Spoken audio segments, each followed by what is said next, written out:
Iya. Mati tapi hanya.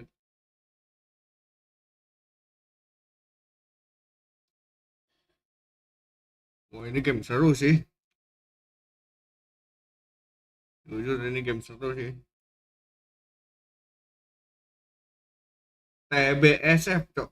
Wah, apa nggak seru itu?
Uh.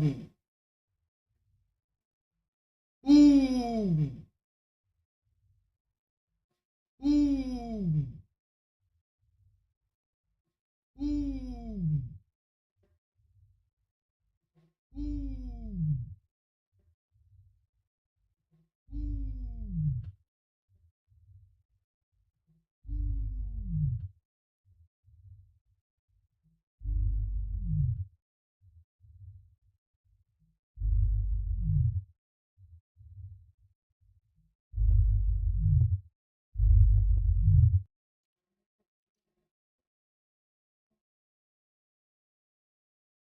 It's all about Satanic, right? So throw all the buffs on him. Watch 9 class sitting on the sidelines, waiting for the moves to get that save when it looks scary for Satanic for a second. And Marcy's doing the work. And honestly, the fact that Vision were as split as they were here, it kind of worked to their favor. Because Spirit, you could sort of tell they didn't really know where to go for. Yatoro, he had to use a fair bit of time at the start to bring down the Enchantress. So by the time he turns up to try and take down the rest of them, they've got enough firepower and survivability to take the fight in their favor, and Yatoro can feel it here. He's like, guys, we can't do this. I've got to get out of this one. Oh, and this is such absurdly high-skilled Dota. Satanic, full MKB now to have the answer for the eventual butterfly. I mean, I say eventual. Yatoro has the butterfly, and he's got an MKB as it comes out. That's huge. Massive for Satanic. And they got the gen there right as well. They did. And I think it was actually, so I missaw there, apologies. Now that I saw the replay, he didn't actually end up getting the save from 9 class. I think it was Ducalis' Force Staff that ended up getting that positioning for Satanic, or it was his Force Staff, one of the two. I didn't see which one it was. Smoke up. Oh, they're ready to go again. I mean, Vision, they're like, if we could do that into an Aegis, imagine what we can do without an Aegis. Into an Aegis and into a high ground positioning that Spirit had too. They're going to feel very strong after that last play, Vision. Ready to go again. We're getting treated with such beautiful Dodo, and less than just a 3K lead here at this point. Both teams battling it, duking it out. And as we said, Yatoro, he is the key to watch. He is everything for the side of Spirit in this game. Meta is back up for him. Looking for the angle. That's it.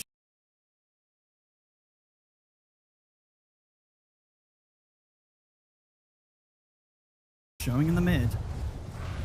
Crush. Hear it. We're going to see DeCool. Look to quickly take down the Edge. Division want to do anything without their Enchantress. Doesn't look like it. They respect the fact that that pickoff's made. They won't try and fight 4v5. They didn't have to expend anything either on the side of Spirit to get that kill. They've got everything at the ready. Didn't even use the meta. Just used the Demon Seal to close the gap. There's two. This is the concern as well for both sides. If you lose a team fight, the enemy, as long as their carries up, are going to be able to push so fast. Yes, they kill these buildings insane. Some of the fastest pushing lineups I think we're going to see. Vision, as you said too, having this double gem, they're able to take that one away. It's going to be big for the next upcoming movements in terms of map control. But neck and neck again this game. And the pivot too, we did see, right, from Noticed. Going for this AC in this last team fight, you absolutely could feel that overwhelming physical. Even though it's a Terrorblade with 50 armor, you started to see those right clicks coming from the SF. Yeah, and I'm sort of going the other way as well. It was taking a long time for Yatoro to bring anyone down, despite how farmed he is. So once that Hydra's breath is complete, it's you know, that's going to help out a lot. It's on the way out on the courier. A good step up to the damage output of Yatoro. And I mean, I can't believe I haven't said this now for 35 minutes, but when I was talking about Vision pretty much being only... Well, notice, so is Spirit. I found Lyle.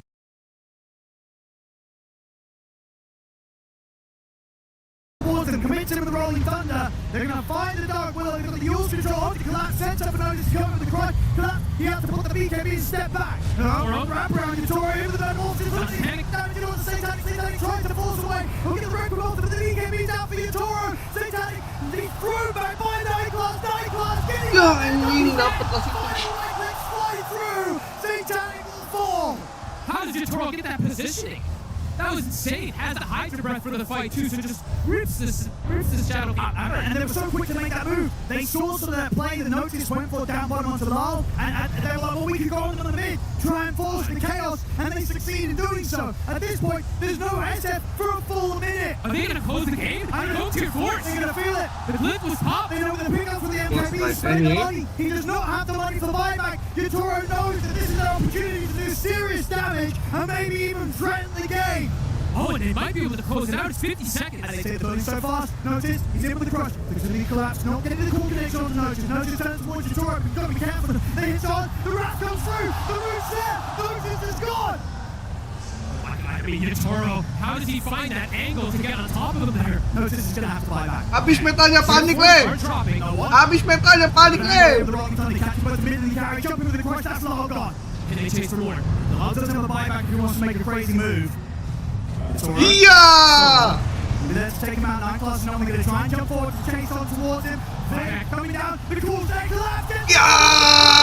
Out. As he keeps Lal and Yatoro safe. Look, Yatoro, he wants to go back in on this. He's looking towards Noah, but the bash comes in for Notice. Yatoro trying to stand his ground against the slaughter. He's fighting. The train, the bash is there. Jangan keren. Kok lu ganti hit. Goblok.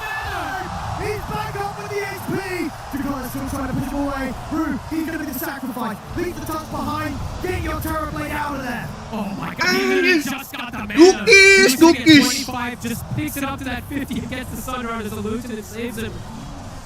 Oh my goodness, they get double tier 4s, they'll get the range tracks, not the melee, but forcing heavy buybacks, even no one as well expanding his Marl. Pukul anjir dapat Marl did langsung. buy back in to make sure that he could protect his body, so that was used there. But a big hit Spirit blowing open the game. And I could watch Satanic in the fight. We'll wait for this one again afterwards, actually. Chase forward. Just able to bail Yatoro out. Maybe if they got that Yatoro kill, things would have looked to be in a bit of a smoother spot off the defense, but not getting the Terrorblade as desperately as they tried. Collapse, keeping him safe in that initial jump for the 9 class. And at this point, even though Notice gets on top of him, Yatoro's so fast, he's got so much armor, it's so hard for Notice to finish off the job, and as you say, getting just enough here to get that Sunder play off. Pukul. It was literally, look at this, he just, he even could toggle to Miss He lagi. did it. Yeah, the tread switch did it. 2 hit dia dapat habisnya. But it's still cool to see that he goes for the play, right? He's anticipating these type of moves.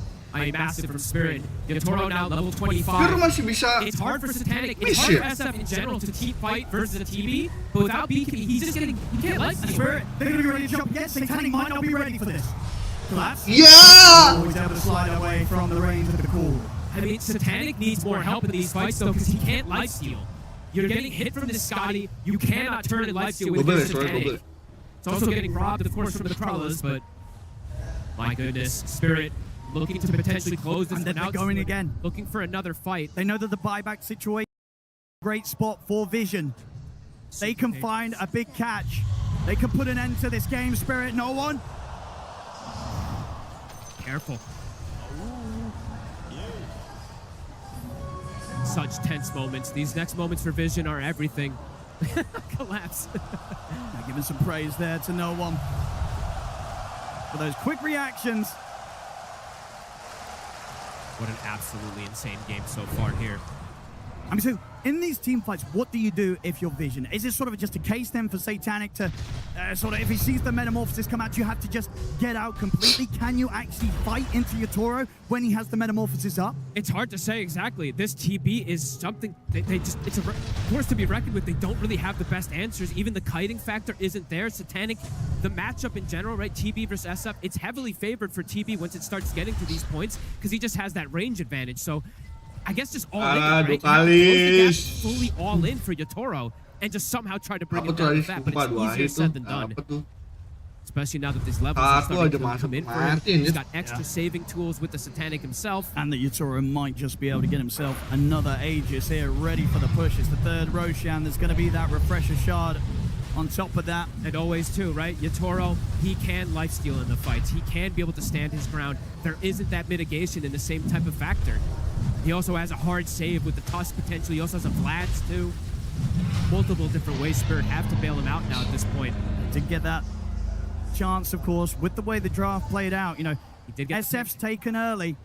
They get to think through the whole draft, what carry to carry matchup they want to play with. And, you know, if anyone's going to be the master at the SF and know exactly what the SF's going to hate playing into, it's going to be Yatoro. And we're seeing that matchup get to that point now this game. The sort of weakness that might have been there because they had to make this pivot, put the Nature's Prophet mid, and go for this greedier route, they've gotten completely through that. Yeah, I mean, the itemization from Laurel is genius, Oh, right? exactly. Just the Aghanims, and we don't see it as much anymore. It is absolutely making that difference to protect, hold targets in place. If he had gone just straight right-click build, right, they could have lost these mid-game team fights super hard. The game could have just completely collapsed for them there, so kind of being everything for them. Talking about Aghanims, Full item. Aghanims picked up for Yatoro. Is that the blessing? It is the full blessing, so he's got it at use immediately. He's ready to go all in. Has that Aegis, of course, so Second Life is there and knows that there's going to be this time. They're going to want to do something within the next 2 minutes or so whilst these 3 buybacks are still unavailable for Vision. It's just hard to see how they kill Yatoro at this point. Even through the 1 life, as we saw in that top fight, they have so many ways to protect. They even have that cheese, of course, too, for the next fight that he can just, you know, you can pass it over to him as well. Just another very, very low death game for Yatoro. Only dying the once. He has played this game absolutely flawless. I mean, pretty much the series as well, right? Even in the loss, had a very impressive scoreline on his Shadow Fiend. Vision, you can tell they're feeling that pressure now. Satanic has yet to really grow in the next item. One failed defense away from losing the game. Bisa diklik kok. Kenapa ya? Spirit.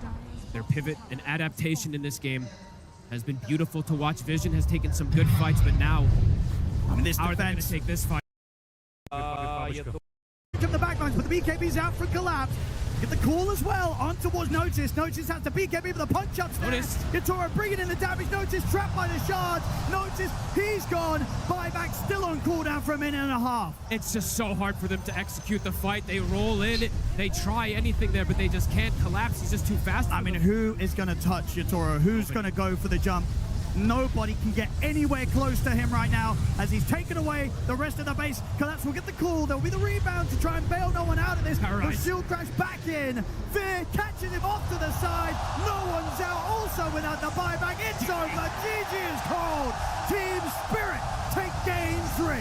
That fight Udah nyerah aja where anjir. Toro gets this angle. They know that Notice is going for this play on bottom, and he just Buyback sih. sandwiches on top of Satanic. Satanic couldn't attack.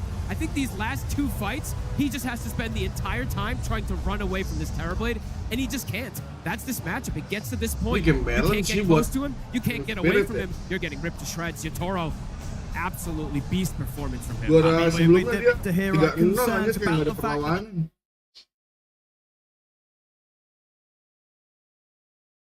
Terrorblade was left in the draft.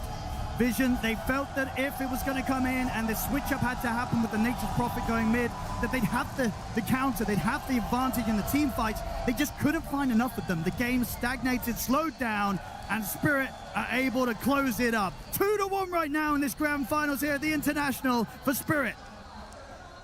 It is exactly what Lal was talking about in one of his winners interviews yesterday, where he said, we can play late game. We can play it fast. We can play essentially whatever we want to be able to draft to themselves. And this time around, it really shows because we favored them each and every game into the laning phase and out of it. But this time around, it felt like, well, they're going to have more of a competition. At the end of the day, Quinn, they very clearly live up to that and surpass it. Yeah, I think this is more what traditional Spirit compared to, I think the past couple of games, like you said, have been very much about early tempo, about winning lanes, a very different look that's more suited to their new supports. But this game was classic Spirit. They've got the late game. They know they've got the late game. They've got the carry matchup, and they're chilling. They're vibing. They're taking incredibly clutch fights and outplaying people and just biding their time because the clock is ticking. Vision can hear it in their ear, but they can't do anything about it.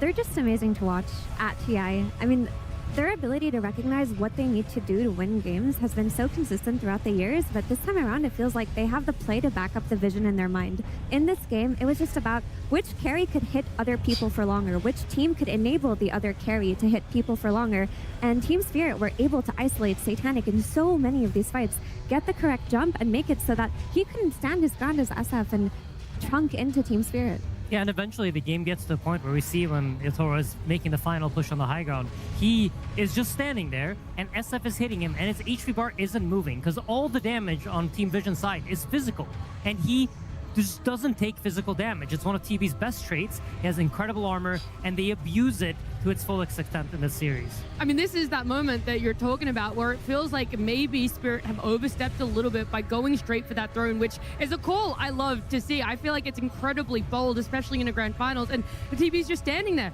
He does not care at all whatever the slot is dishing He hit him out. 15 times and took 10 damage. Like this, 10's generous. Yeah, if that. Like the Heroes late game is completely psychotic in games like this, and I think Vision, it's a weakness that it seems Spirit are exposing, that Vision, they don't like it when the enemy team has the late game. They are not doing well enough in lanes against Spirit compared to how they are against other teams. Spirit is surviving that early game. They're getting off to a decent enough start. The Vision can't run them over. And then if Spirit's chilling with the late game, then we've got some big problems. I also feel like Puppy talks about like the team fight superiority that they're going to have as the game progresses, but Varl itemized around it, right? He bought the Aghanims on the Nature's Prophet. It gives you this huge AoE route on everything that the ulti hits. And it's just smart decisions like this that, you know, when Spirit are doing well, you can see why. They can overcome this, what they're lacking with their draft through items. They're finding ways to like make things come together even when they don't have those natural tools in the heroes. I'm still just so impressed with what was happening in the carry-to-carry matchup because we love to see what Toro can bring in a TI finals. For Satanic, it's his first time, and he has been the shining light time and time again in every game for Vision. This time around, they wanted to put the same faith in there, and for the earlier part of it, it really was that narrative. It really was that story, and so just getting essentially this free Terrorblade game and getting to have Toro on something so comfortable blows my mind as to how he performs. I mean, I forgot the heroes in the pool, but I think even more importantly now, Spirit has a huge edge mentally over Team Vision, because Team Vision, they've been ran over in Game 1, they almost got ran over in Game 2, and now they got carry matchup in the last pick. So when you go into the last pick, the amount of options that you have to consider, because I think up until the TB, Spirit were the ones that had to play tempo. Spirit were the ones that had to play fast. But with the TB, they completely flipped the draft, and they put themselves in a late game position, and there's a lot of heroes that you need to consider now for your bans. Yeah, Toro's been exceptional, but we can see Nvme be pulled up on the graphic right now, and he played a really great game too. That high ground defense that Team Spirit had versus Team Vision when they got that Aegis and they were trying to pressure really early on, there was a 3-man curse crown that they lost to. Like, they were able to disengage with the Marcy rebound, but a lot of this game also just added up to the Spirits on support. The supports on Spirit being able to control Team Vision. Whereas if you look at Team Vision supports, between an Enchantress and a Marcy, there really isn't that much control, so there was less maneuverability to work around in the team fights. There was less consistency in the high ground pushes. I fully agree with that. I heard Puppy mention in the coach interview after Game 2 that he thinks they were outdrafted in Game 1 and 2. Well, I'd extend that to say they got outdrafted in Game 3 as well. I think Maposhka is dancing circles around them, and I think that is a big reason why the series has felt like Spirit is dominating, and Vision did win the game too, but overall it's felt Spirit's side, and I think a lot of that is due to the prep, is due to the situations they're setting themselves up in. They've got comfort, they've got late game, and it just feels like it's games that Spirit is very happy with. To be fair, there were moments of crowd pleasing with that Marcy. I know that when we look at the support duos, they're not really comparable in Stania, but again, it's just massive praise to be able to come out in the grand final, see what you think is going to be on paper a fantastic matchup, and pick an uncontested hero here. Almost works out for them. There are a lot of clutch plays from the Marcy still. I mean, it is a lane class hero, but I think Puppy didn't want to say it, but almost all of his heroes are banned out. When I looked at the bans, there was a Hoodwink, and Hoodwink is not traditionally a hero that he plays. So I feel like he didn't want to go for that. He rather wanted the comfort. It's a TI final pressure. He felt like, I want to play something I know how to play. And it added to their concept, right, of adding damage to the SF. It gives him more tools. We were seeing the uncontested heroes here, and we had 2 more on it when we started the day, but both the Disruptor and the Marcy now being picked up. And it always feels like they're all free game right now, Quinn. You can pick anything for yourself.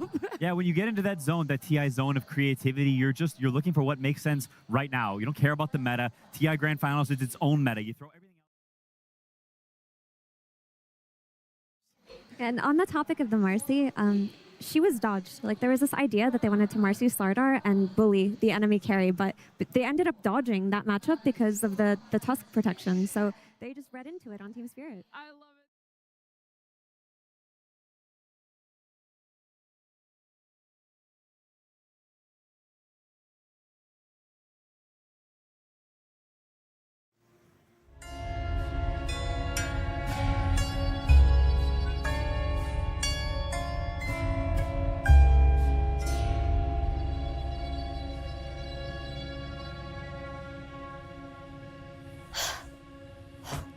折腾了这么久，我终于找到你了。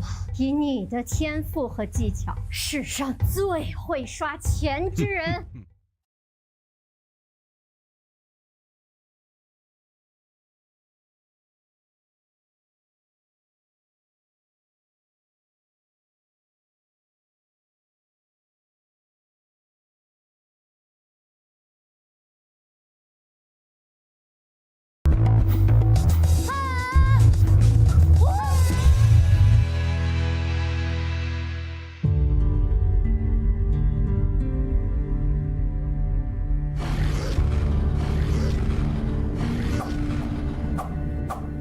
天哥，你觉得我是个严厉的师傅吗？那你根本不知道接下来你要面对的是什么。我已经把你那可怜的矿子清完了，再给我来10波远古，天亮之前再给我拉30步赢。徒儿近日大有长进，但我只能教你打拳之道。要真正超凡入圣，你必须领悟成为强者所需的一切。为此，你必须踏入刀塔江湖。江湖路远，刀剑无眼，你得学会征服痛苦。我的第一位大师非常的严格，他教会了我怎么样补刀，怎么样刷钱。但是这仅仅是我旅途的开始，我现在准备好去拜见我的第2位大师了。DY 大师。感谢你教了我这么多。当然，不用客气。倒下的敌人是不会反抗你的。黑暗行者。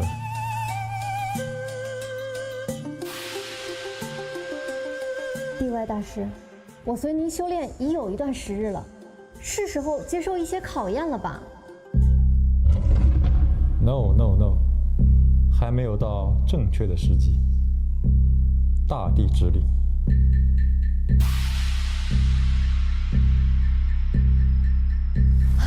DY 大师，我已经跟随您修炼20多天了，我们到底什么时候才能开启这个悟道之门啊？不，你还有很多东西可以学。吃桃子可以回血，然后我可以过拆，拆掉你的藤甲，然后用酒，就是这些牌有很多东西都要学。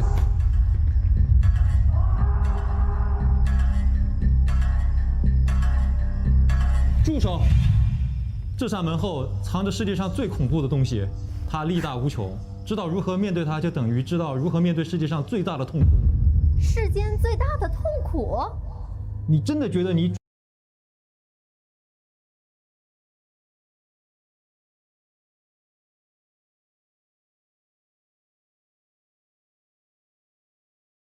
准备好了吗？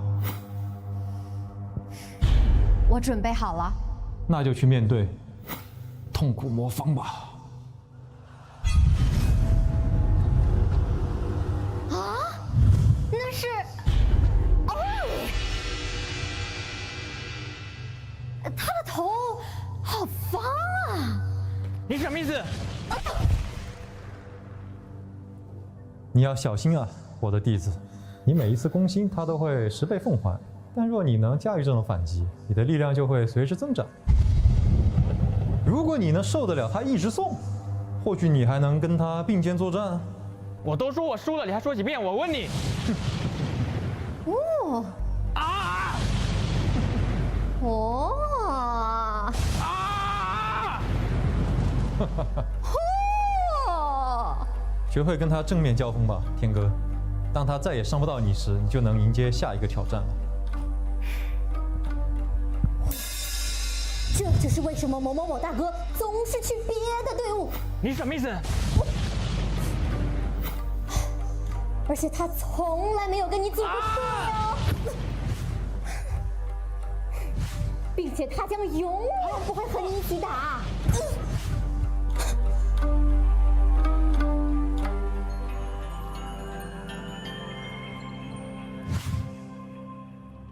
我的第2位大师们，有点奇怪，但是他们教会了我如何在精神上战胜敌人。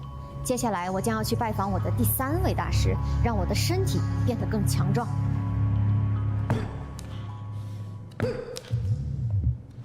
把这个板当做1塔，快点给我打爆它！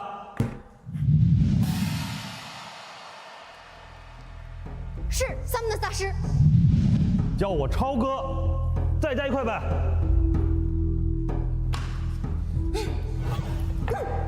说实话，你硬推这个1塔没什么用。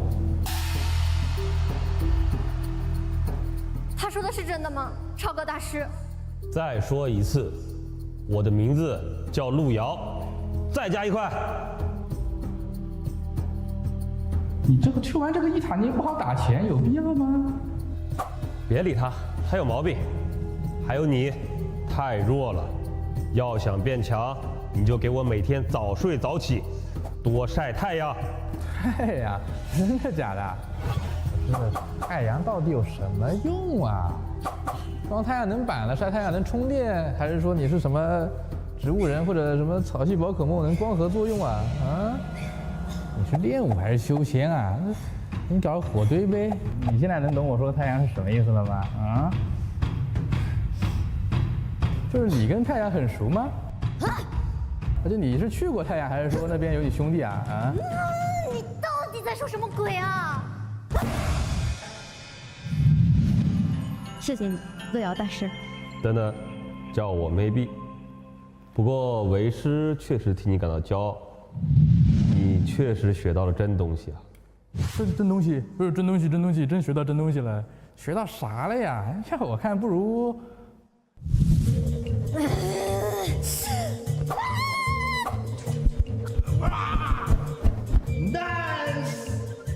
如今，我想我终于准备好了，去拜见那位尊师泰斗。站住！若你想进入万世之师的密室，你必须选出正确的钥匙。我们现在不要说这些好吗？真是的。让开！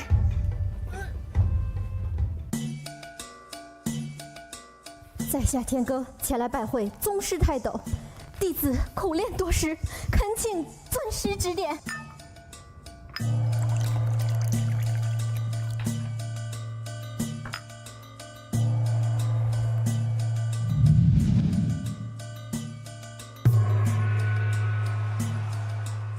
Me? No, no, that's. 哈哈哈哈哈！哎呀，你大师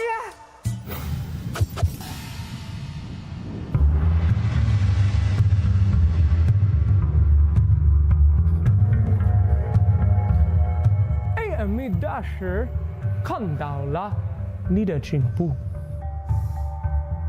哈哈哈哈哈哈！你的教室很棒的。Would you rather do this in English? 我听不懂英文。哈哈哈哈哈哈！你为何而来？哇，这是一个漫长而悲伤的故事。RPG， 为什么没人带我上分呢？哎，这个是什么呀？不对呀，这合理吗？这就是我的故事。你是不是傻？Burning 的补刀，奥瑞的磨练，双驱兄弟的决心，所有这一切，都是为了此刻 AME 大师时候到了。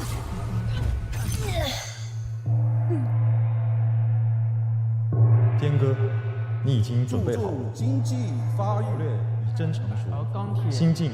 唯有烈火方能淬炼。相信自己。妈妈，牛奶。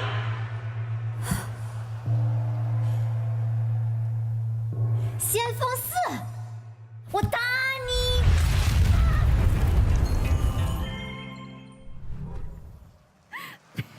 What a fantastic content piece coming out here for this year's TI. It is such an enjoyable moment every year where we get to see the creativeness that comes out. And Skydub getting the absolute long list of legends and masterful training there just for Herald 4 like the rest of us. Yeah, I'm not sure I understood all the references, but I still enjoyed it mightily. My goodness. It's also cool to get to see all the sort of the Chinese pros and people in the scene from, like, I don't know, it's been such a long time we've been in Dota. So to get to see Burning and, I don't know, all these legends is very, very cool. And hearing the crowd respond to all the cameos was incredible. They were so loud. I mean, especially for Slacks. You know what I mean? The master of all masters. No, that was a great content piece. I had a blast watching it. It was really, really nice. It's always really fun, and it feels like it really does do a service to everyone that's given so much of their lives, so much of their times, given us like such notable plays as well, specifically from our Chinese Dota scene. So I love it. Thank you guys so much again for putting in all of that effort, for making what it was such a fun content piece here. But at the end of the day, the one reason a lot of us are still tuning in is the grand finals. We still have not decided who is going to be lifting that Aegis. Right now, Spirit are 2 games in this one. It is Vision with 1 game for themselves. And when you look towards it, it is only 1 more game Spirit need until we have 2 3-time TI champions, a 2-time TI champion in LOL as well, and a first-time TI attendee lifting the Aegis and not me. Like, it's crazy to think you are 1 game away from getting to achieve all of that together as a 5-man. Yeah, I think you need to be careful that that pressure doesn't affect you. I think this team is as good at not doing that as anyone, is staying strong and focusing on the gameplay at hand. But the closer you get, I think the more of a temptation it becomes. And it's a classic Kuro line of don't think about winning. And I think there is truth in that you want to stay focused on actually playing the game, not on the result that happens if you do. Because while that's cool and all, that is not relevant right now because it's not a reality. Yep, it's 0-0, right? You start over the game just fresh. Nothing. Dota doesn't care that you're 2 games up, right? It's not going to be more forgiving to you, or it's not going to make you deal more damage. None of your heroes change. It's all starting over from scratch, and equal opportunity for both teams here, really. We're looking at the number of TI appearances, and it's so fun to get to look at the numbers and then kind of put it into a percentage, into a different sort of perspective. If Spirit were to win on here, it would be a 50% win rate at TI for Yotaro, Miposhka, and Collapse. That's crazy. They've attended 6, this one being their 6, and to win 3 of them would be wild. That's insane. That's like, because the TIs that Team Spirit didn't win, they got knocked out early. Yeah. So it really feels like the story with this team has been, if you don't knock them out early, they're going to evolve and develop into this Pokemon that no one can defeat, you know? Just like Dove went on her journey in that content to become the master of all masters. This is what's happening here. But it's not like Vision are going to go down without a fight, though, in Stadia. We saw them really bounce back in game number 2, and that's the hope I'm hoping they're holding on to there, knowing that they can stick it to Spirit if it gets to that late game. Absolutely, and I think they've proved it time and time again throughout the event. All their matches have been 2-1s. That means you've been put in these positions before where you're only 1 game away from losing the series, and you have to clutch it out. So they know it's not a position they're not familiar with. They're very familiar with it, and I think they are just like Spirit. They're a team that learns a lot from the drafts. They can improve with every game that they play. And to be honest, the story of this series so far seems to be like, you want to make sure you have the end game win condition. Yeah, and they also haven't had that for those 3 games. And so while they may be down, and it may seem like Spirit has been doing better throughout the series, it's not that distant. Like, that's the thing about these games, is you can be losing and can even feel dominant. But when you go back and you watch the replay or you look at the draft, it's such small things change that give you such a big advantage. And you've had a bigger gap now, right? Between games 3 or between games 2, no, 3 and 4. 3 and 4, sorry. Yes, you're there right, is a Tyson. longer break.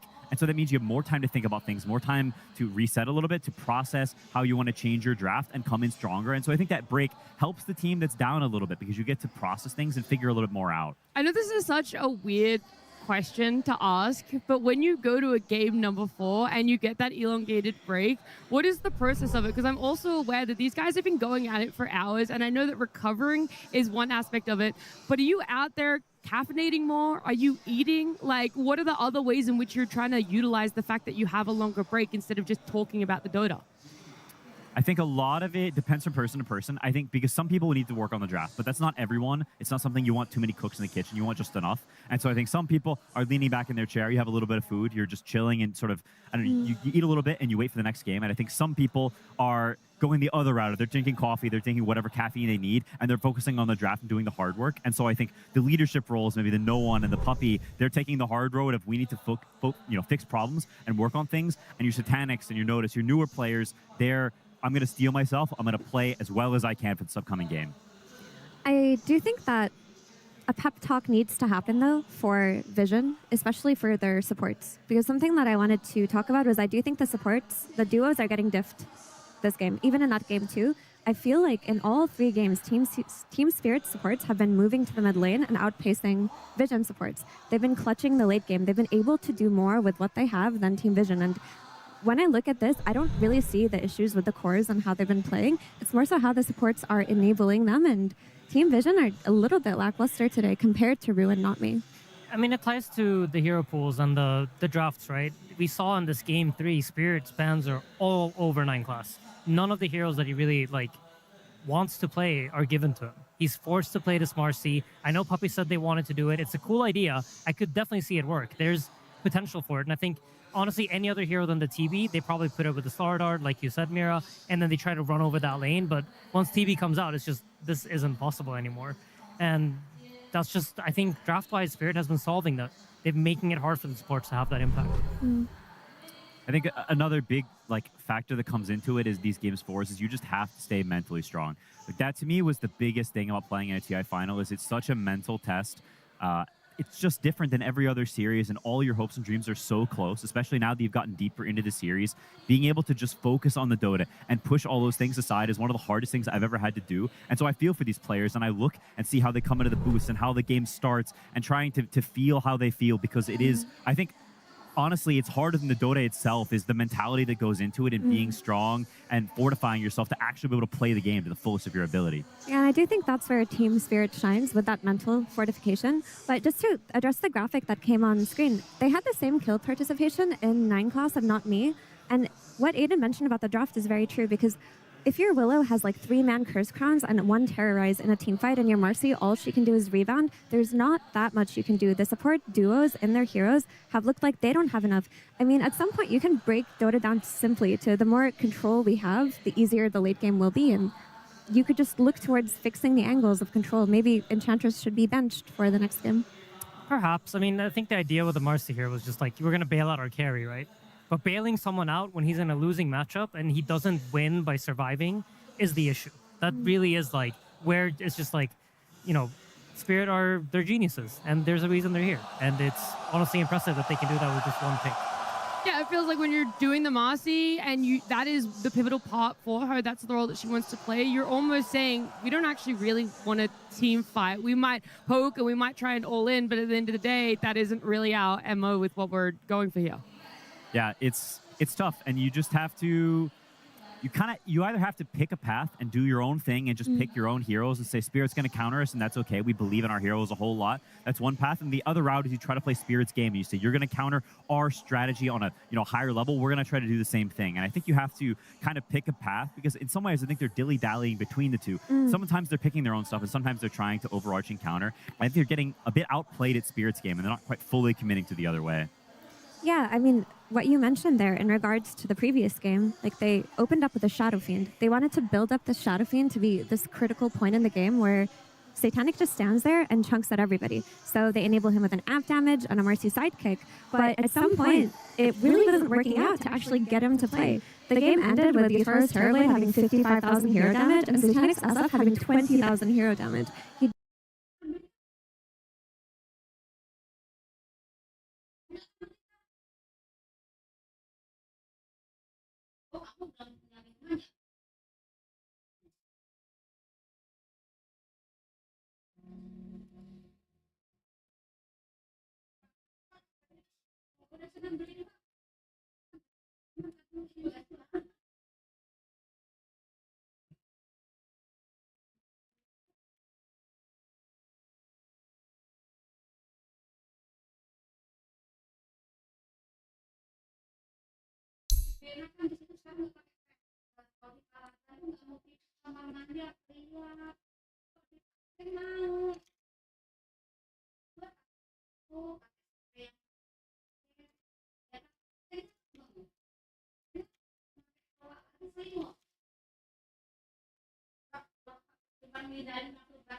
Here's, 2 TI wins each.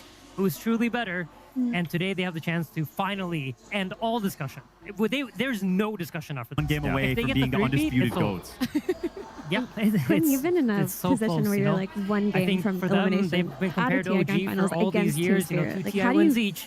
steel Who's truly yourself better? against And today they have the force chance to that they are? finally end I think all so much discussion. of it has to do There's with no discussion after like this. honesty If they with get each the other. I think a 3-peat, lot of it's times, at least for us, pressure can get to you, and Quinn, people you've been in can a start to position feel where you're bad, like and one you can feel game that in from the elimination. communication. They're Out of TI you're Finals leading to against everyone Team else. It Spirit. becomes Like, sort how of do this you fog in the steel air that you yourself can't quite against see through. the And so I force think that they are? I don't know, having an honest conversation do with we're anxious talking about that.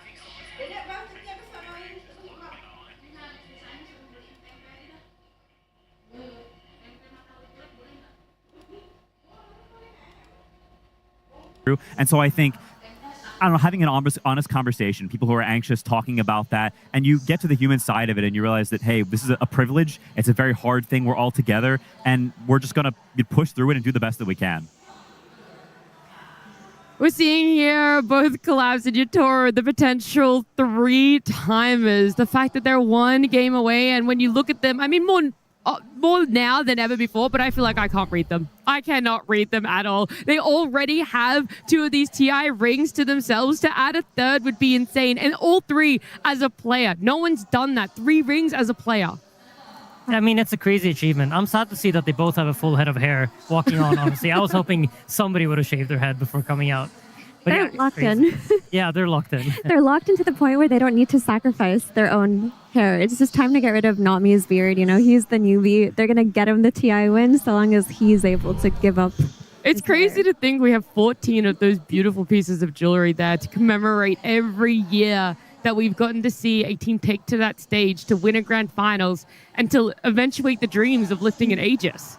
Yeah, that spot is just waiting for them, ready to be etched in. Their name is already in game twice when you hover over that Aegis. They're close to having their name a 3rd time. You're barely going to be able to play the game without seeing their names everywhere at this point. So synonymous with Dota in the past 6 years, and I think it is just such an iconic series, and the history of those players, the fact that Puppy won his first, and now at the end of all the 15, right, the most recent TI, the potential to win it again. It's part of why Dota is so great. It's such a rich history and so many players that have been around for so long. It makes all these series mean just that much more. Yeah, I just find it so poetic if Team Spirit are able to do this. It's because Mipushka came back to the team as a coach. It really did feel like when they didn't have him earlier in this year, they were lacking something very deep. His ideas in Dota really are why Team Spirit became what they are. He's the one who influenced Collapse and Yatoro and turned them into the players that they are. He's the one who influenced Satanic. Satanic, when he played on the stint on Team Spirit, it was Mipushka who took the guiding role and talked to him about their ideas. And now he's come as a coach. He lost the best of 3 2 days ago to Puppy. A lot of it was due to getting outdrafted by Puppy, but he prepared really hard. He's been showing up today, and he's been absolutely frying him, to be honest.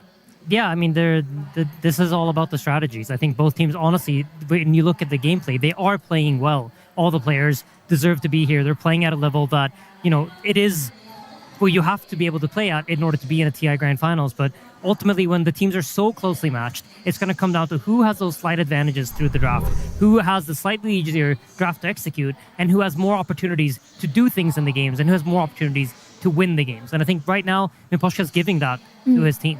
There's still full belief, though, that Puppy is able to take this extended break between a game 3 or 4, work out that maybe they're playing too much into what Spirit want for themselves, playing their game, lost themselves a little bit, because it's not over. You have this game, and you still have Satanic on your team. Satanic stood in for Team Spirit when Yatoro wanted to take a break. He ends up joining Vision. They hit top 3 last year. They at least bested this year with a guaranteed top 2. But they want to take it that one step further, and you want to be able to push it to a game number 5 to show that this Prince and King battle isn't as straightforward as everyone wants to chalk it up to be. Yeah, this is not over yet. Vision have something to say, and they get a chance to prove it here. They bounced back once before. They bounced back in every series they played to get here. If anyone can do it, it's them. Their players are incredible, and they have all the tools. Man, I wish we would just stop talking. So casters, please give us game, and we can just go watch some good Dota, please, Nat. I promise you the grand finals is continuing as a lot rides on game number 4. Team Vision versus Team Spirit. Grand Finals. Game 4. The lobby start button, at least, has been pressed. The game start is still to be decided as we want to see what 5 heroes these guys are going to pick for themselves, what 10 we will have in our matchup, because game 4, we said it before and we'll say it again, it is a make or break. Takala's asked for the rematch of the Prince and the King, and you got to wonder what exactly are they going to plan for themselves here. Is it going to be another carry-to-carry matchup where you want to be able to put all of your eggs into the Satanic basket? Or will we be seeing more emphasis placed on the supports? As right now, a Treant Protector, Dark Willow, Bounty Hunter, Nature's Prophet, and Shadow Fiend taken out. Yeah, it's interesting that Shadow Team was super heavily prioritized by both teams, getting first pick the last 2 games, and now Spirit is first pick, and they ban it out. So clearly they have another path. They don't want to mess around with these SF lines anymore. They want to find something new, a new avenue to go down. Yeah, I mean, it's going to be a different game, right? They've changed basically the hero that's been so defining for this entire series in the SF. It's what made the Game 1 happen, it's what made Game 2 happen, and it's also what made Game 3 happen. So we have a completely new draft in front of us. We see Lone Druid is finally banned out by Vision this time around. It's been a hero that I feel like both teams have kind of drafted around this entire time. We haven't seen him pop up, but the threat of him has been influencing every single pick we've seen in the previous games. Yeah, and I think that was a really strong read by Puppy to ban the Lone Druid, because what other hero could justify banning SF when you have first pick? It is the Lone Druid, and you don't want to play against these SF plus Slardar matchups again versus him. Puppy is like, nah, we see you, we're not doing it, and they end up banning Earth Spirit at the end. Another big difference in this draft is that all the supports are in. We've been seeing all the supports getting banned out in all the previous games. Spirit in this position have been prioritizing Winter Wyvern a lot in previous games. And for Vision, we have the potential of an Ember coming out into a Slark ban. So there's a lot of these things that are going on right now, and the conversations are surrounding these heroes and how we can counter them down the line if they do come out. There's also Bane that's been getting consistently banned, that's been let through. Same thing with the Coddle for Vision. So I honestly like this adaptation for Vision, saying we're banning supports before, it wasn't working. Okay, give them their subs, whatever, we'll ban the cores instead. I think this is a cool change up and forces a different angle that maybe Spirit has less preparation for. Again, also an IO angle, that this hero has emerged as one of the heroes of TI, and when you have the Winter Wyvern on your team, you could be preparing for it as well as a soft counter to the IO. Yeah, you're absolutely right. I mean, I think even in the first game when Vision played IO, I feel like they never really got to play the hero.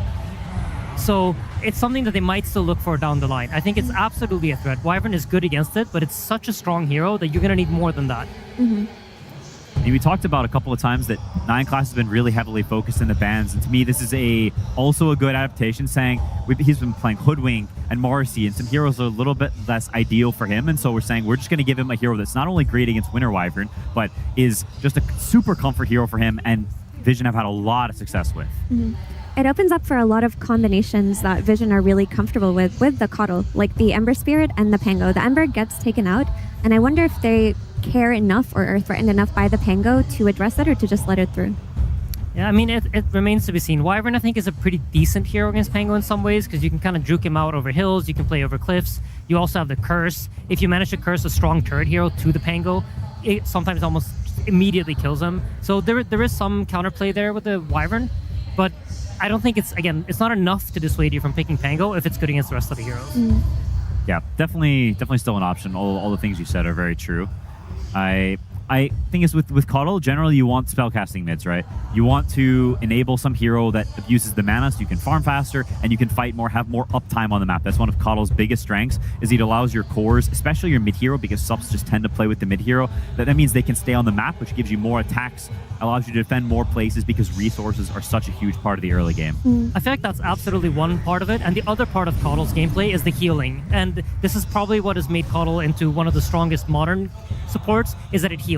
And healing works really well with any sort of damage reduction, or if you're really tanky. If you die too quickly, the heals won't come in. Coddle takes quite a while to wind up the heals, so you want to make sure you have a tanky enough draft to where you can survive the initial round of spells from your opponents for the heal to then kick in.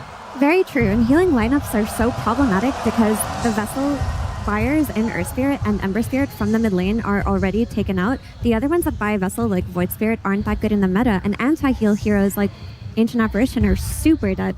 So when you're playing against it, it's very pesky, and you kind of solve it through insane damage from your carry. And heroes like that, like Terrorblade, banned out, and Kez, countered by Doom, can't be picked here. Yeah, it's a nice setup. I feel like Vision have relied on this Doom previously in the tournament too. Also, Doom against all of these, like, throughout history, superstar players, like we got Miracles, you know, Yatoro, obviously.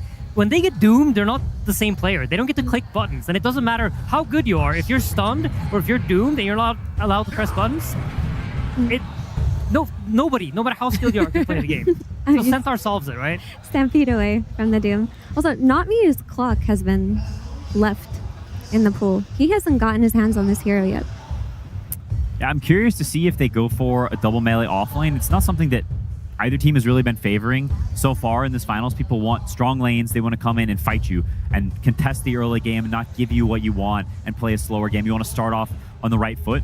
So it will, you know, sacrifice a little bit of the early game if they go for the clockwork here. But I mean, we've seen how much Nvme can do on the hero. Yeah, okay. They just think he's just too good. Just give it to him.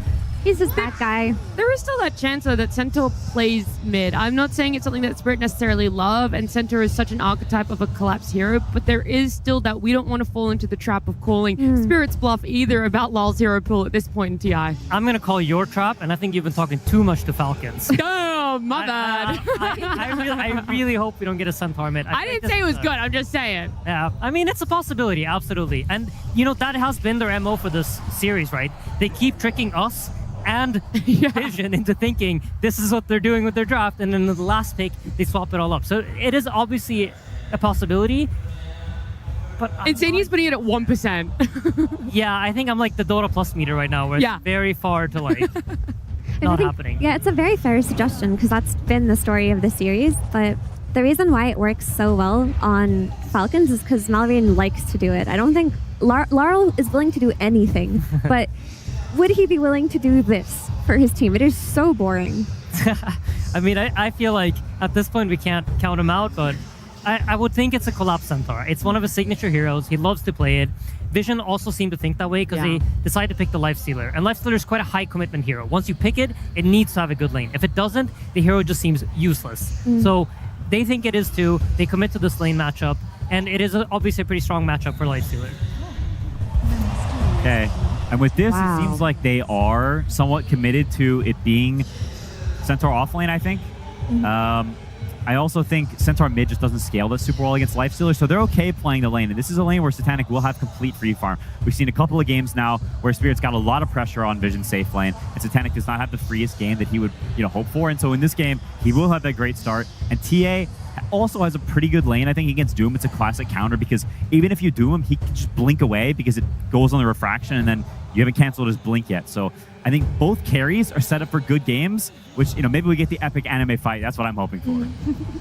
I do think that TA is a higher execution carry than Lifestealer, though, because she's been nerfed a lot on the lane, so she can't oppress the enemy offlaner the way that she used to, so the enemy offlaner will have more net worth than they are, and eventually, even if you can blink out, you get Doom, Dota gets really hard to play in that late game, especially when Doom gets that Congregations of the Deep with the Shiva's Guard. Like, at that point, that hero is so absurd. Yeah, I always feel like once Doom gets to Shiva Zags, the game is over. I've been saying it time and time again on the panel, but we never get to see it. But it is an incredibly strong endgame timing. I will say TA against Coddle has quite a lot of things going for her. She's one of the heroes that can't get blasted in the lane. You just press refraction the moment you see the horses run towards you. It's quite a strong matchup in that regard. They have this pressure set up with the Winter Wyvern that can provide sustain to outlast any sort of damage that Doom can do to her. So I quite like the laning matchup for Spirit, and we've talked about it in the previous games, but this laning pressure for them has been really important in order for them to win these games. So for that regard, I really like the team. Yeah, she serves a purpose within the draft that we talked about earlier too, with healing lineups and how they're hard to break through. She is one of the high burst damage carries that can kill somebody before the Coddle blasts keep coming out and keep piling up. I do worry about if she isn't playing tempo. If Spirit are on the back foot this game, I don't have that much faith in the hero. But if they can win the lanes like they have been the last few games, it should be fine. Yeah, I do see one weakness with Vision's heroes that they lack like playmakers, really. Doom is quite farmy, Lifestealer is quite farmy, and both their supports are heroes that want to sit behind another core who's making moves and cast spells. And so as of now, Spirit kind of knows the archetype of mid-hero they want, and that can mean that you can pick a hero that makes that pick very uncomfortable or hard to lane or bad for any number of reasons. And it also means that, once again, TA will have a super free game because there's no way she can really die in this game, barring some, you know, last pick shenanigans. And there's still Pango for Team Vision. The only counter would be the Winter Wyvern, but they need that Coddle combination. They need something that can play with Mirana's aggression. I think leaving it is fair, though, from Spirit, because that matchup against Clockwork is actually quite bad. When he presses roll, you just press cogs, and it's very hard to steer, even if you've got, you know, some serious driver's license. And on top of that, TA, when you're rolling in, she can meld you and just keep blasting you as she's sort of a traditional turret, so it's not the easiest Pangolin game, but the Coddle helps with some of those problems. I mean, the other deterrent is Wyvern, right? You have the triple melee core lineup, so it's high likelihood that if you're playing Pango, you're gonna have heroes close to you that potentially could get cursed with you. Is Void Spirit pickable for Vision, Quinn?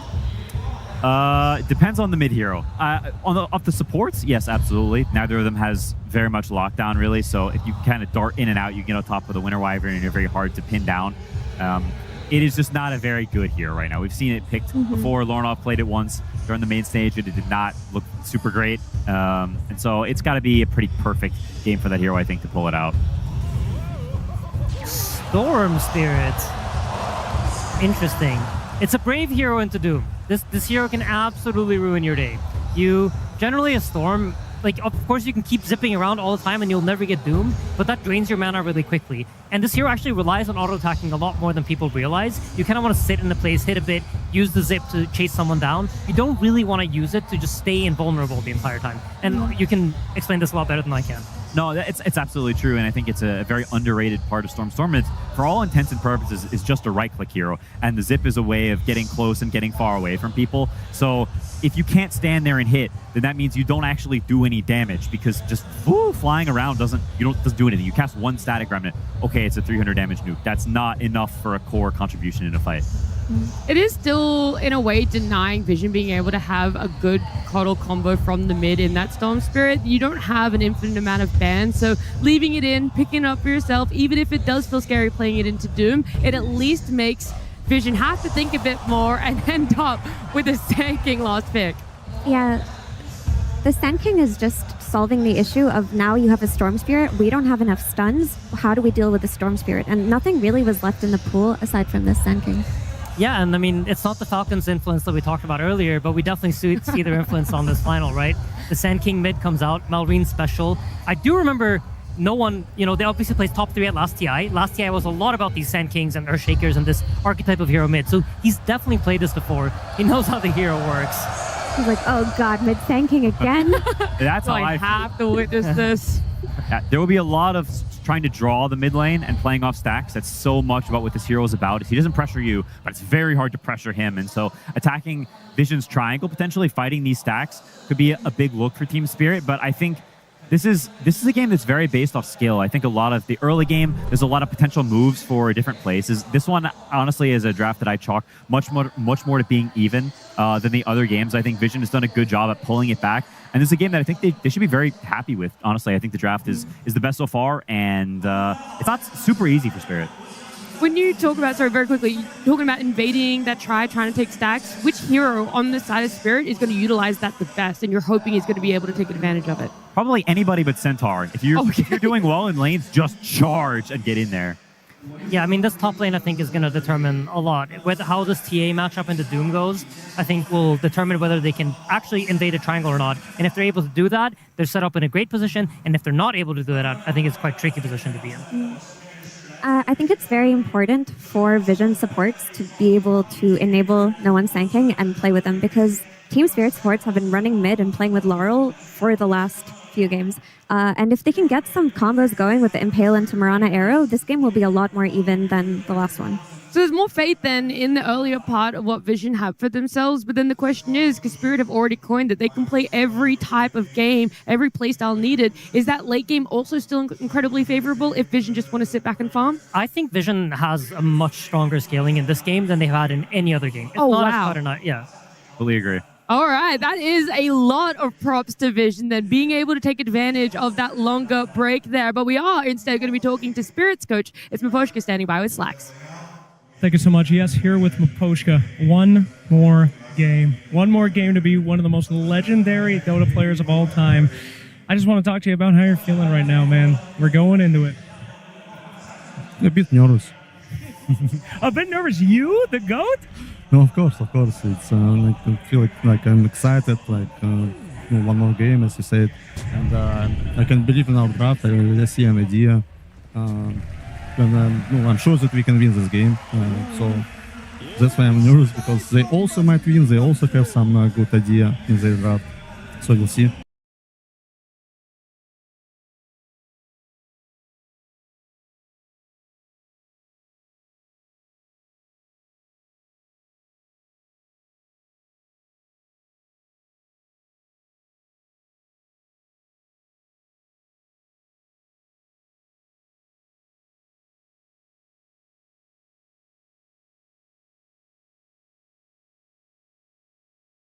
Thank you so much, and incredible to have you here, and we will get into that game. Here we go. Game 4 time, ladies and gentlemen, here in the grand finals of the International 2026. Spirit versus Vision and the draft. They continue to excite Fog right up until the end. We're getting, honestly, maybe a couple of minutes that we have seen, but something that I didn't necessarily expect to see in this sort of situation here from these two teams. Lyle bringing in the Storm, and then this pick in response. No one. He's coming in with his mid-Sand King. Very interesting approaches coming out from both sides. Lots of iconic heroes the teams do like to play with. Laurel, his Storm is one of his best. The TA, we don't see that many people playing it, but Yatoro, it's another iconic one for him. And talking about some of these supports, right? We have to mention them. 9 class, this time playing his Coddle. We did mention what he could try to do on the Marcy in that last game, but started to feel the weaknesses of it. His Coddle is absolutely amazing. And then Not Me, playing his absolutely legendary Clockwork. He has been a game breaker for so many different teams. He's just been able to do so much with this hero that so many other players haven't after some of these nerfs. So my big eyes are on those two players. Yes, of course, end up doing so much in these games, but my eyes are on the 4 positions right now. I mean, all in all, what did these two drafts sort of say to you in terms of how the teams want to play? Are we seeing Spirit and Vision do something that they've already done so far this grand finals, or is one of these teams switching it up a bit more than the other relative to what they've played so far? It's different drafts, but you can see some type of styles as both teams being like, we're going to have the late game. No, we're going to have the late game. But then you look this time with this Sand King last pick, it does seem like a fantastic answer to be able to get to this late game scaling, because they will have this chain stun that can come out. They have the Coddle that synergizes with it. And if he can get these big connections with his Epis, it's going to be able to bypass the Wyvern saves, bypass potentially that Centaur protecting some of these heroes too, because it is that much overwhelming damage. So I quite like this pick. I'm not sure if it's going to fully end up working out, but I do like the idea that I see behind this Sand. He is a fantastic playmaker from the mid. Something a little different from him personally in response to what we've had from him elsewise on the mid heroes. Bottom, Arrow will connect onto Collapse. Titanic trying to trade back and forth, playing versus this double melee as the strength hero. Double strength as well too. We'll see what Satanic can do. Had a very solid life stealer showing earlier in this grand finals. He's set up for success in this lane, right? He should be able to farm pretty consistent down here, unless Not Me does some type of crazy cog play, which we can't write that off, of course, because of how nuts he really is on this hero. Spirits looked very good in their lanes, though. Across the board, every single one of their games, they're able to secure the free farm. Not necessarily the doubts, but the sort of question mark about that might have a tough game from what we've learned so far this international. I would say it would be the Storm. Lack the stun and control. It should, that's the thing, right? It should be a good Storm game, but I feel like we have felt that in some of the other times we've seen Storm. It hasn't always gone great for the hero. We'll see how much help he gets, because like the panel was talking about, something that Spirit's done pretty much every single one of their games is even if Laurel does struggle, they help him a lot. They'll send the double supports to ensure that he gets off to a good start. And yeah, I'm looking forward to see what Laurel can do of piercing backlines, finding the Coddle. I think we have similar type of strategy from both of the mid laners, where one, yes, he's a right-clicking core that's going to be scaling, that's the Storm Spirit, while the Sand King, he does the same type of thing where he jumps the backline, finds the Wyvern, while Storm jumps the Coddle. So this interesting dynamic between the two that has similarities. And we're seeing this already at this point, 9 class. They're not playing to win that top lane, of course, since it is this Coddle plus Doom versus TA Wyvern. The TA Wyvern have a clear advantage. He's going to play the stacking game. So already getting those built up, it's going to be fantastic for no one. He's going to do well in the lane, and then he's going to be able to back up and get those stacks as well, too. So very important for them to have that for this nice mid-game timing. And Vision, they did secure themselves with quite a lot of team fight this time around, too. Last time round, obviously, we saw the importance of how the carry-to-carry matchup played out between sort of these Terrorblades and SF. This time round, with the Lifestealer and the TA, how do sort of the timings come into play there?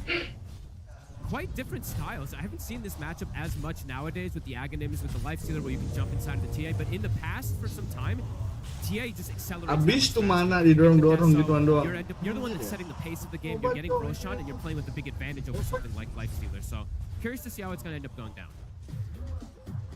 The Mana Bird, it's starting to kick in. Not Me. As soon as he gets the level 2 cogs, he ends up just winning lanes that aren't supposed to win a lot of times. So Collapse, he's getting a lot out of the lane versus the Lifestealer, which sometimes we have seen these Lifestealers be able to bully. At the least, as the Lifestealer, you know, it's at least a carry that doesn't care too much. Sure, it's annoying, getting his mana burnt, but still able to lane, still able to sustain, despite the fact that he's having all his mana being taken away by this pesky clockwork. Oh, absolutely. And looking forward to see what Ducalis is going to do. How's that mid-rotation going to look? Is he going to be able to get the connection with the chain stun for the Sand King to get the kill on the Storm? That's how they have to kill the Storm. That's really their only stun combo, so they have to get it perfectly to get that connection and to finish off Laurel. I'll look towards him, but put the 6 online. Not a lot that can be done with these two. Chakra will be there, so no one will have the mana. He'll have another stun potentially, clearing out the wave. So this wave is going to shove into Laurel, which might secure no one the rune as well, too. Double rotations from the supports. This time it's Vision with the earlier move of these two supports. And action. He's actually ready to go aggressive on, and Not Me has the burrow strike into the arrow. Not Me will drop down the cogs, try and get out of this. Actually protects him. Unable to find that extra connection. Can't go for the leap plays through the cogs. Double D wards though, Ducalis. Reading where these mobs are placed from Not Me. That's 2 of them he's been able to grab. It's a lot of experience you get this early in the game with something like Mirana. See in the mid, another attempt onto Lal. It's a lot of burst. Still, always going to be quite a tough kill to find. We're in the early stages. It's a big deal that Ducalis gets this double ops ward. He's going to be very high level on Mirana. This is a decent damage dealing support too, if you do get off to a good start. And he is crucial for this game to have that chain stun versus the Storm. I mean, and that's going to keep this area of the map so safe for Satanic, right? In a game as well where it's not going to be the easiest to gank this Lifestealer, right? True. Trying to get aggressive here to steal the Wisdom. Going for the 7-minute play. Lap should be able to hold Ducalis off this. Indeed, notice finishing off Brew. We'll see them try for the play. Satanic committing with the rage. Arrow onto Collapse. Look at the Who Stomp. The Vortex is there onto Satanic, but no one. He's here to help out. Lal has to zip away. Cogs pushing back on towards Ducalis. It'll take him down. No one. Claim the Shrine of Wisdom. Clever movement there from no one. They'll be able to gain the double, and they also get the first blood for Doom, which, I mean, you wouldn't really expect in this game in the lane that he's been put up against, but because he finds the Wyvern on the side alone, this Doom is now level 6.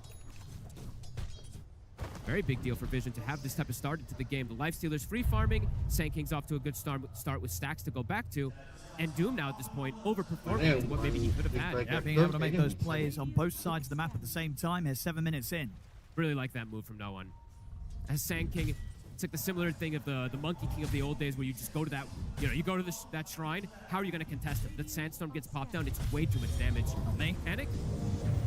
Not quite able to get the cog onto him, at least the first one. Would have maybe been close to threatening him here. He might, if they got the 2 connections. Yeah, super low. He might still be at jeopardy here. Not Me is trying to close the gap, but Satanic, he reads the movement. He'll be able to distance himself away. Oh, really? I mean, Not Me is stalking him. He's got another to be a bit greedy here, Satanic. Cogs, can he line him up? One. Whoop. Whoop. Whoop. Whoop. Get the second, but the battery is so... Satanic lives. A good effort there from Not Me. The Satanic ready with the dodges. Satanic's had practice versus this minigame quite a lot here. Brew. Rotation's coming in from Notice. He's ready to swing across from the top lane. Brew looking pretty dead here, caught in the Sandstorm. This is going to be a very fun game. They're building up the kills here early, Vision. They're going to be able to keep this coming in right. We're going to expect a lot of fast plays from no one, obviously going for this Blink Dagger rush. It's going to be such a fast pace that he gets it because of those stacks. He was able to just go back and clear. He finishes them super quick because he has this good entry into the game. 4-4-0. He can wait to go for the epicenter afterwards to look for the plays once he's got the Blink Dagger. And just a question of whether or not Lal's going to be able to keep up with the tempo on the Storm Spirit, a hero that in some of these mid matchups has just failed to be able to do as much as the enemy hero. And hard for Laurel, right, to set up ganks on these side lanes potentially, because playing into the Lifestealer, it's just not an easy way to go for these type of plays. You can't just go to that lane, gank him very easily, because he's got the built-in rage. He's also level 6, so he's got the Infest now, too. So, yeah, it's eyes on Laurel, how he's going to react to this start here from the Sand King. And damage. He's going to jump in. He does not have a lot of mana. The arrow comes in. Lal's dead. Oh, he gets baited. He cannot make moves like that. A very aggressive play, zipping into the river. Even if they didn't catch him in the stuns, I don't know if he would have had enough mana to break away from them. That was a move gone horribly wrong there for Lal. These Storms have had trouble in this tournament. We've seen it time and time again. No one now even able to invade. They see a triple stack. They actually, I don't know if they saw it. He pulled the camp away as they did. Right, if they do see that, that's going to be quite juicy here for Vision. No one at this point. He's going to have the Blink Dagger at one of the record timings that we do see. Yeah, he's crushing it here. A very, very nice pick, it looks to be so far. 9 class will get brought down here. But yeah, the early Blink Dagger could lead to a very early kill onto Yatoro as well, too, because we are seeing Yatoro, that pacing is there, like we were talking about. Thing about the TA comparison to the Lifestealer, you do farm that much faster, since you just have that built-in cleave, essentially, from your side blades to just jungle with. But the fact that the Sand King's going to have a Blink Dagger so early, he could just go to that lane, throw the Epicenter with the Sandstorm. Super effective tool versus that Refraction early. He's got it done already, Owen. This is pressure. Brazen timing. Definitely going to be on for Yatoro in this game. That's the thing, right? For Spirit, I feel like they've got to put everything into just protecting Yatoro, making sure that he can stay on top of the net worth, because the offensive sort of moves against the Lifestealer, that option just doesn't seem to be there with the heroes they have. So they have to prioritize just making sure that Yatoro can stay ahead. Let's see how much Not Me can do. He does have the level 3 cogs now. A lot of times when I've seen him get level 3 cogs and level 4 cogs, he dictates and he breaks a lot of moves that a team wants to do as well, too. So let's see if that's going to be the case, but no one revving up the Epi. Scary part of the map here for Team Spirit. Tons of pressure applied onto Laurel. They do have the Stampede in order to bail out versus some of these moves, like the panel was talking about, some limited stuns and control that can be there for Vision, but Stampede right now on cooldown. No one with this type of start, too. The damage might be enough with just one stun. And the shotgun, I guess we have to say, too, right? There is going to always be the refresh, too, so they can get that secondary stun pretty soon afterwards. This tower's dropping. No one threatening him with the Epicenter if he sees a chance to jump. It's so dangerous for Laurel to show. They're revving it up every single time.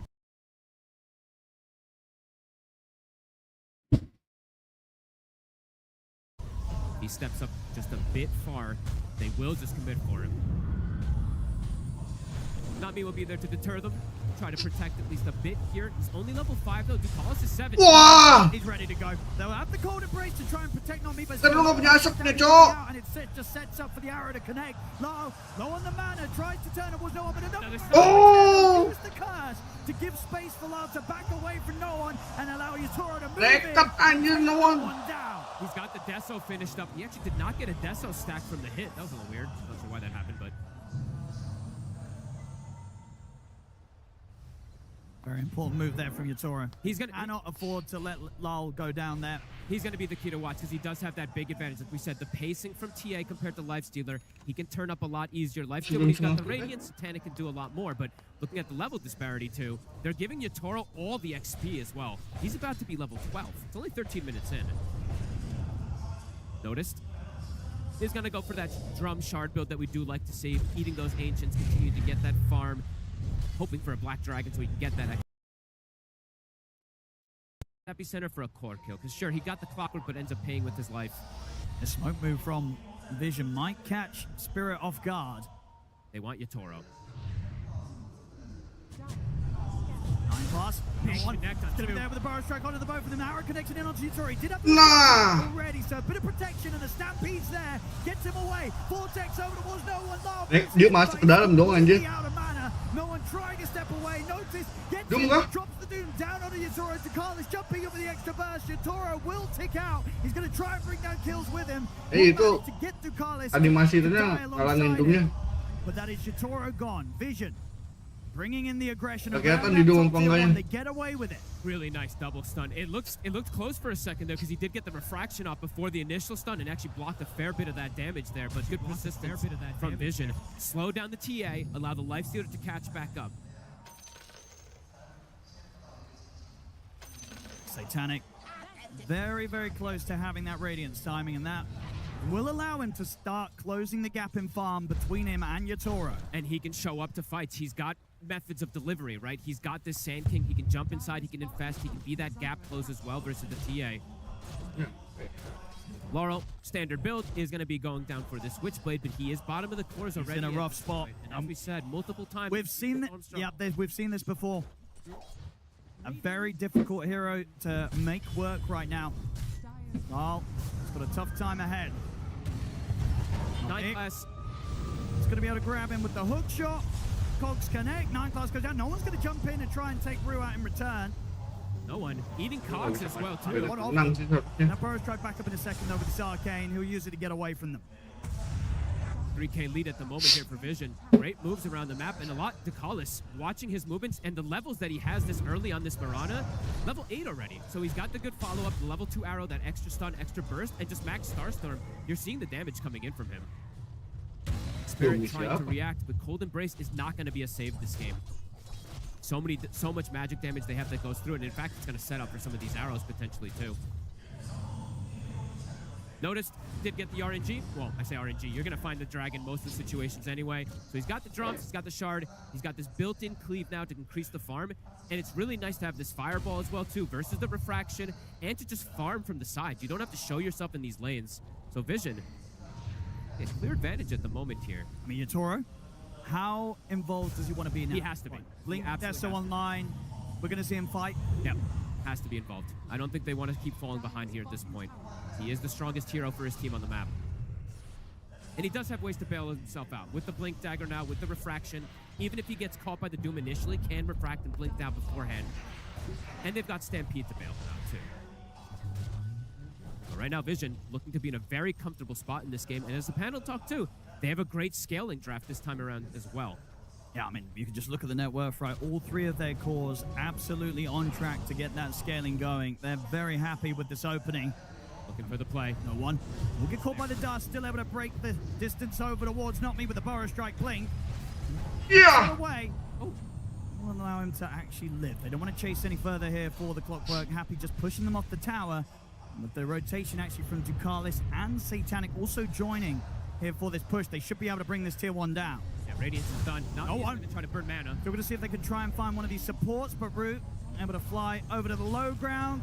TP attempt here from Not Me will not succeed. Satanic has the damage to finish him off and keep this tier 1 tower push going. I'm sure Satanic's sitting there like, you know what? You can burn my mana, but I've got a coddle. So whatever. Immediately comes right back afterwards and can get this pressure going. Map feels like it's going to be a bit dangerous here for Spirit in these next few moments. A lot easier ways that I'm seeing Vision able to set up these aggressive plays, while for the side of Spirit, a lot around Laurel. And as we've seen, I don't know how aggressive he really wants to get, because you can't just die in these stuns super easy. Early days, but yeah, that 4K gold lead does loom over the heads of Team Spirit. As Yatoro, top net worth still on the TA. But he is going to have to do quite a lot this game. Yeah. Especially because Noticed, well, all three cores, like you said, are having this great game. Noticed especially, I think this is the key one for me to look at, because he was counterpicked in the lane, and the fact that he's the top net worth for the team is a pretty big deal. This Doom is going to be very relevant in the game, and how tanky he can be in the front line too. If he's able to get to the Shivas, they're going to have some limited damage for him. Only so much Yatoro is going to be able to do, and will of course have to get this BKB first before he gets the big damage items online. Absolutely needs it this game versus the Sand King. If he doesn't go pretty much, yeah, this BKB is the next item, he will just continue to die every single time. So Vision having a very nice mixed damage, multiple different cores that are having this good game. Satanic Armlet, it's done. Starting to invade the triangle as well now and prevent that extra farm from Collapse. Collapse being a bit quiet this game. He is a Centaur, so it is much more of that farmy hero we know. Gonna go down that heart build. That does mean that the Lifestealer is gonna have a very nice target to feast off of. Kalah, still gonna be a bit of time until we see him be able to really make the moves in these team fights. He's got a lot of catching up to do. How do they protect him, right?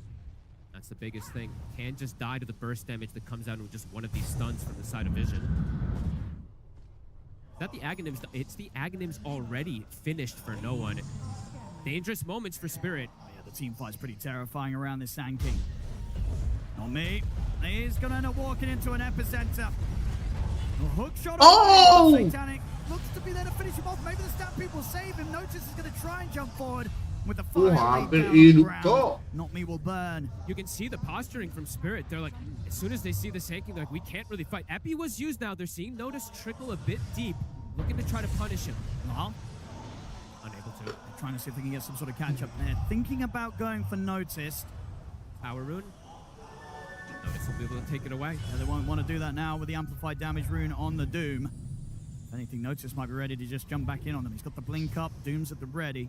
Play it safe though, stick to the triangle. They don't want to force anything too much here, Vision. They know that they've starting to build this comfortable lead across the board on all 3 cores. And getting all 3 towers very early too, which is all important. You're playing versus a TA, you're able to limit the map, constrict where she can farm, and take away her ancients as well too. So Satanic, he just keeps walking into the triangle, stealing that farm, not letting the TA get to that area as well.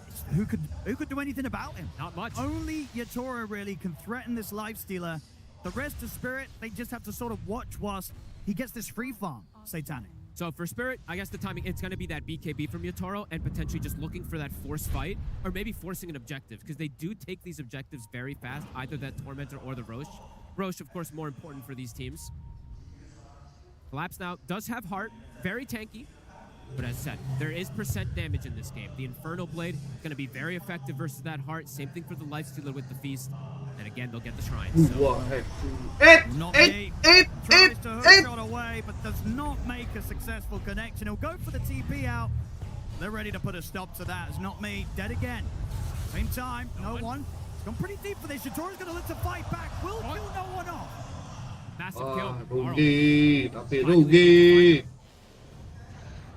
Bottom side, Yatoro joining in. They're looking to pressure Satanic a bit here. It's hard to close for it. Yeah, he's got the Infest if he feels pressured. Got the Moonlight as well, too, to be able to reset. We'll be fine. No one, though, does get caught. That's a massive kill they're able to find onto him there to slow down some of that momentum that Vision is building. Still in a very comfortable spot, though. We're seeing that Storm struggle.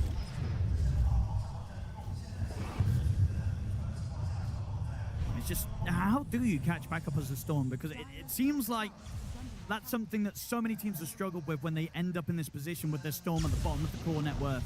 Good question, Owen. Got the shield rune. This could protect him for that next upcoming fight, that little extra barrier. Vision, though.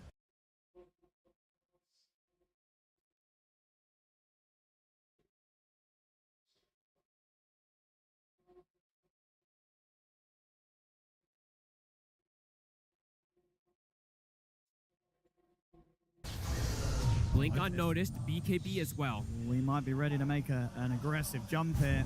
Notice is having an insane game, Owen. Top 2 net worth still at this point. Carl. They're going to go for him. Straight in. Where? Forest Strike into the arrow is all that's needed. As Lyle continues to suffer. Not me's going to get dove here up to the tier 3 by Satanic. As he'll tick out to the burn damage. Seeing the struggles here for Spirit. They're starting to get Blink Daggers. Okay, Collapse does have it picked up here, but limited ways for them to make these moves. Limited ways for them to respond. BKB is done for Yatoro. When they've got the 5-man up, could look to see them go for this type of fight. But again, the team fight advantage from Vision is very apparent. And just so many ways to focus Yatoro right. When all of this net worth for Team Spirit is kind of being focused on their TA, you know, Notice is going to be going for every single time in these fights. If they can just take Yatoro out of the fights, it's going to be quite some time until Team Spirit have some sort of team fight to match that of Team Vision in these team and Yatoro situations. Talking about him, they might just go on. Boom! Boom! Oh, Stampede is there. He's got the BKB, so we'll be able to get away from them. Notice he's going to try and chase, but up to the tier 2 is a bit too much. Notice will have to back off. His BKB comes to an end. He'll get punished. Spirit, no. They have to be there to allow Yatoro to get out and to have a chance of finding a big kill in return. And they get it. That's the biggest move so far here for Spirit. That's 2 massive ultimates used. Yatoro lives. They could force something here. Do they have the opportunity to go for this Roche? We'll see. The positioning isn't great for them because it is on the top side right now. So it does feel like Vision will have some time to be able to react to this, get their ultis back up. Because this is, of course, one of the classic counters to the Doomright. If you have that Stampede at the ready, one of the best. Yatoro's going to be able to run because we talked in the draft right about the lack of control. It's pretty much the Sand King. If you're not hitting the Burrow Strike into the arrow, you're going to be able to run with the Stampede. I'll go for Tormentor. Go for the easier one since it's in a more favorable position for them at the moment. Yatoro, level 19, keeping in a decent pace, but Satanic is hot behind his trail. And the itemization, it's the same as last time from the Lifestealer. He can just go for Manta, go for AC since he's playing versus that minus armor. It's a natural build-up for Satanic. He is very far forward right now. They might look to set up for him. I mean, obviously feels that he has ways out of this with Rage, Infest, immediate Rage there as Collapse tries to get the jump in on him, and they chakra him as well too, so have a Raging well. He's going to be fine. Yeah, straight into the Mud Golem with the Infest. He'll zoom out of there. Collapse is thinking about chasing, but it's such a hard kill to go for, especially when he's on the retreat. There's going to be time for backup to be around. You just cannot commit for this kill. Doom going to be coming back up in 20 seconds. Epi is back and at the ready here for no one. Gonna look for a fight again. No one. Not me. Notice. Gonna try and make quick work of the clock. Nice block. Back to business. Don't find the kill onto the TA earlier, but still looking to get very aggressive here with these timings.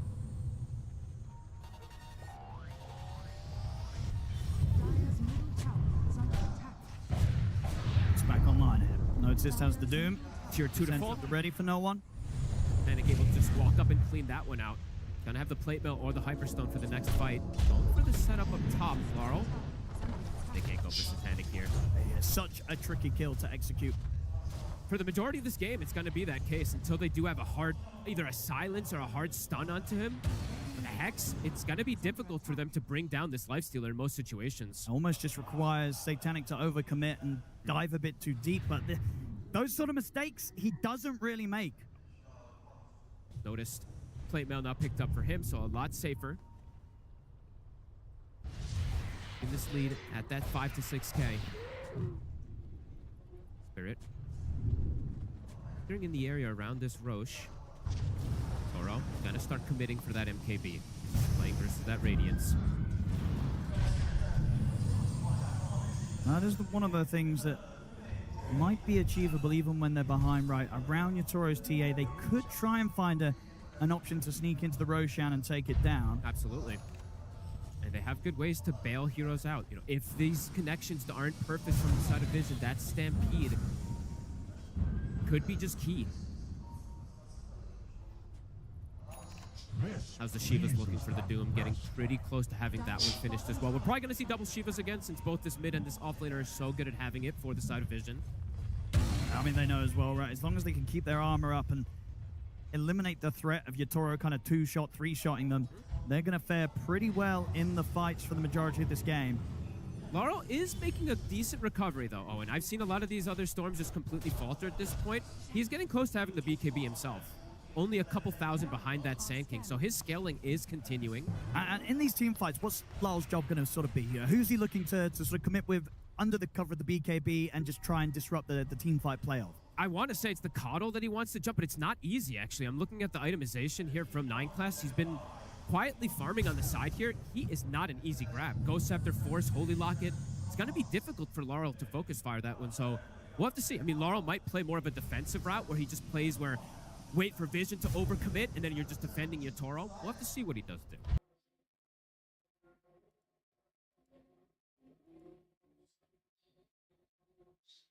Of course you can. Having a pretty clear advantage, and as we were mentioning earlier, their scaling, it is very strong this game. Collapse trying to do his best to keep up with the cause. He's farming well. He's not too far behind, and he is going to be very, very tanky and can obviously go for this Aghanims pickup just to try and put everything into keeping Yatoro alive throughout these team fights and ideally allowing Yatoro to go for the more aggressive items after the MKB and indeed just trying to get this Dragon Lance upgraded next into the Hydra's Breath. They need Yatoro to do all of the damage.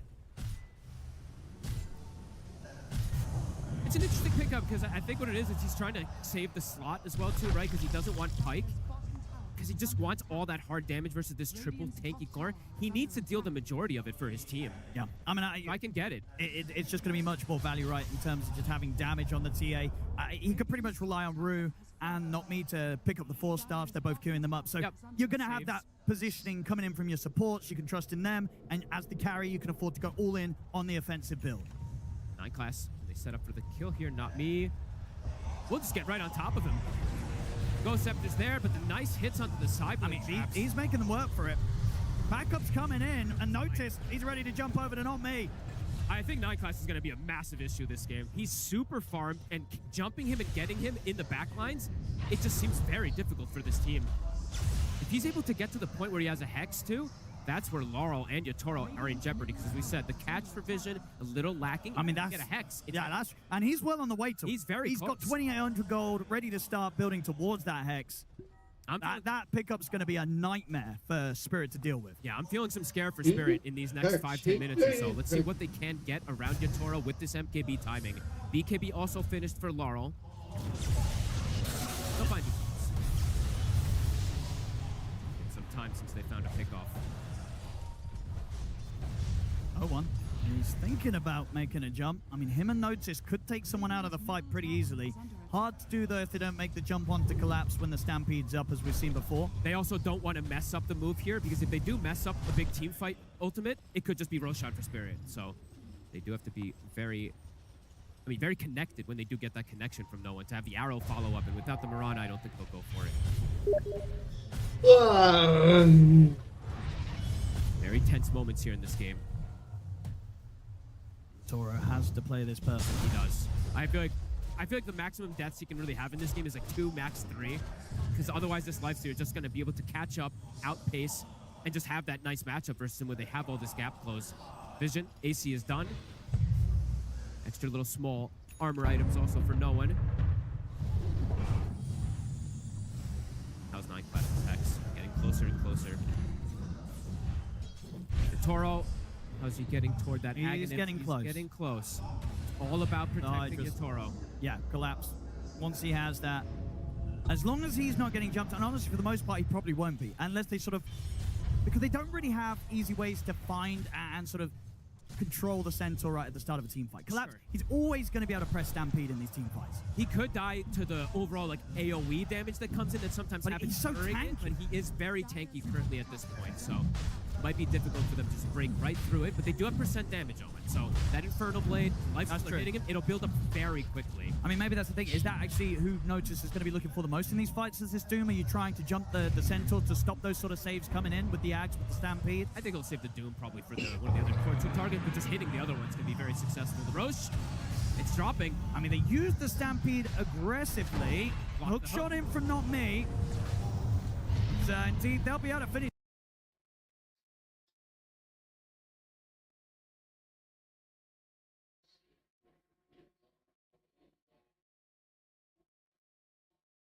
That Roche. Team Spirit not able to make any sort of jump into the pit. Not Me gets caught outside of it, so Vision, they'll get a kill, they'll get the Roche, they've got the Aegis ready to play with for the next 5 minutes on Satanic. And you deny the Roche away from a TA, a hero that wants to play with that Aegis advantage in this type of matchup. Very heads-up move from Vision. They're running straight towards the Tora. Away. This feels like a hard one for Yatoro to carry. It's not the similar one where he's this super late game carry that has the edge over the opposing carry. The Lifestealer matchup, when he's on even footing, it's very good. You want to be quite ahead on the TA when you're playing in this matchup. Very, very difficult times here for Yatoro. Yeah, Satanic is fully caught up, not dying at all in this game, having that lane freedom as well. Jump forward, notice. Rue, he's not going to be getting away from this. Very dead. Vision, super easy for them to make these pickoffs. Both supports gone. Nobody can really come anywhere close to Vision right now. This might be the roughest game we've seen from the Clockwork, from Not Me. He's got 10 deaths, unable to find connections with this hero. He's going to try and jump in. No one was thinking about going back in on this with the Epicenter. He won't for now. Collapse backs off with the Axe. Kalah forcing the lane as well. They've got so much time to apply this pressure here, Vision, with the 3 minutes of Aegis. Onto the tier 3 top. They'll get the fortification out of Spirit. 9 class, the Hex, it's 80 gold away. I don't know if they're going to expect... I mean, they see the items that he has, so they're going to have to... But it's going to be brutal. It's like, what do you do against this Hex on the call? 9 class, he's always going to find the way to catch you. Might be able to just pop some of these heroes before they get the BKB off, potentially. No one will be able to find an amp damage as well. Shivas is about to finish for him. They're going to try and do something. It's into the Aegis. It's a risk, but they feel desperate right now. They've got the Ags from Collapse, so eyes on him to get that workhorse onto Yatoro if he does get focused onto. At the same time, Team Vision, they've got the Moonlight up. Sneaking around the map themselves. Getting up to the high ground here, Satanic will show. So Spirit have decent amount of information, but can they actually fight this despite the gold deficit that they're at? Can they access the backline? Do they see 9 class? They get land on him. He's going to try and get the jump in straight away. They look towards 9 class, see if they can take him out. The curse comes out, locking the 3 of them down. No one's able to get the BKB off. 9 class, he's healed up by the infest. Satanic keeps the call alive. Vision, they won't lose anyone to that attempt there from Spirit. And now Satanic, he's on Toro. Toro has any sort of help to get him out of this. The Stampede's already been used. Try and run, but the BKB's about to come to an end. They've got a force hit from Rude to try and save Toro. Satanic's going to still chase on. No one catches Nvme here in the river with Ducalis. The workhorse is there. Collapse under the tier 2, but Satanic, he's going to dive on forward. Collapse will go for the TP out, gets out just in time before Notice comes in with the tendrils. They try for a desperate move. They find the backline, but there's so much healing. Gets the infest off onto him. They get the extra bailout as well, too, when he gets the Holy Locket. Look at that heal. I mean, it's one of those situations, right, where you want to kill the Kotl, but at the same time, it's just so hard to take 9 class out at the start of the fight, even if you're getting the jump on him. BKB was used there from Laurel and Toro. Don't have it for the defense now. Still an Aegis on Satanic onto this high ground. Can they push him back? The tier 3 is gone. Cheeky little perk. Collapse. They're going to try and see what he can find at the side. They get the Vortex on the one Satanic. The damage coming in for Toro. He's going to be fine. Gets in with the infest. They do catch him with the stun on the way out, though. That's him gone the once. Spirit, can they set up to take him down a second time? Hook shots there. Into the damage. They bring him down low. He's able to put the Manta running away with the moonlight, but they've got him. They take out Satanic. Can they chase for more? They need to try and find more from the Spirit. An opportunity presents itself. They cannot let it slip away. Zip 4 from Lyle, looking at 9 class. He's got the Ghost Scepter, doesn't matter. Hustov, Vortex, they've got the control. They'll take the Kotl down. Ooh, they punished some of this greed from Satanic. He felt like he was unkillable, but his team started to split away. He didn't have all that backup. Great opportunity seized there from Spirit. A big defense there. They lose the tier 3, but the barracks, they'll be protected. Spirit having a chance now to play out onto the map. A good window as well, 50 seconds almost here without 9 class or Satanic in play. Hit the high ground a bit. Toro's tempted. I mean, he hits hard. Very hard. See how much Spirit can do. They lost the tier 3. If they're able to take the same, maybe even more. That was an insane moment for Spirit, too, because now you're seeing Toro potentially is going to have that item advantage versus the Lifestealer to be able to beat on him, too. Tower dropping. Connection on the side. They get the hook shot. They're going to be able to catch Ducalis outside of the base. Ooh, another one here for Spirit. Carl is getting the connections here with the Vortexes. 6-2 and 4 now. Despite the deficit that he's at, I mean, he's still at a point where he's got more farm than no one on the Sand King now, and he's making more plays. They'll get the jump onto Toro. Collapse. He's in with the save, though. Bails Toro out, and will be able to take him away from the Doom. They bought back on Ducalis as well, too. Spirit's able to disengage. It's a full retreat. Everybody's getting out alive on Spirit. Oh, the spell casting from Spirit. Absolutely beautiful. The Winter's Curse to disengage. They know what primary target number 1 is. It's Toro. Just make sure that he's protected. And he can push doang nggak ngelawan. Swift Blink getting pretty close. I mean, he's got the money. Yep. Ya hajar dikit cabut langsung aja. Full item now over Satanic. Do you spend up for the Swift Blink or do you hold for buyback? I think he's buying. I don't think this is a game where you can hold your gold. I think you want to be playing with that advantage, the gold immediately. I mean, I like it, and just full trust in Collapse to be there with these saves. Keep your Toro protected at all costs. Full They trust. slowed down quite a lot of that momentum from Vision. Even though they were able to deny that Aegis away from the side of the TA, they ended up denying the Aegis away from Satanic from him getting too much out of it afterwards. Spirit. Level 25 now has been hit. This 25 talent is pretty busted, 0-2. Any game is winnable when you do have this talent this early. That meld hit bash could trip Satanic up massively. They absolutely can. Suddenly, the rage is not enough to keep you safe, and you're not always able to get that quick jump in with the infest if that bit of an interrupt comes in through the bash. Laurel, Conjurer's Catalyst now for him too. His scaling is increasing. They find no one here out on the map. Oh, that would be his way back to the mid, but they're going to see him. Not me. Able to get him with the hooks on the Conjure down and put the BKB. Try and get away from this with the Burrow Strike. The curse is there to hold him in position. Toro closing in upon him here with the Stampede. Jump. They got no one. They bring no one down. Zoom's going to get dropped on towards Collapse. Hex is there on Toro. He's been surrounded by Satanic. The Notice will try and get away with the Oh my god! Vision could take Yatoro down this time. And the Doom is going to continue to run. He's going to tick pretty low. I think he's dead. Oh, No. the last tick gets him. Noticed. You had said before, do you actually doom the Centaur? I think you actually do doom the Centaur. Seeing that positioning there, Yatoro is very aggressively postured. They doom the Centaur. He can't bail him out when he overextends. I mean, absolutely right. You take him away from the fight and suddenly Yatoro is left vulnerable.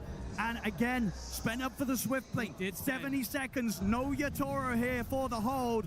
Vision, they might not have no one, but they have the damage here with Satanic at the front to try and take a lot away from Spirit. They chase so far for that kill. They do get punished this time. The rack's now exposed. Wah, game 3 ya. Tier 2s are already completely gone, so the other lanes are open as well for Vision. They're going to stick around, at least until the TA does start to come back, because they have 40 seconds without these two cores. Yeah, just without Yatoro, they have nowhere near enough damage to threaten Satanic at all as this Lifestealer. Up to the top lane. 30 seconds still. Now Yatoro. No one back in play is ready to TP over to join the rest of the team. Notice he's in with the jump, they get the catch on and not me's in trouble. Another fire thrown down on towards him. Will try to get away. Brace out of force. We're separated from Satanic, but Satanic, he wants to keep pushing for the kill. What's the man to tank some of the battery assault? He might just die here to the damage of the illusions. They'll get him back to the fountain. But Vision just pushing Spirit away from the barracks. They'll respect the fact that Yatoro is coming back into action, though. They won't overstay their welcome. Vision, they'll fall back. Satanic pressing forward here with that Lifestealer. Now back in that even net worth, has this item as well, too, coming out for him. We'll see it again, that last tick. Literally the last one, and it overkills him by 4 damage, if I'm not mistaken there, because it was ticking for 66 per tick. Vision potentially looking to close it out if they get a big catch here. I mean, they know very likely, right, from that last play, that buyback is not an option for Yatoro, and he's still 500 gold short of it. Okay. So they know there's a high likelihood that because he spent up and didn't have the buyback for that defense, that he's still in this situation where if they kill Yatoro, the game's going to be over, and we're going to be going to a game 5. Laurel has a Lincolns to be able to block. Notice, it's going to make the jump. They find not me first. Same time to Kalah is trying to look towards the back line. They've surrounded Yatoro, but there's the save. Collapse comes in. He's got to get him out of here. The curse will hold back no one to notice. They'll take Yatoro back up to the safety of the high ground. Nice side blades there onto no one. Did use the BKB during the workhorse and can't actually attack during it this time. It has to just run away, so it's a defensive bailout from Spirit, but they can't get out of it there. And there's still a Doom available. Notice does have it at the ready. Do they try and strike again? Oh, I like this from no one too. Goes for the Basher after the Shivas, that extra bit of control that could potentially clip the TA or even the Centaur, right? Like when he's trying to bail him out, it might hit him with the Bash if he gets lucky. It's all eyes on Yatoro and Collapse. Yatoro. Collapse is going to go in aggressive on a no, but Collapse, he'll suffer for this, ticking down to the Doom. He's gone for 80, and Satanic, he knows without the Centaur to be around to save anyone, he can get back on the aggression. Laurel has no BKB, or sorry, Yatoro has no BKB for 20 seconds. Oh, force aggressive. X to the force. Satanic, he's stepping up, no one's in with the bar strike on the board for the Yeah! Mati. He's gone. He's got the buyback gold available here. He'll use it straight away, Yatoro. But Vision, they're taking them down one by one inside the base. They'll look to Satanic, but he's able to back up, continue the push onto the barracks. Spirit, they've got to try and hold here with just the 2 of them. Vision. 2v5 with an epicenter available. They're ready to go for the mega creeps. No one. He's ready to go for the kill. He's challenging up the epicenter. He's in with the jump. They get the opening on towards Lal. They've got the lockdown. Lal to fall. He's out of the buyback. They're onto the tier 4s here, Vision. Oh, and I think we're blessed with that game 5. I think we might be. And the tier 4s are going down. Yatoro's going to try one final stand here on his own, but the entirety of his team are gone. The Burrow strikes there, catching him after the BKB into the arrow. GG's called. We're going to a game 5 here in the international grand finals as Team Vision coming with some beautiful moves here in this game 4. Dapat fish bomb dia sekarang. Much for Spirit, we saw them coming with a pretty good strike back around these saves from Collapse, but you saw the adaptation from Vision. Suddenly, Collapse's priority in this fight, it jumped up tenfold. Get rid of the Centaur, stop him getting these saves, and with that, they're able to take them down and force a game 5-fold. They're forcing reactions from Spirit over and over again, and for Spirit, it's too much for them to deal with, bailing Yatoro out. Even though Laurel, we mentioned, he was making some of this recovery, but you can see the world of difference in comparison of him and the Sand King. No one, he's just a deterrent. He's forcing a lot of reactions, while the other two cores, they're hard carrying. Noticed. What a hell of a game from him on this Doom. Starting it out with the first blood somehow, and then ending 9-1 and 11. He played ridiculous. Amazing. Ridiculous stuff across the board there from Team Vision. We are seeing an absolutely beautiful display of Dota here in the grand finals, and we're getting a game 5.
Ngeri.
Stop that 100% win streak that Spirit have in TI Grand Finals.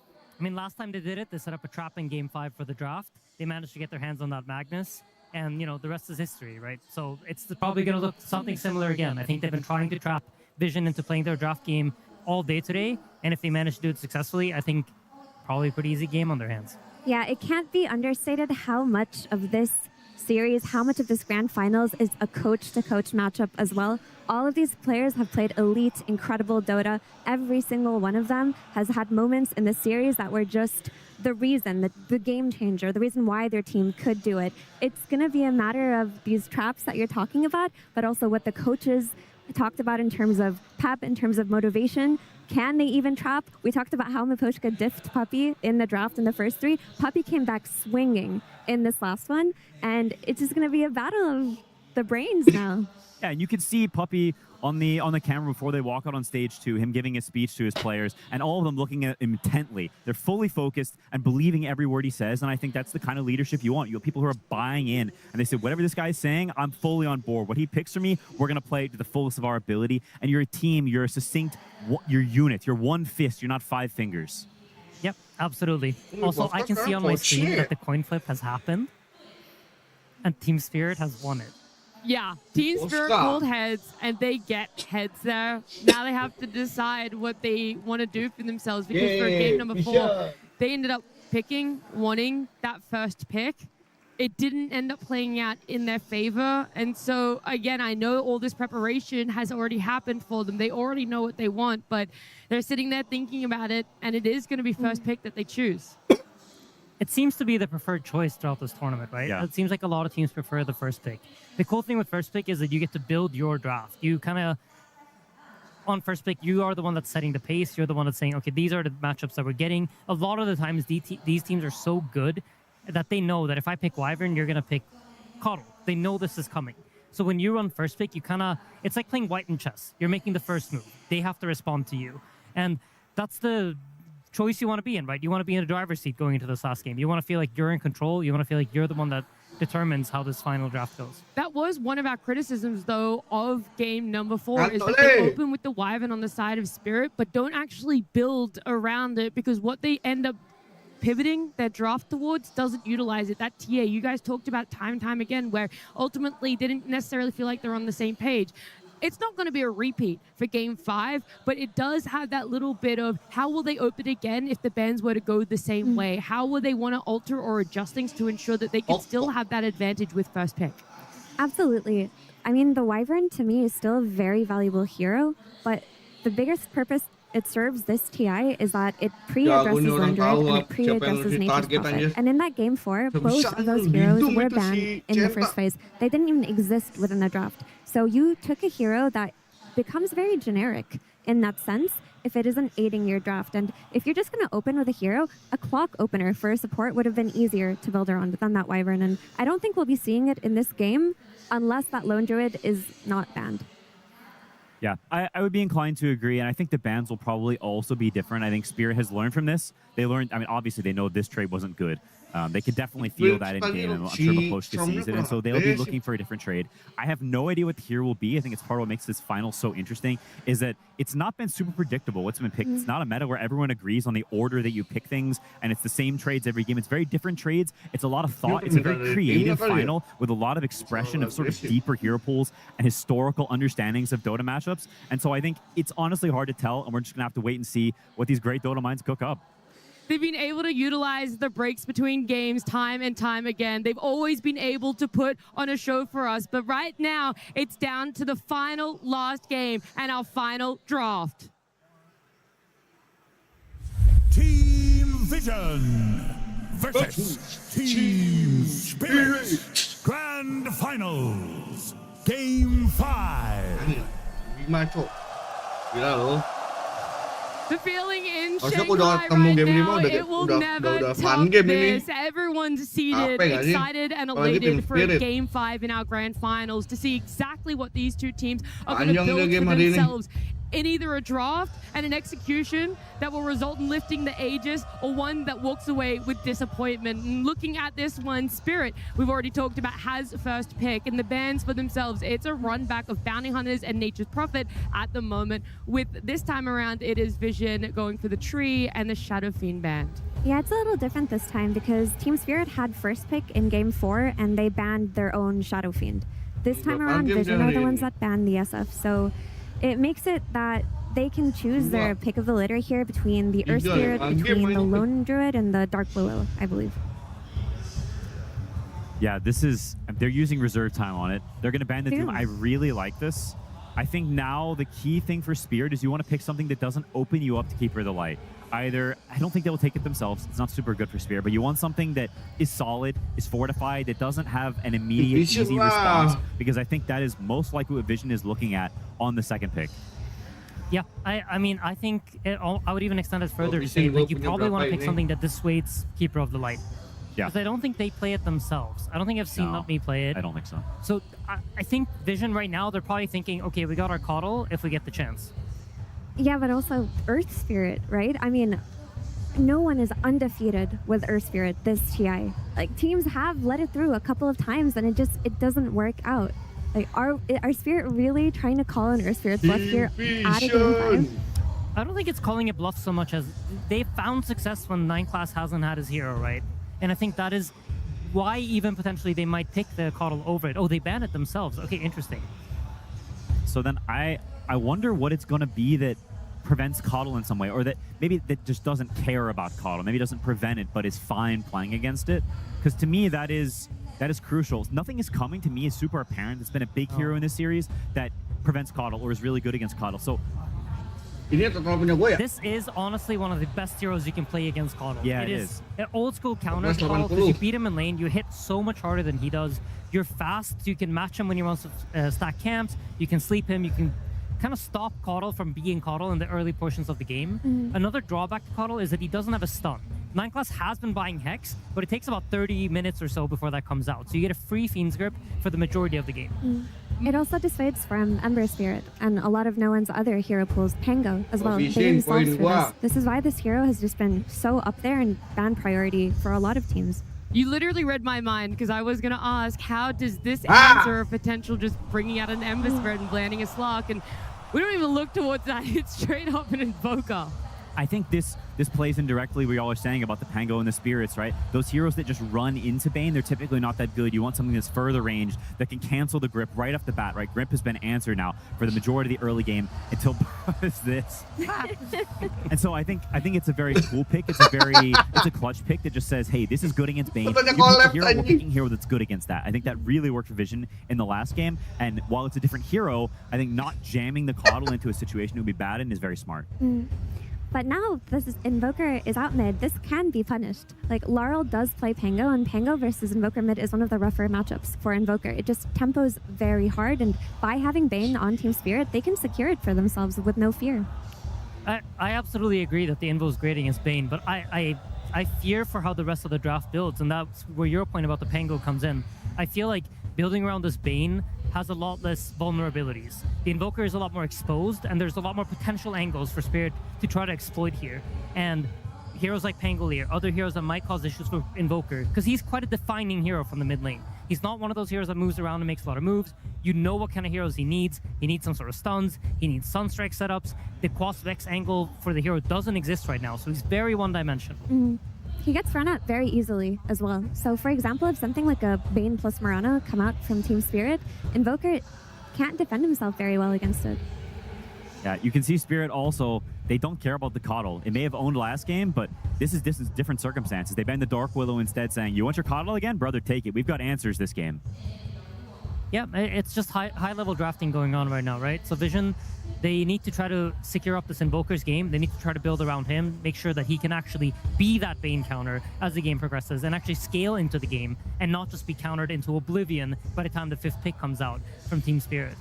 Yeah, a big way you do that is getting strong lanes and getting some melee hero or some tanky hero that can sort of play in front and give Invoker space, because there's aggression coming towards mid. As soon as you pick Invoker, there's a big spotlight on that mid lane. They want to pressure you, they want to run you over because you're vulnerable early. And so for Vision, having something that protects that area, that can fend off the Bane, whether they be Vision or clutch plays or something to take off the Nightmare, anything really, there's a lot of potential answers, but you want to fortify this guy. I completely agree. Yo, shout out, happy birthday to everyone born today. Guy in the arena celebrating his birthday, celebrating a Game 5 between Spirit and Vision. I don't know if you could be any more blessed, truly. It's a great birthday. And this is a great hero versus Bane. It does all of those things, and it's a very classic response. Yeah, this hero is really good against Bane. It's also a 9-class hero. I will say he doesn't really play it that often, but I think he plays it extremely well. He's one of those people that when you give him something like this that has like some sort of clutch play, some sort of like can do some weird stuff, he usually finds the impact. I know he's a big fan of buying the shard and also lifting his allies out of danger. And here's the Pango, Mira. Yeah, I mean, it's a great lane against Invoker. It has a free BKB. Like, I feel like free BKB in Dota is so conceptually broken. That's why we've seen Lifestealer this series as well. I do want to comment, though, now that this Rubik is out, a hero that kind of got forgotten about last game was the Underlord that popped off in Game 2. Like, are Spirit in a position where they have to pick it here, or they just give it to Vision? Because Underlord would fit so many builds to set up for this Invoker Cataclysm later on. It's so scary to pick into Rubik because this Firestorm gets amped up. It deals so much damage. It cuts through you so quickly. You go from being this tanky blob to just being butter. Yeah. You just have to deal with it then. You have to give them the Underlord. That is, I'm not going to lie, it's a very scary prospect. I think it gives you incredible scaling. It gives you real ease of execution where you can sit back and farm, and if Spirit doesn't run at you, that eventually this Bane, this Pangolier, these are heroes that need to commit to fights in some way. And I think Spirit with the Mirana, it's exactly what you mentioned, Mira, but it's very focused on aggression. And if there's an Underlord coming, these are heroes that don't like being held down. They don't deal well with roots. They play well off mobility. And there is a potential serious scaling problem. It's just how heroes can become problems, but then another problem is posed with the Doom in that last game, and then Doom shifts up in priority, and the Underlord that was banned was forgotten about, and it's just so much has been happening this TI Grand Finals. It's wild to keep up with. Yeah, absolutely. I mean, this Underlord, I agree. It poses a lot of issues. It's great against the Pangolier. You get that global root that can set up for spells. They can set up for any sort of lift play from Rubik. Pango does have a shard that kind of protects him against it. And does not have a stun to cancel the Fiend's Grip. So if they go for that, that's something that you have to keep in mind. Yeah. Yatoro will also have the pick to counter that, so we'll be able to immediately respond, and they're not going to go for it. Axe into Bane is a little surprising to me. It's something you would typically consider as a pretty good response to Axe, because when he calls a guy, you just sleep him and have a save. So I don't know what you think, but I'm a bit surprised. I am as well. I feel like the Underlord looked a lot more difficult to address within the draft, but it seems like Vision wanted to build around their Invoker. While Underlord would have solved a lot of issues in the game, they looked at it as, we have an Invoker in our first phase. Do we have enough setup for it? Let's just go for Axe, the greatest setup for Invoker in all of Dota.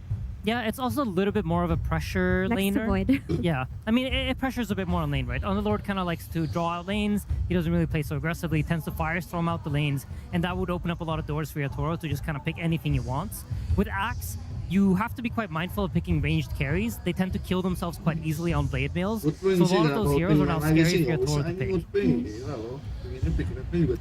pick. Axe is not the... I mean, there's the Lifestealer, which is... I think it's a pretty good, decent game for it, but it's not something Yatoro particularly likes. It's not in his wheelhouse. I think Satanic is much more comfortable and appreciates the hero a lot more. classic Yatoro heroes, when I see Invoker, I think something like the Faceless Void. But I don't know. I mean, which I would love to see, but I don't know if it's good enough. Okay. I think I would prefer the Lifestealer just because of free BKB. We talked about Diambil. Gak mau diambil. You counter Invoker. Again, Vision are saying with this Axe pick that Invoker is the centerpiece of their draft and they want to build around it, and Spirit choose to conceptually counter that with a hero that is naturally so good against Invoker.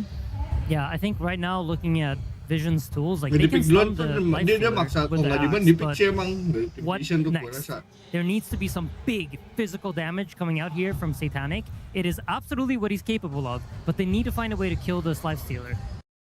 This hero has won, I believe, every single game that we've seen him in this Grand Final, and I think he's been quite a big problem in all the games that we've seen in this Grand Final too.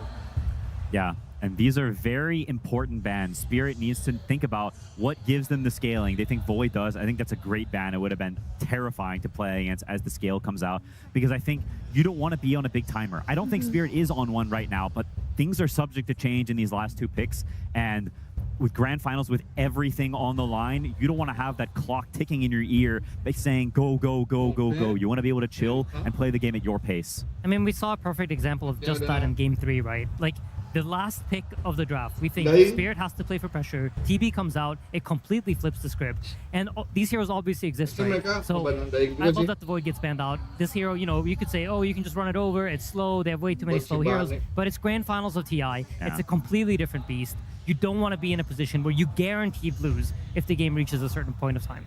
Yeah, it's just too scary. It's too scary. It's too risky, and it forces too heavy a burden of execution. I genuinely think both teams are gunning so hard for, we just need to be able to scale. We need things that are just good game matchups, because it's just too stressful to play a game like this in a Game 5 where you have to run them over.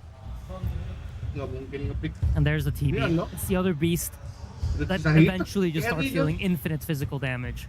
Both banned out. It's also one of Satanic's absolute favorite heroes, and I think if Satanic could choose to play his favorite hero in his last game of TI, that probably would have been TB.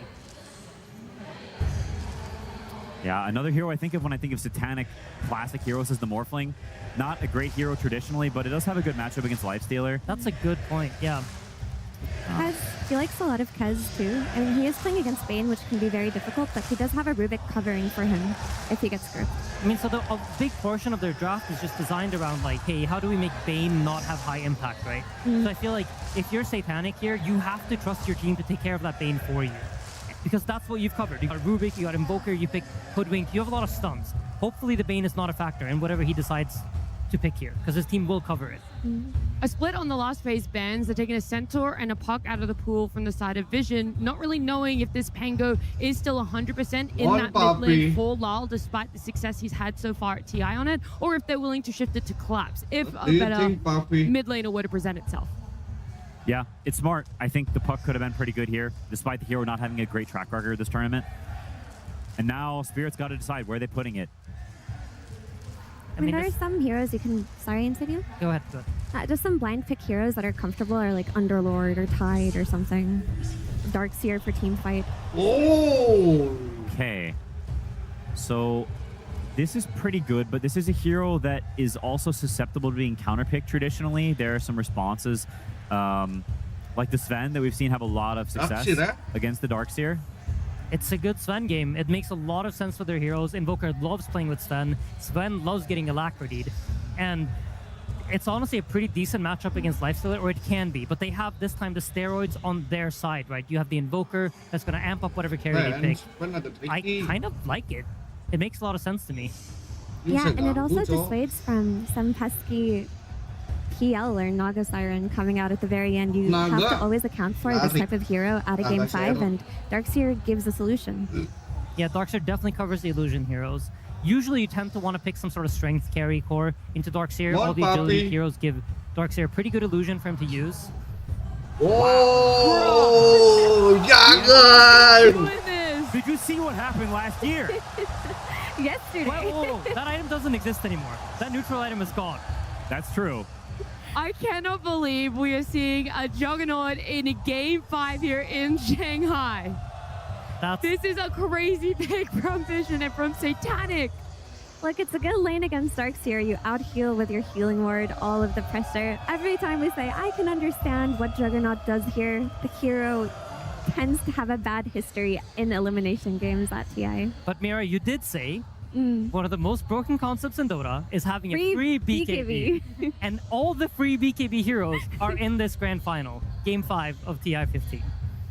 I don't know. I mean, you're playing against Bane. I think there's a lot on Ruvik's shoulders to cover against this Bane and make it so that Satanic can play the game. Juggernaut as a hero has very good scaling. They're going to have the Alacrity plus Omni Slash combo versus the Lifestealer. You know, it does suck to get Omni Slash, but the scaling is there absolutely for Team Spirit too.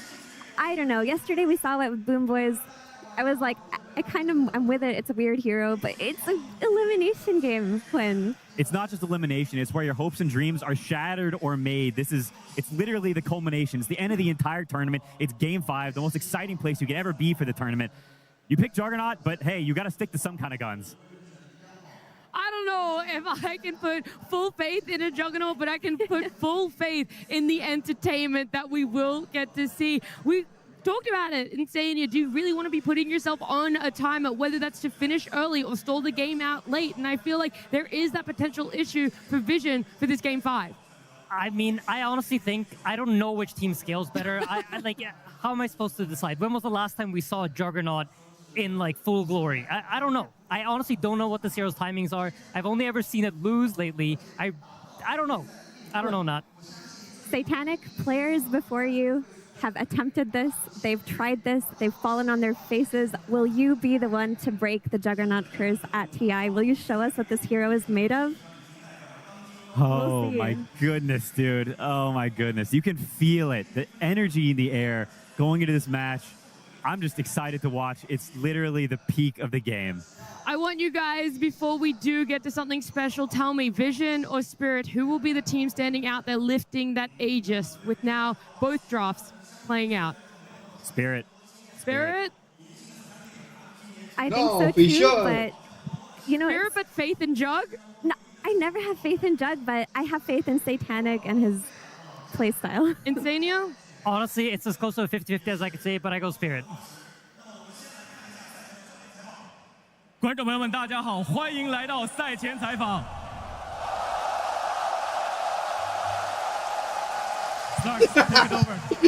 Agak lain sih dia ambil Jagger ya. You know this man well. Bukannya One of the bakal most accept lagi iconic keluar. players in the world, going for his third Aegis. Give it up for Motherboard!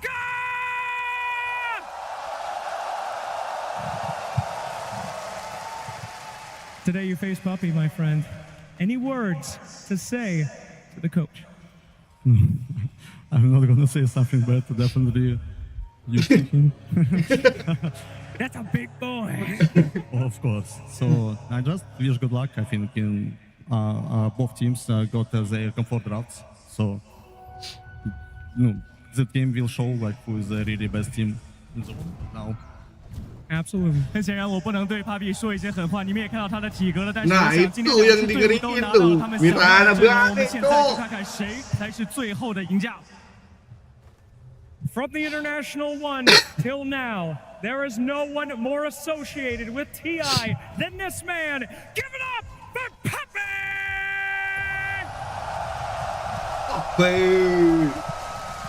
The time for prep is over. The time for picks is over. Now the game is on the players. Anything to say to Motherboard? Thanks for not beating us right away. Game 5 is pretty good. Thanks to them, we got Game 5. He has done a really good job with this team. All the best of luck to both teams. Hope it's great Dota. 感谢没有提前把这个系列赛结束，我们来到了这个决胜局。我相信双方对方做的工作也非常的不错。最后的话，决胜局，我希望我们都能打出更好的表现。In one of the most legendary moments in TI history, can I please have both coaches shake some hands? Let's see it. 观众朋友们，现在就是决战时刻。Here we go indeed. Game 5 time here at the International here in Shanghai. And Fog, there's a juggernaut. Game 5 again. What's going on? I can't wait to see what Satanic's going to have in store for us this game. An interesting pick. It was always going to be the question what the carry selection was going to be coming towards the end of the draft. A Satanic making the call to bring in the Juggernaut. Top lane, we've already had the first blood go down here in favor of Team Vision. 9 class. Looks like he's going to live in your Oh! He might be in trouble getting chased down Notice! here with the battle hunger upon him. Notice! Noticed. He's... Sunstrike! Oh! He will! What a play. All right, couple of kills already to start this game off for Vision. But Fog, talk to me. Bringing the Juggernaut out here, especially in front of this crowd, they're going to have some painful memories about this Jug. They sure will. But this is... You look at the draft, and you can kind of see the idea, the concept behind it, right? They're looking for this immunity, this hero that has that built-in BKB like the panel was talking about, and playing versus Pango in general, right? You Rolling Thunder in, you can just get Omni-Slashed. It's a theory that teams have wanted to try versus this Pango multiple different times. On paper, we'll have to see what Satanic can do for it. It's incredible that we get it. I cannot believe we get a Jug in Game 5 in back-to-back finals. That's absolutely at TI, that is absolutely amazing. And as I say, it's just going to be a pleasure to see what Satanic can do with it. It's just such a different style of carry to anything else we're seeing, right? Who else are you picking to farm a Battle Fury in 2026, Fog? Nobody. Literally nobody. We're not seeing any Battle Furies being built up because the timing of it can be pretty difficult, but the lane, it isn't a double melee type of Darkseer Ion Shell pressure lane, and even if it was, Jug is pretty good versus that with the healing ward. You have ways to negate it with the spin. This is super interesting, Owen. And the matchup, the Jug versus the Lifestealer, see how that one ends up going as well, too, because times have changed. For a while, in the old school days, just like, oh, you Omni-Slash the Lifestealer and he dies. Yeah, that's range, right? That isn't really the case anymore. He has ways to play around it with his Infest, jumping in and out, even being tanky enough to stand through. We'll have to see how these lanes do go, because right now, Yatoro is feeling this pressure in this lane. This top lane, 9 class and Notice, they're doing a fantastic job. Collapse also, he is feeling the pressure on the opposing side. So the lanes at the moment looking very good for the side of Vision. Might be able to chase him down here, Collapse. Couple of hits, and he's gone. So already, Team Vision up 3 kills here across the lanes, and Satanic off to a very hot start. Top of the CS right now here is the safe lane Jug. I love when we see these type of crazy high execution, high damage type of lineups, right? We have an Invoker in Game 5 as well, too. We have to mention for no one, some teams have been deterred away from picking this hero because of this counter-pick Pango matchup in the mid-game. But no one, at least in the laning phase, he's holding his own very nicely here. 19-9 to the 22-9. In the mid-game, it starts to be a bit problematic because you just get rolled on and it can be hard to just survive, but they do have ways to protect him. I think that's with 9 class. When he gets the shard, can go for this potential save. So we're absolutely in for a treat, Owen. We just see some pretty insane Rubik plays earlier to keep the cause alive throughout the chaos that was being brought onto them. And I specifically wanted to mention 9 class because we did say at the start of that last game, there could be a difference between the position 4s. Not Me had one of the quietest Clockwork games ever, and 9 class went absolutely ham on the Coddle. So see if he can do something similar on the Rubik this game, because he has some very good spells to steal. Has the Fiend's Grip, he has the save that he can do with the Shard as well too, even stealing some of the Pango spells. Great options. Lanes starting to get broken a bit here. And talking about the last pick for Vision, you know, over on the side of Spirit, their last pick going for the Darkseer for Collapse. Seems like a good game for it. Yeah, I mean, before, like, the Jug, of course, is going to be a decent counter pick, but I think what they were looking at is they're going to have to pick an Agi carry, so this wall is going to be quite effective in overall game stage. Sunstrike's going to connect onto it. They've got the Bushwhack as well as DeColis. No one step up. 9 class will die. So they get the trade here between the supports, as both mids are momentarily drawn away from that mid lane. Nice Sunstrikes coming in. Time and time again, no one is finding these connections. Laurel has hit the 6. See who's going to get this power rune. Are they going to be ready for it? I mean, both supports probably going to TP to the mid lane to ensure that they do this 3v3 instant TP from the both of them. They know how important this rune timing can be. Brew, get the sleep. They don't set up. They don't really have the angle though for not to connect the arrow here, so be fine. Bushwhack out return. It's going to allow DeColis to step up, take that Invis rune away. Tries for a random Sunstrike there. A nice try. Miss synergy there coming between the Rubik and the Hoodwink, using their stuns at the same exact timing there. And they are keeping Lal low. Lal's going to have to be cautious. And a little bit. And the nice thing for this Invoker... Bottom. DeCarlos is able to wrap across back towards the bottom lane, get the bushwhack connection. It's an acorn shot. They kill off Collapse whilst he's left alone. Oh, DeCarlos is having a beautiful entry into this game as well, too. There's multiple different catches. He gets the first blood at the start, and he's continuing to shut down Collapse. So the nice thing about the Invoker this game, even though he's into the Pango, in the laning phase, he can always block these arrows. Right? He's always going to have this Forge Spirit to be able to go for runes or arrows. They'll find him here with the rotation. Won't be able to dodge that swashbuckle coming in at the end there from Lal. Starting to get some kills themselves, Spirit, but without a doubt, you know, this bottom lane, Satanic, he could not be happier. Having a beautiful start to the lane. He's going to feel very safe now with the Ring of Health online. And now that he's got the level 6, that extra sort of chance to threaten a kill, it becomes a little more complicated if Collapse wants to come down here and farm. Level 6, done. Healing Ward down, back up the full. He's chilling. This is going to be a good timing for the battlefield. It is. A very good timing. And he isn't playing into a Blade Mail counter, right? A lot of times when I've seen these jugs, he ends up playing into a Blade Mail or something that just devastates him in most situations. He has to watch out for the Fiend's Grip in particular, but that's the biggest threat this game for him. Yeah, I think that and overall, the most annoying thing for the Jug is just Spirit's ability to tank up right. If it's Lifestealer, this Darkseer gets to a point where the Omni Slashes are just not going to be doing much at all, it's going to feel kind of awkward because, again, we have to sort of go back to the fact there is a reason, right, why we just don't see a lot of Jug. Yeah, but Satanic does like it, so we'll have to see what he can do with it. Spirit with an aggressive move here, knowing the stacks are coming out here from 9 class because they have this axe. Laro's going to take away probably the entirety of here with the next wash. Almost gets all of it, so Noticed won't be able to get that grab, but Noticed. 8-minute power rune, not me. Tries to step over. Won't be able to leap up to the high ground. Have to be careful there. The 3 of them were ready to look towards him. Nice play from Rue. Sleeps a Forge Spirit to prevent it from getting the kill onto the rune there, so Laro will have a regen for the next move. Yatoro was feeling some pressure at the start of the laning phase. Now that's been broken, but he will have a differential between him and the Jug, and I'm curious to see which one farms faster, a Lifestealer Radiance or a Jug with the Battle Fury. I feel like it might be the Jug. With how quick he's going to get this Battle Fury Satanic, I think he might just be able to get ahead of Yatoro and stay ahead of him. We'll see. Which has been very important in this series. It's been the competition between these two carries of who thinks they can outscale the other. We'll see who's right in this one. Is it the Lifestealer? Is it the Jug? I have to truly see. So the Darkseer, we've seen a lot in this tournament. Not in this finals, of course, but the power of this hero is pretty strong when you get into the team fights in particular. A lot of these games have been revolved around these team fight successes. So see what happens when Collapse gets in with these Ion Shells on the Pango, when he gets his Dominator and some of these auras. If he goes auras.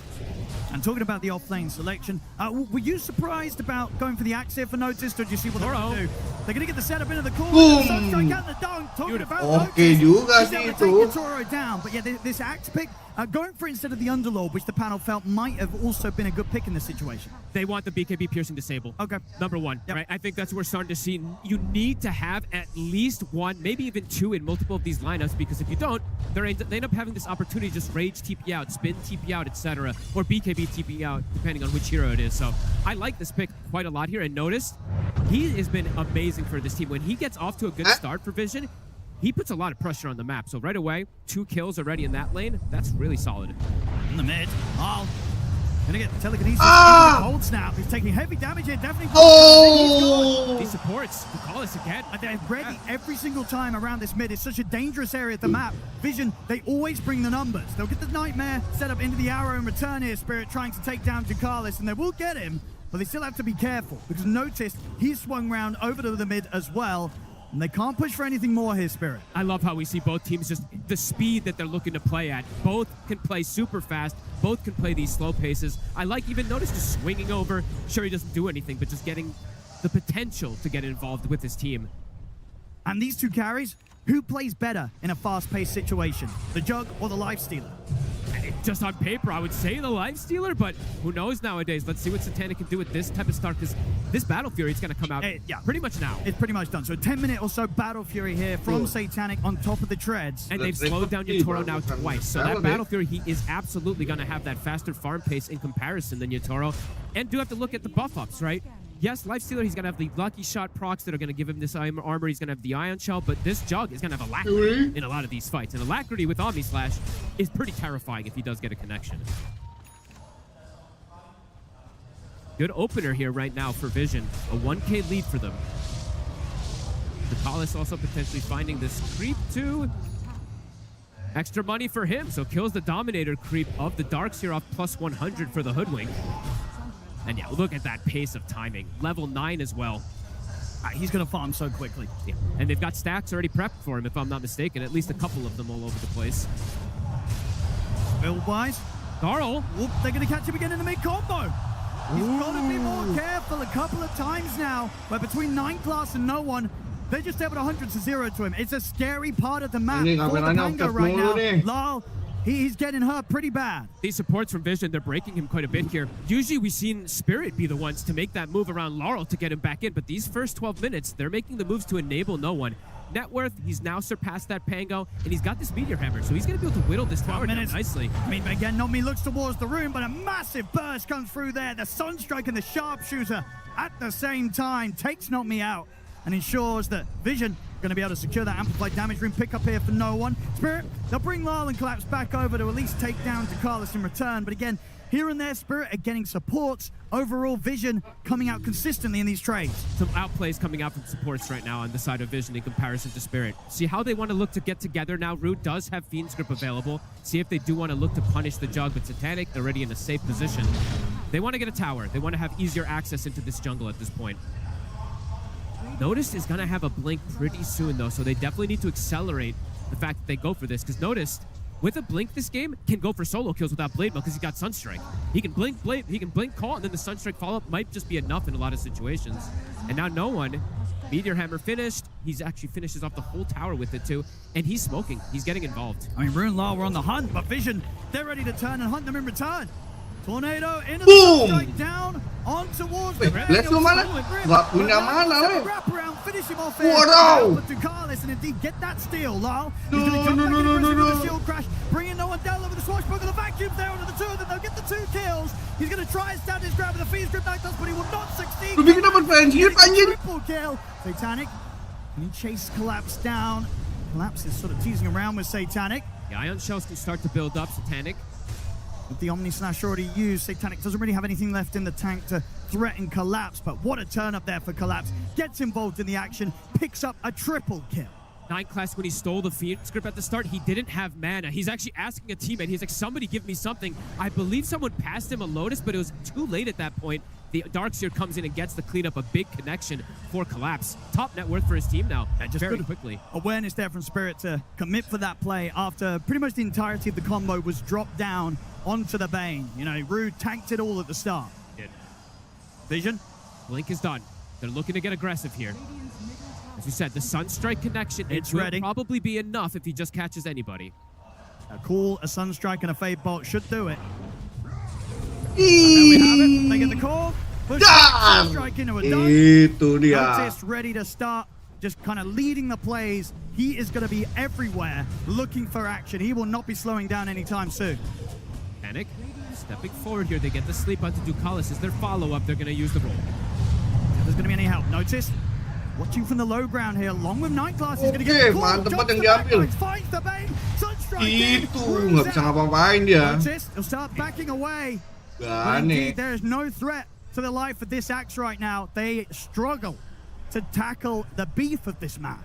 Vision's early game, pretty beautiful so far here. The Axe, as we said, noticed when he gets these type of games, he ends up running the show pretty effectively. 4-0 now for him. He's got the connection to look for all these kills. They've got Ion Shells. I mean, that's such a lovely steal, right? When you're playing this aggressive with the Axe, if you keep the shell onto him, I mean, already he was getting kills in these calls. Now with a stolen Ion Shell being applied to him, he's pretty much guaranteed to get kills very quickly after the initial jump. Spirit reading this move, bringing the numbers, collapse in the area, level 12. Yeah, Notice is playing careful. Very much senses that sort of presence of the Pango is a little bit of a bait. They've got a ward on the side there. I believe they saw the Darkseer running in for a second, so we'll be able to back away. But still putting the pressure on. They're going to scout the stacks as well. They can steal these very quickly here just with Ion Shell. On the flip side, see the aggression coming out from Spirit. They're looking for no one, but he's able to distance himself. Sneaky arrow. It hits. Very nice arrow there from Nvme, and one that no one was not prepared for at all. Was maybe looking elsewhere for Sunstrikes. Absolutely. And he did the animation cancel too. There's ways that you can do it as these Marauders. If you leap and you throw it instantly in these type of ways, you can actually get that canceled animation. What a play. What a play. See where they go to next, Rue. How's the Radiant? The Radiance is done, and Yatoro now has access into these Ancients as well, too. So catching back up here towards that Jug, still 1,400 behind. Oh, me attempting to get some info here under the cover of the Moonlight Shadow. Don't see him. Toro getting involved, wrapping behind. He's ready to look towards Notice, but Notice is already away. 9 class. He'll be left for dead here. Oh, no mana. But he's dead. Spirit. They're accelerating. They're starting to match. Should be able to take away this tier 1 here with Yatoro swinging over to the mid. Oh, that is interesting. 16 minutes in, a gem has been purchased up for DeepCool. That's one of the earliest ones you've seen throughout the entirety of this TI? I think so. I see a lot purchased pre-20 minutes now, but it's 16. Very early. So they're really looking to control this triangle area. They're feeling like Spirit does have a lot of vision on the map, and they're not wrong. And they're ready to go for action. As I say, I think we're going to pretty much see this just back-to-back from Notice. Oh, yeah. Just every single opportunity, running at Spirit, trying to set up these plays. They want to play it fast here, Vision. Uh-oh. Notice. Catch, though. Notice. Put his eyes on Rue. Will make the jump. Sunstrike's in. Yes. Thinks about trying to help with a potential infest, but can't quite get close enough in time. Has to save himself. We're getting given such a good game 5 here. Back and forth kills. The lead was going for Vision. Well, that's an easy Omni Slash there. Lead point save you. Yeah! A freebie handed to Satanic as he is continuing to have a beautiful time on this bottom side of the map. 2-0-2. Flawless farm. He really could not ask for more. And this is going to be the real test, right, for the Juggernaut. We don't see it a lot, but he's having this good of a start. Surely this has got to bode well for him. Surely. There is going to be tankiness that has to deal with, right? The darks here, the wall can be annoying because it can eat a lot of these Omni Slash hits as well. I mean, I think that's why he's going for the aggression, right? We're seeing with the build, Battle Fury, Manta, and then straight for the MKB. Wants to ensure that when he does come in with the Omni Slash, he's killing these units, killing these heroes. And the blink right afterwards, right? So you can keep the stacks the way that the blade form works, right? You blink, you keep blade form with the Omni Slash before using it. Very powerful, very potent. Just has to be careful. Can get unlucky with the bounces since there is a Dominator. There's going to be wall illusions. They're looking to try to punish here. So Spirit trying to get aggressive here. They've got the blink on Laurel. They've got Fiend's Grip at the ready.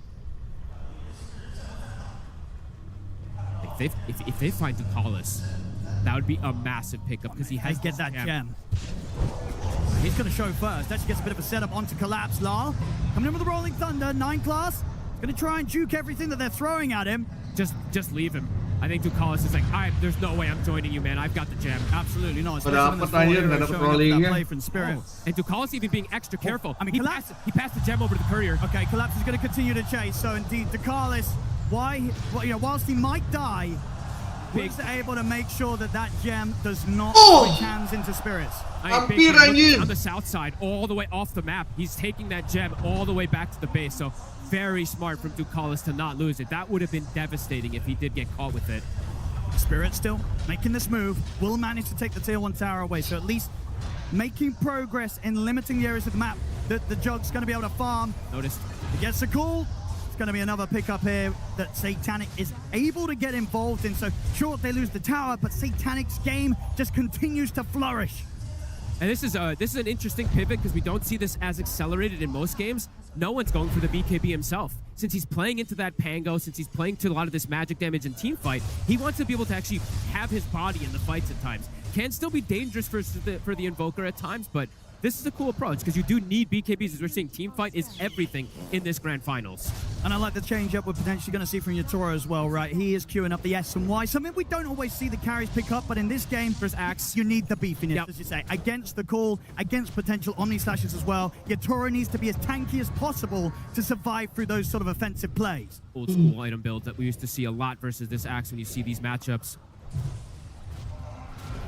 In terms of that farm speed, though, as predicted, it is going to be tough for Yatoro to keep up with this Juggernaut, especially just due to the fact that Satanic is getting involved in action. 2-0-3, thanks to sort of what's been brought down to this bottom lane. And at this point, I mean, for Spirit, how do you look at identifying and dealing with this Juggernaut? What's the move you are going to look to make? Or at this point, can you not really? Do you have to look elsewhere to try and get that lead back in your favor? Oh, you still can. You Fiend's Grip, right? Sure, it's on cooldown right now, but that's going to be the big one. So it's eyes on 9 class to get the saves. 9 class, so this is cool. I was wondering which one he's going to go for, if it's going to be the Blink or the Shard. So the Blink allows him to close the gap versus the Bane and stop the Fiend's Grip. Get these the Shard would allow him to lift and move someone out of position, but the Grip will continue. So he goes for the Blink instead for the most aggressive type of play. And it's not only the Fiend's Grip, right? If he gets Rolling Thunder, there is other spells that he can go for as well, too. Pretty excellent steals for him. Yeah. I actually grabs this game. I really like the fact that he went for the Blink this game. If he gets Rolling Thunder, too, just insane amount of control, and it's really just about that positioning to stop the Fiend's Grip. So Spirit looking to get aggressive again. They do want to slow down Satanic's progression here. Yeah, huge kill if they can find him, but Satanic in a pretty safe location, very close to the MKB, and that's when the move becomes quite scary, right? If you don't get the grab, you don't kill him. If he gets an Omni Slash off, 20 or so minutes in with an MKB on top of the Manta Battle Fury, that Omni Slash is gonna hurt. It's gonna kill most of the targets. Maybe not Yotaro, because he is this tanky at the moment, but the rest of them, perhaps it will be. Shivas picked up, 9 class. And have eyes on him in the trees. Not a bad grab at all. Taking 9 class out of the action means that there's less likely of sort of these next 30 seconds where Vision's going to be running at Spirit. Spirit's ease of execution feels a little easier right now with the team fight that comes in from the dark side. A lot of the team fight, it's going to be reliant on Noticed and no one at this point in the game. So we'll see if they can get this connection. Noticed will get arrowed. Hard to close in onto him though at this vacuum area, but tell you what, still doing a lot of damage there with that vacuum into the Minotaur. They're trying to poke the BKB, but he doesn't use it. He has healing ward to be able to reset. Might look to strike back here. Spirit backing up, resetting, continuing this farm. And this is exactly what you want for a grand finals, though. Neck and neck. And, I mean, does Satanic want to get involved in this play? He does have level 18. It's a big Omni Slash. I would imagine so.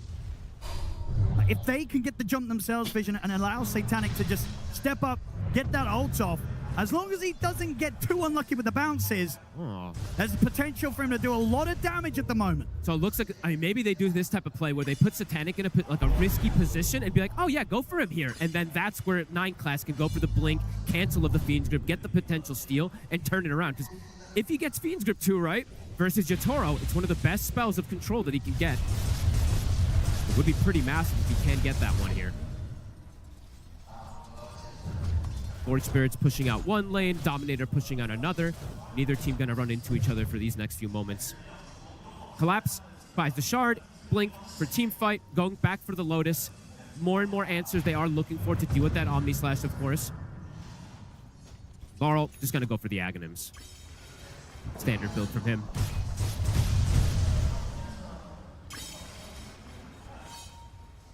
How's the Yules looking for the Mirana? Getting closer and closer. Not me if he's able to find this Yules in these next few moments too. Can be very annoying for Noticed. He has BKB, but if you don't use it immediately, it's going to stop your initiation in a lot of these moves. Me? Ooh, sneaky. Getting some pretty good information with these Moonlight Shadows. It sort of allows them to breathe a sigh of relief every time he's sort of able to get eyes on Noticed, knowing that Axe is not currently smoked up himself, trying to make moves against Spirit. Yeah, that was nice. He saw both of them there, so knows that they aren't making an aggressive move at the moment here. 9 class very close to having this Shard now finished up as well after the Blink Dagger, so we'll have multiple ways to potentially save. No one buys the Shard as well too, so starting to play with that boss farm to push these waves out, and they gave him the gem. So feeling protected so he knows if there's any of these sentries placed down for him to play aggressively. Looking for a connection here. They have a kind of triple BKB timing on the side of Vision right now with Noticed, Invoker, and the built-in one on Satanic. For a catch. Ooh, they know someone's in the trees. Ooh. He's stepping up. He's inching very far forward. Doesn't quite come under vision. Spirit, they're waiting for their next timing. The Aghanims is almost done for Laurel. And I think Yotaro, I think he might not want to show up, honestly, until he kind of has these next couple of items done. The AC at least. Yes, AC, and honestly, maybe even the Axe. It's just a question of when his timing is going to hit a point where he's ready to tackle the jug.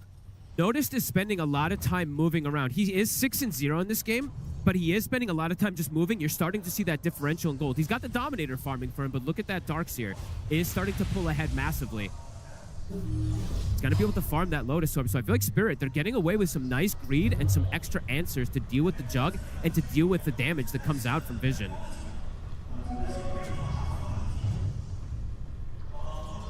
They're just sitting back farming, as you said, waiting for that next timing. I think, yeah, your Toro wants time. Honestly, I said I wouldn't be surprised if he's like, I want the AC, the Ags, and the MKB before I fight. That's a lot of gold on. It is. I think he'll show up before that. We'll see. Those creeps could be tempting. They can. Gotta get that money. The AC and the Ags in particular, for sure. Could be a nice one to wait for. Rue, halfway toward the Aghanims. So is going to potentially be able to get to that point where he has this Ag speed. It can be very annoying to deal with. Because the lift, it'll cancel one, but good luck covering for the other two. You have to get a tornado connection potentially. Can be hard to deal with at times. I mean, it's just a question as well, right? We are in Game 5 here of the Grand Finals of the International. Both teams have been pretty good so far in this series at making constant aggressive plays. Now that we're here in the Game 5, do you think we are going to see both teams lean on that, the more sort of safer passive style? Like, are they really going to be able to keep this pressure up at this point of the tournament? I don't think so. Both teams have been playing super aggressive. They're keeping it up. I think we're going to see them keep it up. Here we go. And I wonder which team is thinking about, do we outscale? But I think Spirit might be along that line that they think that they do outscale. I think they might feel that. Right, the Jug is just a bit of a limited hero, what he can do at times. And Omni Slash, at the end of the day, you are kind of trusting in the RNG. You are. They know where Satanic is. He gets the blink away. And it was such a huge catch. But indeed, a step ahead, they will not manage to close the gap and find feelingnya mantap banget, Cok. Satanic's farm continues to have that separation, a 3K lead over the Lifestealer. He's going to potentially be able to get this Butterfly before there's any realms of that MKB. Might have to slot it in before the Aghanims on the Lifestealer. Yeah, I'll be interested to see what he does. He might have to. Yeah, because as you say, for the matchup, obviously you want it for the items, but at the same time, the Ags does so much in just being able to avoid what the Jug wants to do to you. Sure, you're not going to be able to necessarily cut through that Butterfly, but you're going to have a pretty high chance of surviving. And the fact also, have to point this out, he is going Butterfly. He's going some pretty good items for a Darkseer wall. That wall illusion is going to be pretty scary if they don't address it early on in the fights. No one. Looking for Rue. He's got backup coming in. Do Spirit want to send anything over here? Toro, he's looking to come across to the fight. Arrow. They get the arrow connection onto 9 class. Toro will be able to quickly take out the Rue. Being noticed, he did get the call onto Rue. One for one. The AC done here for Toro. Satanic gonna get chased down a bit by Collapse. Healing ward out. Collapse able to quickly punch it. They get the connection. Thunder. It's a good bounce. Here's the shit! This is the struggle with the Omni Slash. Sometimes the bounces just don't hit right. Lal survives. And Collapse with the body blocks. He's trying to see if they can do something about no one. He has to go swap away. He's got a BKB to survive. Oh man, these moments. One of the reasons why Jug can sometimes be a bit of a risk, folks. You press the ult, and the ult just don't hit the way you want it to hit. Kok bisa ya, jauh banget pindahnya. Well, too, with the Dominator creep from Collapse with the wall, they have 2 different ways to disengage and break that 50 seconds. That's going to allow Toro to close that gap in net worth. It is indeed, yeah. Straight over towards the Roche pit. Carlos. He's going to get set up on it by Not Me. Mark there. Still no Collapse. Definitely chasing with the Shiva's Guard. We'll get him up on the cliff. He's going to be caught up there. We'll try and get the pushback onto the 2 of them. But he will not be getting down alive as Ducalis killed off on the cliff. Spirit getting a lot of momentum now at this point. Getting the Aegis as well, too, for Toro. And have to point some other things out, right? Besides the Jug Omni Slash, having this massive deficit, Lifestealer as a hero, as the game progresses further and further, you're getting killed, you're getting creep kills. His HP is going up massively. He has 400 bonus HP as well. As I say, especially with this build, the Armlet, the SMY, the AC, your Toro is tanking up perfectly. So honestly, even if you do get fortunate with the Omni Slash bounces, you're not guaranteed to kill him. Nope. This Lifestealer is going to survive. Gonna have more and more armor, more and more answers too with the Lotus, with the Shivas reducing some of this damage too. Feeling concerned here, Vision. Have to get some extra connections, have to look for something with notice. He's been trying, as we said. He's 7-0 on this Axe, but it feels like it's been a quiet last 10 minutes of him finding some of these big core kills. Spirit just playing around it, just playing for the farm, playing to get Yatoro to this position. And Rue, as we said, the Aghanims, it's very close for him as well, too, for that extra follow-up. One. Him and 9 Class stepping up on this top lane. Those two, I mean, they cannot set up onto Yatoro. To try and go for Yatoro, has to have this Axe around here for notice. And even then, with as tanky as he is, they're very unlikely to kill him in a call. And especially twice. There's 3 minutes of Aegis on Yatoro. It's going to be interesting to see what Vision do about these moments. They need the Hex, it feels like. Invoker in particular, no one, he needs to get this finished up. They need that extra bit of control to just burst these targets down. He does have it finished. On me. Have the setup here, no one. Leap off before the Hex. They're going to try and chase on forward. At the same time, Collapse running down to Kalah. He tries to bounce away with the sharpshooter, but he's caught beneath the cliff. They always get a catch at the same time, it feels like, on the side of Spirit. Basher now picked up for Laurel, too. Miss Satanic, he wants to try and look for a fight. He's got this blink, has the butterfly. Omni Slash is back up. He's got to get a big connection, and they have to deal with Yatoro twice still. It's 3 minutes still on this Aegis, so it's not an easy option to go for. 9 Class wants better steals here at this point. He has Surge. It's not a bad one, to be honest with you, to be able to close that gap or even distance away for some of his cores. Looking over to Yatoro at the mid.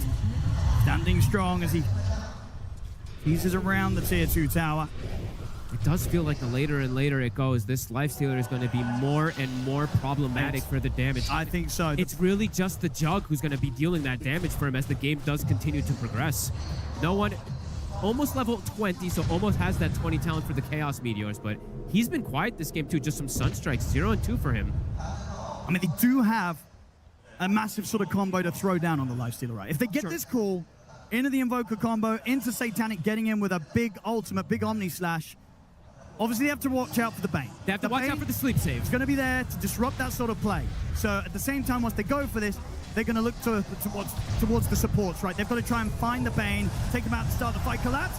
Eondis is found. Eondis is going to protect him from a lot of the Omni Slash bounces. Oh, and Collapse. Not to allow him to survive. He gets the surge off. Bushwhack is still there, though. Is he actually able to run for this Collapse? He does stick out. The Battle Hunger finishes him off. So they get away on the side of Vision. Back under the tier 2, they should be fine. Might take the re-engage. They get the call. But they bring him down. The Collapse now gone for a minute. Oh, this itemization for Collapse is really clever, right? Just going for this, and he almost survives all of it there. Smoke up Vision, looking to take advantage of perhaps that Aegis timing out. It's still 70 seconds. I mean, they have to go. The fact that there is no darks here, they've got the numbers advantage. Sure, they don't have the ult, but even so, if they're able to get some sort of lockdown and Satanic's able to blink in, come in with the right clicks, he still does a lot of damage without relying on the Omni Slash alone. And they know there's no Rolling Thunder as well, too, so they feel like they have that team fight advantage at the moment, even without that Juggernaut. Axe, BKB is on cooldown, though, so has to be careful how far forward he goes. He's respawning soon, 20 seconds. Yeah, they want something other than Yatoro. They don't want to try and take this Lifestealer down twice. Seeing the back line, they've got a ward down. 9 Class is going to get the vacuum here with the stolen vacuum onto the two of them. Sets up for the call to burst through Rue. Yatoro, he's ready to look for the counterplay. Jumps in aggressively with the Infest into Satanic. Satanic will lay down the healing wall, but Yatoro immediately swipes that away from him. 9 Class gets the blink off. They will manage to escape Vision. A quick retreat. Almost 2 kills they're able to grab there. The vacuum catches the 2 of them, but the quick leap from the Mirana ends up protecting him. And an Infest steal now that he does have. So a further save that 9 Class can potentially do here in these next upcoming could come in pretty clutch. It definitely can. Just sort of have that extra sort of health to allow Satanic to maybe live through some sort of jump that Spirit get onto him and buy him time to turn, get the ults off. He's going to have it back up in 10 seconds. It'll put the Jug at, what, from 2K to 3,200 HP? That's a massive amount. And he does need some HP, it does feel like. He can get burst pretty quickly in these fights. Satanic, all aggression with his build. No one. Yatoro. Ready to make the moves here off the back of Lal. They know Rue's there. Gonna get the catch underneath the tier 2 tower. They'll be able to take him out before the backup arrives, but backup is on the way. Lal. Flanking. Ready to lead Yatoro into the action. This might catch them off guard here. The Infest has already been used. They have got the Omni Slash, though, from Satanic here, ready for Yatoro. Ducalis thinks he knows this is coming. He actually throws a Distiller in the back line, so he's expecting a wraparound here, it looks like. Poking forward here, perhaps to break the smoke, Laurel. Thinking about committing, but into the triangle, a bit scary without the 5-man. Vision. How much longer do they want to stick around here as the Bane's respawning? They're still going to look for more. Noticed? Yet to die on this axe. Godlike for him, by the way. Really been doing everything he can so far. Stagnated for a slight moment in that earlier stages, but immediately afterwards finds these dream catches. So close on the numbers here. Jug continuing to keep slightly ahead. Only slight this time, though. I mean, that's the thing. Yatoro's catching up. And I think when the difference is only slight, it does mean that Yatoro's feeling pretty comfortable in this matchup. Ready to start working into that MKB. It's Lifestealer. It's going to be a very difficult one for the Jug to cut down. As you say, nowadays, with the Aghanims, with the way you can play, with the Infest, it's a lot harder for the Jug to win in this matchup. He's going to sell his phase boots. He's going to have the MK timing. They're going to smoke and look for a fight now on the side of Spirit. Perhaps looking to catch Vision off guard. The damage that's going to be from this Lifestealer, it could just kill the Juggernaut if he's not caught, if he's not doesn't have a save in particular from one of his allies. I mean, 9 class, he still has the Infest, so eyes on 9 class to protect this Jug. He has to do a lot. Not only just sort of come in with the Infest play, but also try and get one of these big steals in the fights. Sure. Or even stop this Bane, right? Because the Bane, the Fiend's Grip, the Aghanims, it is there. I believe they did see it as well.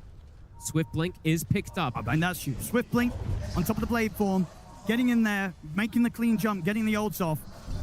It will hit hard. If this Jug is huge. If he's alacrity as well, too, right? If he sees a target, it might just insta-kill before the save can come out, even versus a tanky Lifestealer. But it's about getting that jump and trying to find it in a fashion that Spirit are not able to disrupt it. So, I mean, you know, we know that the neutral item that broke the Jug doesn't exist anymore, but Prophet Pendulum is also a pretty good one versus Omni Slash. So we'll have to see if that comes into play, because Laurel has it and Yatoro, the two ones that they want to burst, have a way to mitigate that damage. I mean, they're both so incredibly tanky. Right. Looking for a fight themselves. Vision. Forward. In class. Unnoticed. Stepping up to the river. Still Lyle. Go in. Try and see who's in the tree line. Rolling Thunder at the ready. They'll look to chase down the mid. See if they can get their hands on Notice. Or get the call. Deflected. Not going to do what they wanted to do there, Vision. Satanic's going to back up with the Blade Fury. The grip's there. They're locking it down. He's dead. Gone. He spent the gold. Dead for 90 seconds. Spirit, they're ready to dive on for more. 9 class falls under the tower. No one tries to hold his arm, but he's completely surrounded. He's dead. Oh my God. Oh, and Collapse, you monster. The Lotus as the Omni comes out. Quick with that. And he's still cleaning up. Collapse, he's not finished his job yet. He's looking over to Notice, ready to chase down the axe. I don't think Notice is getting out of this one. He's got Vacuum as well, too. He's got Notice. Collapse playing with his food. Collapse is playing out of his mind in this game. As clutch as possible. He really is. And I just fit the Game 5 Grand Finals Jug Fogged. I'm getting some similar vibes as we've seen in the past. I'm sure all the viewers are too, the fans as well in the stands. Seeing the reminiscent thing that we saw from Ame last year. We'll see again. It was here. so quick that he got that Lotus onto him. Just straight in. They want to try and turn and fight. It was like split. I mean, he got it like split second, right? I think it really was. Holy crap, Collapse. And then the Fiend's Grip, the hard counter versus that Jug. No way to stop it. So fast. For now, he is all of their damage, really, Satanic, with him gone at the start of any fight. And it's a small gold lead, but it feels like a very commanding move that Spirit was able to hit with her. You can see the pressure. Satanic, he's starting to feel it. Absolutely. I mean, in the carry-to-carry matchup, you can just tell that Yatoro right now, he is so comfortable, so confident. He knows the matchup. He's not afraid of a Juggernaut. He knows exactly where he needs to be with his item progression. And right now, this Lifestealer at a point where it's so hard for the Jug to take him down. Who do you Omni Slash? Like, with all this armor that they have to Lotus on Laurel too, they just have so many different ways to protect each other. So much armor. It's 50 armor on some of these heroes, it feels like, for just the Jug. And it's so difficult for Satanic. He can't get this connection. He can't get the damage either. This Invoker, we've seen it falter in these later stages of this tournament. No one is having a tough time in this mid game. Roche now, the option. Yatoro will get tossed in the pit from the Roche. They're going to quickly bring this down. The Roar will disarm them for a second. It will get scouted. Vision, do they even want to fight over here? It's dangerous. They've got to sit back, let this go the way of Spirit, this Roche. What do you do to itemize, right? What do you do for Vision to counter this? Looking for the Lincolns for the Jug. I mean, this is the thing, right, as a Jug as well. It feels like you need so many items to make this hero work, but you've only got 6 slots like the rest of them. And there are counters versus him. There's multiple different ones now with these Lotus Orbs. Even if potentially they have just like Ghost Scepters, right? Because he doesn't even have a Nullifier. I mean, if they even have a Ghost Scepter, they could just eat the whole Omni Slash as well, too. He just needs so much. He needs so much. He wants a Lincoln Sphere, he wants a Nullifier, he wants a BKB, and then at that point, he probably wants more damage as well. So many things that Satanic has got to try and address in so little time and under immense pressure here against the lead that Spirit currently have here in this Game 5. Collapse just keeps dunking new items out, too. He has a Hex. He has 7,000 gold after these fights, too. Treating himself to an Aghanims on the Mirana now, level 18. Spirit with this Aegis going toward the high ground. 4 minutes left on it. Okay, they've got a Nullifier at the least here. So the Axe now has at least the answer versus the Aeon Disc, and I think Collapse needs to be a higher priority target for them. Still, though, these Lotuses are going to be problematic. I mean, Collapse has been running sort of literal circles around them in these team fights. True. Very true. Setting up so much. And he still hasn't decided what item he does want to go for yet. He's been queuing up Wind Wakers, a couple different ones as well to Collapse, thinking about it still. I mean, Wind Waker could be another one that just really throws another issue the way Jug wants to play. Thoro's in. He's in, ready to catch no one. There'll be a quick lift up from 9 class and an Infest to keep no one safe. He had to put the BKB here, no one. Return, get the Hex out onto Yatoro. Satanic jumping in, doesn't want to commit with the Omni Slash though. If he Omni Slashes there, he could get put into a dangerous spot and get killed, so he knows how careful he needs to be.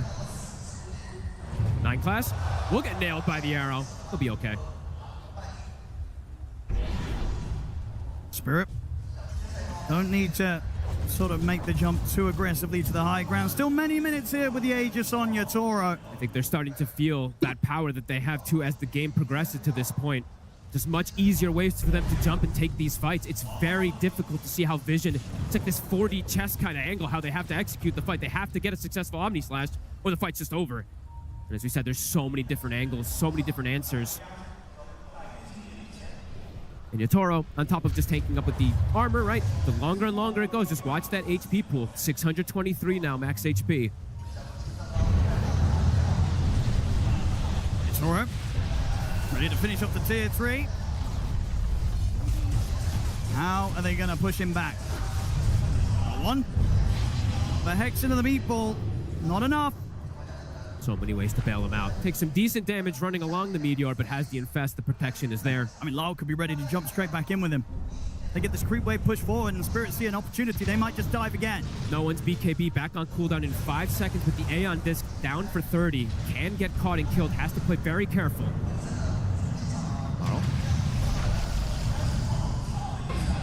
Back onto the barracks, notice. Get the call, be able to drag him in decently deep, but again, the damage to threaten him, even the once, just doesn't seem to be there, folks. He gets instantly Lotused as well, too, so you can tell Satanic's like, I can't Omni Slash him. What am I supposed to do?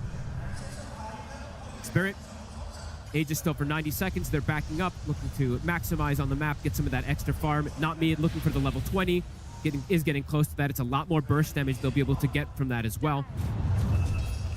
See if Vision, do they want to go for some type of sneaky play outside? It feels almost necessary to catch Spirit off guard now at this point. A head-on fight feels so difficult for the side of Vision. Full Abyssal on Yatoro. Oh god. And they keep getting these massive core items. Did Collapse decide which one he wants to go for yet? Okay, he gets a BKB and then he buys it. He's going for the overwhelming blink as well afterwards. So good luck getting that Nullifier on him now since he has a BKB. Can't get dispel that Aeon Disc either, so looking for more answers. They're answering pretty much everything we do see that Vision is trying to answer their answers with. And especially when you're ahead and you go for this sort of overwhelming blink, Shiva's Guard build, it's just so good at jumping in and forcing out these early reactions, right? Making the enemy team feel that they have to press these BKBs before they're able to sort of start the fight on their own accord. And it's going to mitigate the majority of the damage that can come out from the Jug too, which is most of the damage that we've been seeing in this one. Maybe a bit extreme, but maybe you gotta be thinking about a rapier on this Jug. Just to go for that blink omni-slash play, hope that it connects, hope that you get the bounces, because without something that extreme fogged, I don't think they're doing the damage. It does It's gonna feel be like tough for Satanic. If he goes for it, right, that would be the craziest inventory out there. The most aggressive inventory I think I'd ever seen if he does go for that type of build, but it might be necessary. I mean, he could be thinking about it. As I say, for the moment being, he has Lincoln's Nullifier, BKB queued up. Another BKB piercing disable. Yatoro, the Abyssal has been picked up. He's starting to disassemble items here. The SNY that he had disassembled. Now he has a casual Yasha. He's going to be selling the Talisman, and he will be going for that crit and an amp damage on the bottom side. Roche, still some time until it's going to be respawning. Yeah, they'll play a careful spirit. They'll be waiting for their next Roche. The question is, can Team Vision get out and try for a play here in these moments before Roche is back up? They look to try here with the smoke. Well, they have to. They have Wind Waker now, so Ducalis does have a hard save versus the Fiend's Grip as well, too. They don't have to rely on some, you know, clearing the illusions, getting a wild grip as well, too. They do have a way to stop it at the least, but he has to be alive for that. Smoke at the moment doesn't look like it's going to connect. Not me. Playing on the front lines here. Level 20's hit. He does have that extra burst damage now. Vision, they're already heading back. Yeah, they're scared. They could not find a chance to make a jump happen here. Noticed is not, though. He's Does very have the deep. Gem. He's very far forward. He has some vision to play around it here. He's getting pinged immediately, so it does seem like they are aware of his positioning at the moment. Scaling feels like it continues to grow for Spirit, and for Vision, it has stagnated how much they are getting increased. Satanic, he's trying to think of what to buy. He's queuing up the BKB. Feels like he does need that. I don't mind the BKB. The BKB Sure. at least allows him to jump in and sort of not have to immediately panic with a Blade Fury or an Omni-Slash right. Should give him a bit of a window to jump in and just get some regular right clicks off and wait out sort of these Lotuses before he goes for the Omni-Slash. Still risky, of course. Very likely that there's going to be enough physical damage coming out from Yatoro to sort of tackle him in the 1v1 when they're just right-clicking each other. And they have disables through it too, right? The Abyssal, the Fiend's Grip. I believe the Basher also on Laurel, and he's about to have Abyssal as well too. So multiple different ways if he does go for it. I mean, Vision, they need this to go well. See what they can connect with. No one. He has a lot of items. It just hasn't been able. We haven't been able to see that damage that can come out from him because they just have the answers for him. It feels like. Yeah, they have the saves. If Yatoro is able to find any sort of window to get the Rage off, to get the Infest off, feels like the fight's pretty much going to be over. They have to fully combo him down, and it's so difficult. Execution much harder for Vision. Collapse is switched up, by the way. He's still debating which build he wants to go for here. So the Refresher is the next one that he is thinking about. Always a good hero to have it. Soon level 25 for Laurel. Collapse has hit that 25.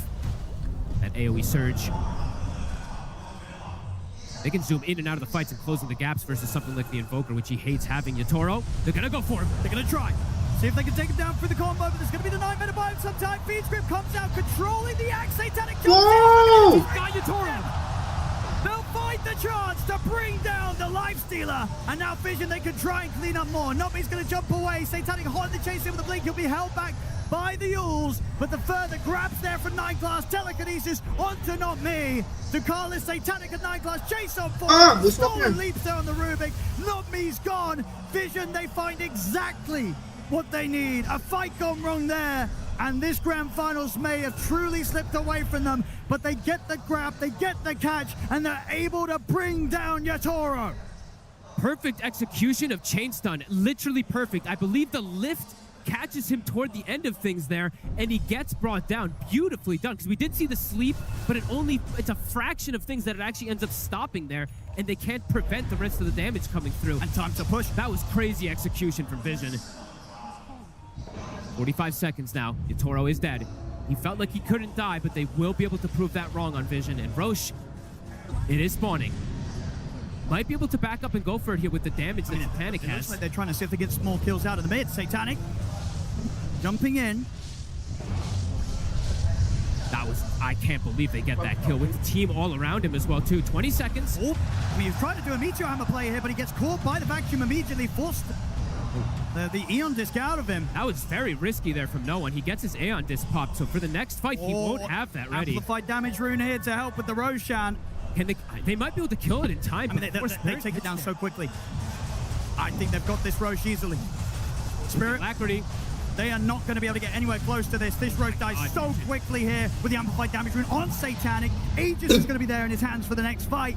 Vision coming back with an absolute fighting chance here off the back of that tier 2 defense. That was absolutely insane. Able to find the connection when he wasn't Lotus finally. And now the potential of 2 Omni Slashes. They're there. Maybe he will be able to find these angles as well. Spirit looking for the fight. They don't want Vision to be able to set up like that again.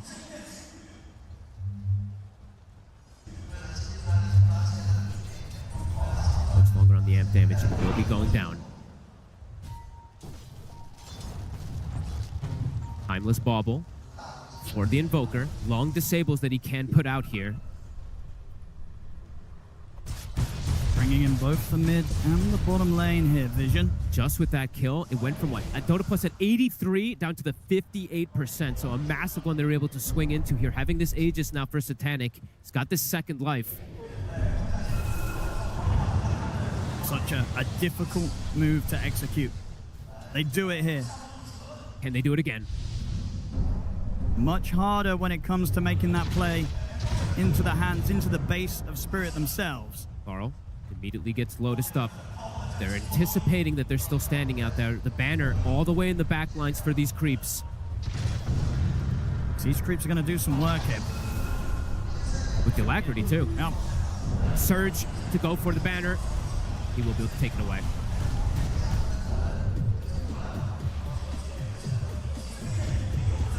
Such a tense game. Team Vision.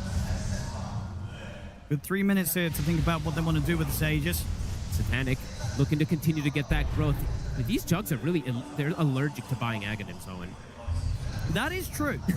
I mean, you're not wrong. Especially when you've kind of already got like 8 items, 8 slots filled. He wants that next one to be able to stand and just right-click versus that Lifestealer. Hold him down with the bashes. It makes sense, right? But see if that works. He did go for the Nullifier in between to deal with these Aeon discs, to deal with some of these other annoying items. Moonlight out from Spirit. Heading out. Trying to sneak forward. Collapse.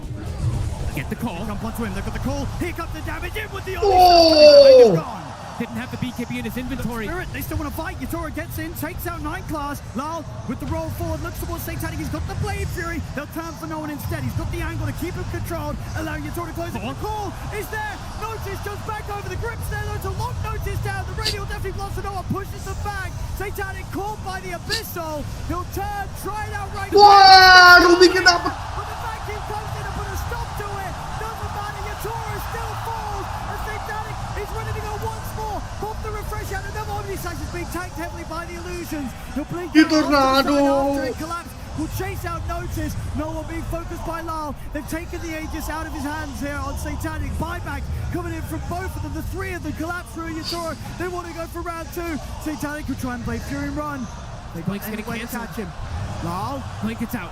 Laurel chasing. Oh, Ducalis.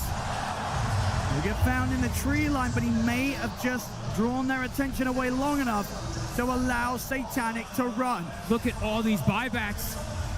The stolen grip for a second gets canceled. The secondary Omni Slash, I think, ended up bouncing only onto pretty the much illusions just onto the wall illusions, but still.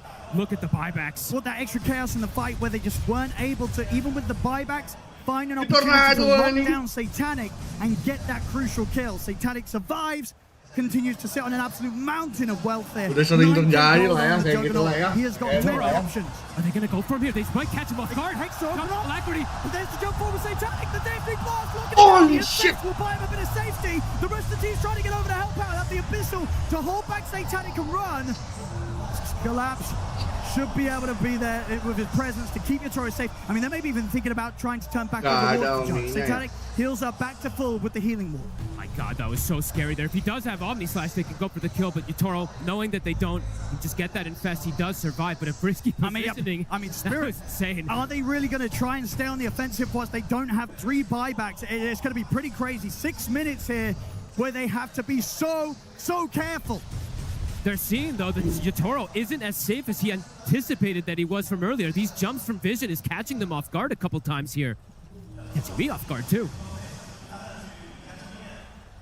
Looking for more Wind Waker pickups, but as you said, there is that nullifier that he did pick up. This has seemed like the clutch answer for the side of Vision. Satanic having this one. Now going for this Abyssal. Okay. Can't stand his ground. They're smoking. They're looking for this. They have a win condition. And they really do. Toro. If they kill Yatoro, the game's over. Very, very likely so. Without the lights for 2 minutes, that should be enough time for Team Vision to close this one up. So Yatoro has to be protected here at all costs by Spirit. They cannot let their lives gonna get caught. Not me. He's found. We have the most raid boss builds I think I've ever seen on these carries. Look at this. There's both completely 6-slotted. Yeah, Yatoro with what, 5k HP here with the arm that turned on, thanks to the fact that he's picked up the Satanic on top of it. He's just looking to tank up. Has to survive through these calls if he does get caught by the jumps of Notice, which is very likely with how well Notice has been playing. He has been finding these jumps. He has been. And no one can get these connections. This long hex, they will die during it. Eyes on the save, the Bane, the sleeps, the little sleep, the Lotus Orbs could be everything to protect. Spirit. I mean, they're in such a risky position, but this is what we love to see from Spirit. Even when they're in these sort of spots where they don't have buybacks, they are not afraid to take these risks. They know that you have to try for these sort of risky moves if you want to claim the Aegis of Champions. Pretty much even on the net worth here, coming up to 57 minutes here in a Game 5. We were asking who's going to think that they have that greater late game. I think we're seeing that both of them have that great late game. Not really clearly seeing an advantage for either one at this point. Yeah, all about the play right now. All about the play, all about the catch. Eyes on Noticed. Both teams have the tools. Yeah, okay, I do see the BKB getting swapped back in, so Collapse not able to play with the Refresher Shard in his inventory. Absolutely necessary. He needs to be able to protect the Nullifier. They're going to get the catch on towards him outside of the base floor. He's got by. I mean, Spirit, they're going to try running in at this. They're looking at Satanic. Yatoro's going to jump and aggressive over towards him here with the Infest. The wall gets dropped down into the Abyssal. They lock down Satanic. Oh, nice!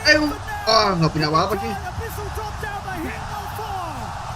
Spirit on the aggressive here. Notice. Despite the fact they don't have the buybacks, they're ready to turn and fight. They look towards Notice. The BKB only going to buy moments here before they inevitably bring him down.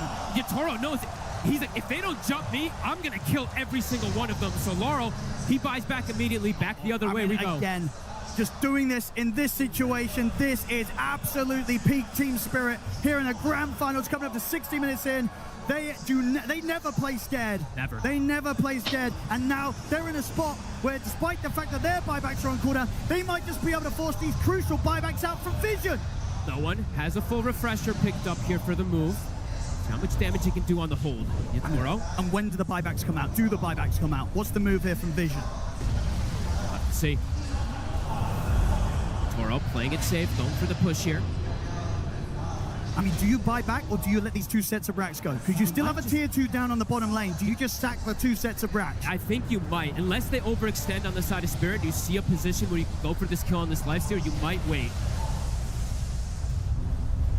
See how much Team Spirit try and push for. They'll take the mid racks and indeed they'll move over towards the top. 20 seconds. Now at this point, you do not want to buy back. The Hex will come out, but he's got saves. I mean, it's a tough call to make here, but it feels like the lesser of the evils really here for Team Vision. They have to hold back on the buyback. They don't actually end up losing the full set top, so a little bit of a bonus for them there in that sense. But overall, Spirit strike back, able to do heavy damage here, taking out the full set mid, taking out the range racks top. But at the least for Team Vision, they don't have those big buybacks forced out.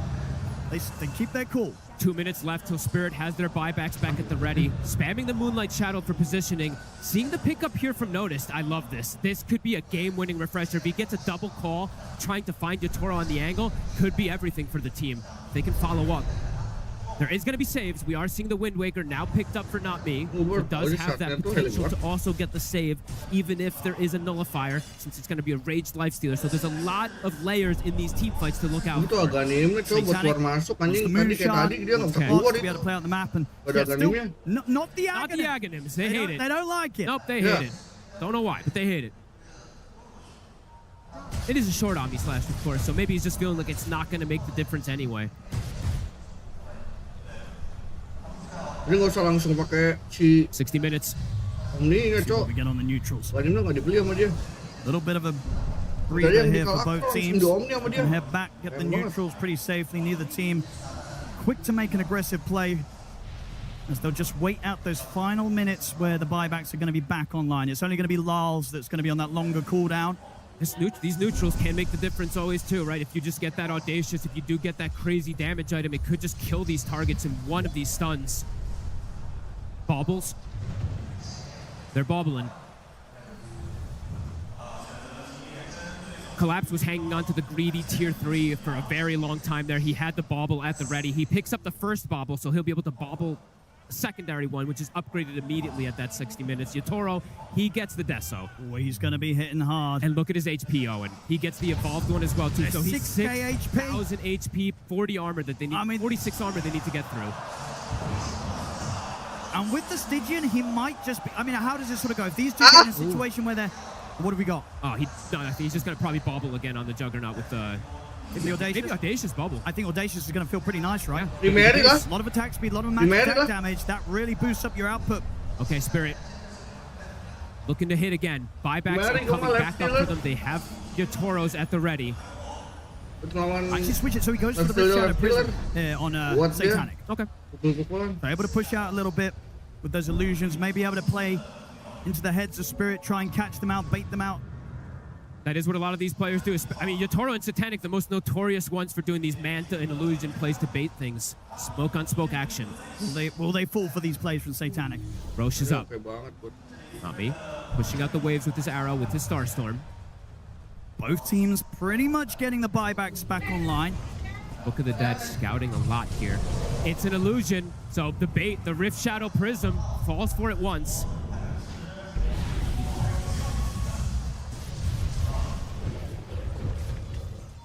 All the buybacks coming back up, as we were saying. Laurel, the big one that doesn't have it for the side of Spirit.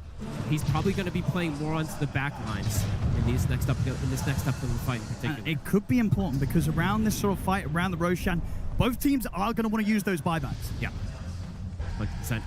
Who's got the smoke still left too? Spirit, they still have one. Do they have one left on the side of Vision? I'm not seeing one. Can they find some sort of angle to approach Vision here that surprises them? God, Collapse. He hasn't really been able to find a massive vacuum, but if he does find an angle for it too, the fight could just be decided. Especially with the refresher.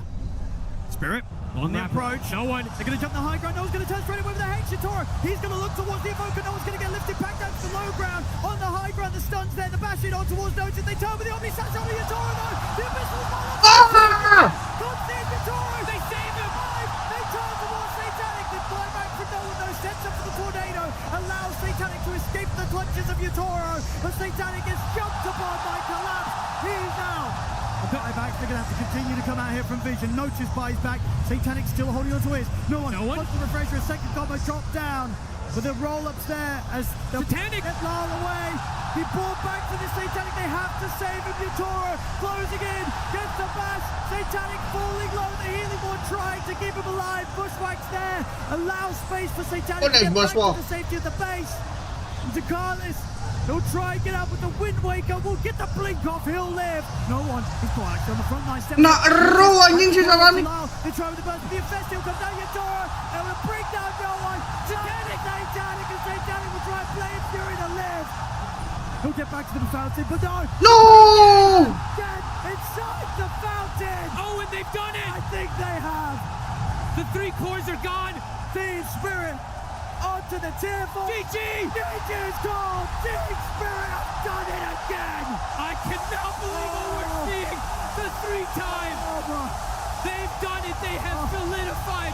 These guys are the absolute maniacs of Dota! Collapse and Yatoro! They keep their cool in the toughest of moments! These grand finals, it is where they revel in the action, Team Spirit! Oh my god, what an unbelievable series! Not me, his first TI appearance, and he wins it! Holy moly! First time for him, and Rue, a second time for Lal, and a third time for Collapse and Yatoro! Incredible scenes here in Shanghai! Team Spirit, this game 5, I mean, Vision, they stepped it up. They had to, they pushed it the distance. 64 minutes in, they took a risk, as we've seen both teams do throughout the draft of this grand finals. The jump doesn't pay off, but my goodness, No! gives it his absolute best. They're letting Kalah pick it up first, it looks like. For the they're all deciding. Time. 来西大，呀，都来西大。 What a game, what a grand final. Ladies and gentlemen, the winners of the international Yeah! Spirit!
'Ladies and gentlemen, after being pushed to the absolute limit in a 5-game series, we are ready to crown the champions of TI-15.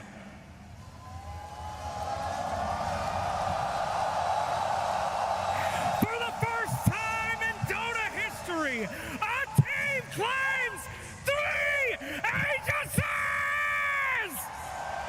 哦，蓝鲸。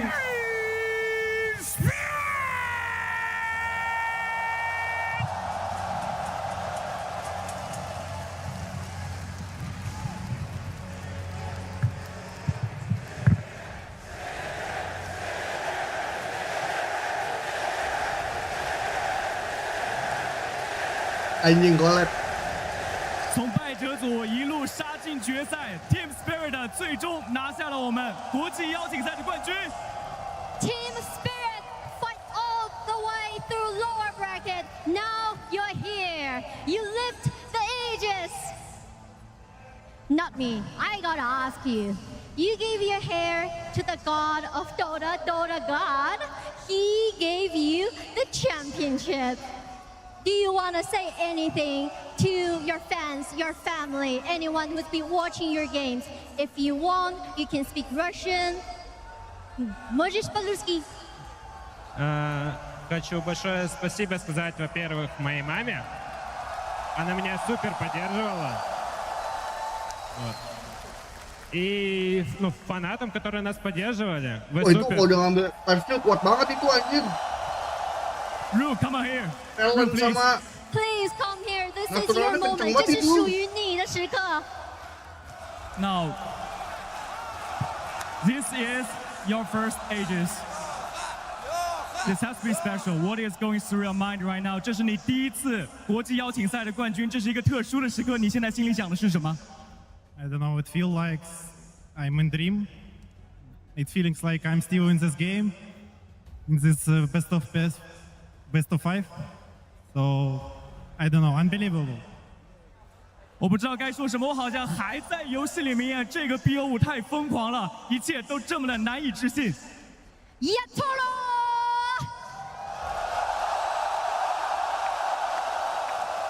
三座神盾，第一次拿下 TI 的时候，你有没有想过这一路会这么的精彩 ？3 Aegis. Well, when the first time you lifted up this Aegis, did you ever imagine the journey would be so incredible? Yes, I hope I'm gonna win 4 or 5. 4个、5个。 And I wanna say I have 55% percentile. Isura, can you give me purple item at Draw Ranger, please? Draw Ranger? Please, I lost all my predicts. 我虽然之前的预测没有做对，但是能不能把紫色的卓尔游侠的装备、小黑的装备给我？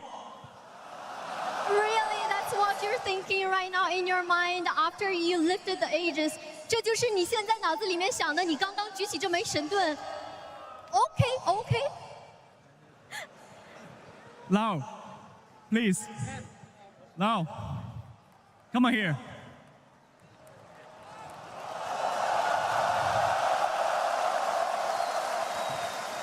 Now there's people questioning you. You've won it once, you've done it twice. What's going through your mind right now? 有人质疑过你，你拿到了一次，你又证明了一次自己。你现在心里想的是什么？ Just feel good. Amazing games. They perform really well. This last fight was amazing. Like screaming, destroy everything. Like when we try to catch them on fountain. So it's just good to play Dota and win Dota. 这次系列赛太疯狂了，最后的一场团战，我们一直在叫，一直在打，我们把眼前所有阻挡我们的东西都摧毁了。能够赢到他的感觉真是太棒了，真是太棒了。那我们想问一下 Collapse， 你和亚托罗是唯二拿下3届 TI 的选手，成为世界第1、3号位的感觉怎么样 ？You and Yatoro are the only 2 players that have won 3 TIs. How does it feel to be the best offlaner in the world? Wonderful feeling. 感觉非常好。Any other words you want to give to the fans, to people who support you here in the arena, back home? I'm just a little bit shocked right now, to be honest. 我现在感觉有一点点不知道该说一些什么。现在这种感觉实在是太奇妙了。Thank you so much. Enjoy your moment. 我们好像还有一位。当然，我们不能忘记 Miposhka Coach。Miposhka。Miposhka， 你曾经作为选手举起过这块盾，然后现在你作为教练再一次带领你的团队举起了这块不朽盾。想问一下，你是不是觉得 Dota 这款游戏你已经完全参透了 ？Coach, you have lived ages yourself now as a player, and now you left the ages as a coach with your old teammates, with your team. Do you feel like maybe you just figured out Dota 2 the game? Can you repeat? Do you think you just beat this game? Obviously. 再明显不过了。需要的就是这种自信，对不对 ？That's the confidence we want to hear. Thank you so much, Miposhka. 好的，那在今天晚上我们见证了 Spirit 第3次举起冠军神盾，3冠王就此诞生。没有错 ，Team Spirit have done it again for the 3rd time. Team Spirit lift the aegis of champion. 也再一次将他们的传奇编织进了我们的国际邀请赛。Once again, waving their legend into the history of the international. 这一切的一切，今天在上海画下了句点。And all it comes to a close here in Shanghai. 而今晚注定再一次属于我们的 Team Spirit。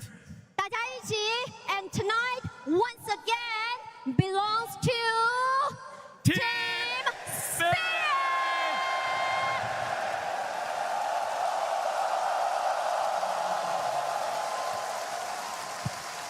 Congratulations to Team Spirit. Every year, a team makes history, but TI-15 is special because this is a legacy that has been created today, a legacy that no one ever thought would happen in the history of TI. We have our 2 first ever, 3 TI champions, and Org winning for the 3rd time as well for Team Spirit. Miposhka doing it as a player, as a coach, and not me to come in as his first ever TI appearance and lift that Aegis. Rue as well, coming back for the 2nd time and getting to have success. It really is a fairy tale ending for them here on Spirit. This is the undisputed best team in the history of Dota 2. You go, Quinn. No, they are the GOATs. There's no argument. 2 EWCs, 3 TIs, a million other tournaments. Unbelievable, unfathomable individual skill and team cohesion and Dota ideas that are out of this world. They are the best players to ever touch the game by a wide margin. Yeah, I'm at a loss for words. I'm really happy for them. I honestly think as Dota players, we could have no better ambassadors for our game. I think they are, beyond just being great Dota players, they're also great people. They're people you can look up to and you can aspire to become like. They're amazing idols for us to have, and I'm honestly really happy that it's them, that we're the first people to ever reach the 3-peat. And no one's done it like this team. 3 TI wins. They are incredible. They have a history of just busting out legendary player after legendary player, bringing in new players, bringing in players who no one heard of before this, who was not me before a few months ago. And all of a sudden, he's lifting the Aegis. Rue, nobody heard of him up until last year when he joined. And all of a sudden, he's the best position 5 in the world. He absolutely demolished this series. And you can see Coach Maposhka on the screen. He is the heart and soul of this team. He is everything that Team Spirit has represented over the years. Perseverance, resilience, friendship, love. It's just such a beautiful story to witness unfold.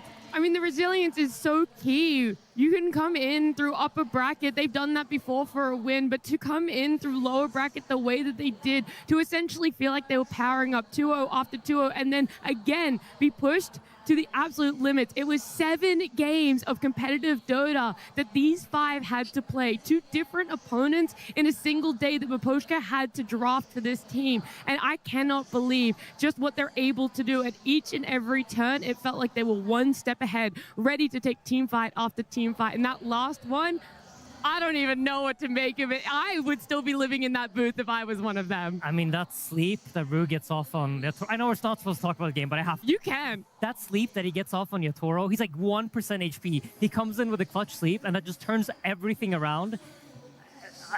You know, like, Bane is like so slow, and you have to walk your way towards him, watching his HP just dropping. Just finally get into range. You're not fumbling your E, so you like double click it and sleep yourself. You manage to get the Nightmare on him. It wins you TI, and like, yeah, it's honestly amazing. I'm so happy for them. It was a magical moment. I mean, Team Spirit, they just have a history of delivering magical moments at TI Grand Finals. They have a 100% win rate in TI Grand Finals. They have not lost a single one. 3 for 3, baby. 3 for 3. I mean, there is no other team that once they reach this point in the tournament, no one can stop them. They're like a boulder that's just getting bigger and bigger, and they demolish everybody in their way. It's unbelievable. Watching them is truly, it's a work of art, and it's what I think a lifetime of dedication to this game from these players has achieved. This doesn't happen overnight, and it's not just celebrated today, and I hope they're able to cherish this for the rest of their lives, because it is an unbelievable achievement. I think one of the hardest and best games ever made. It's what better sector to have such an accomplishment in.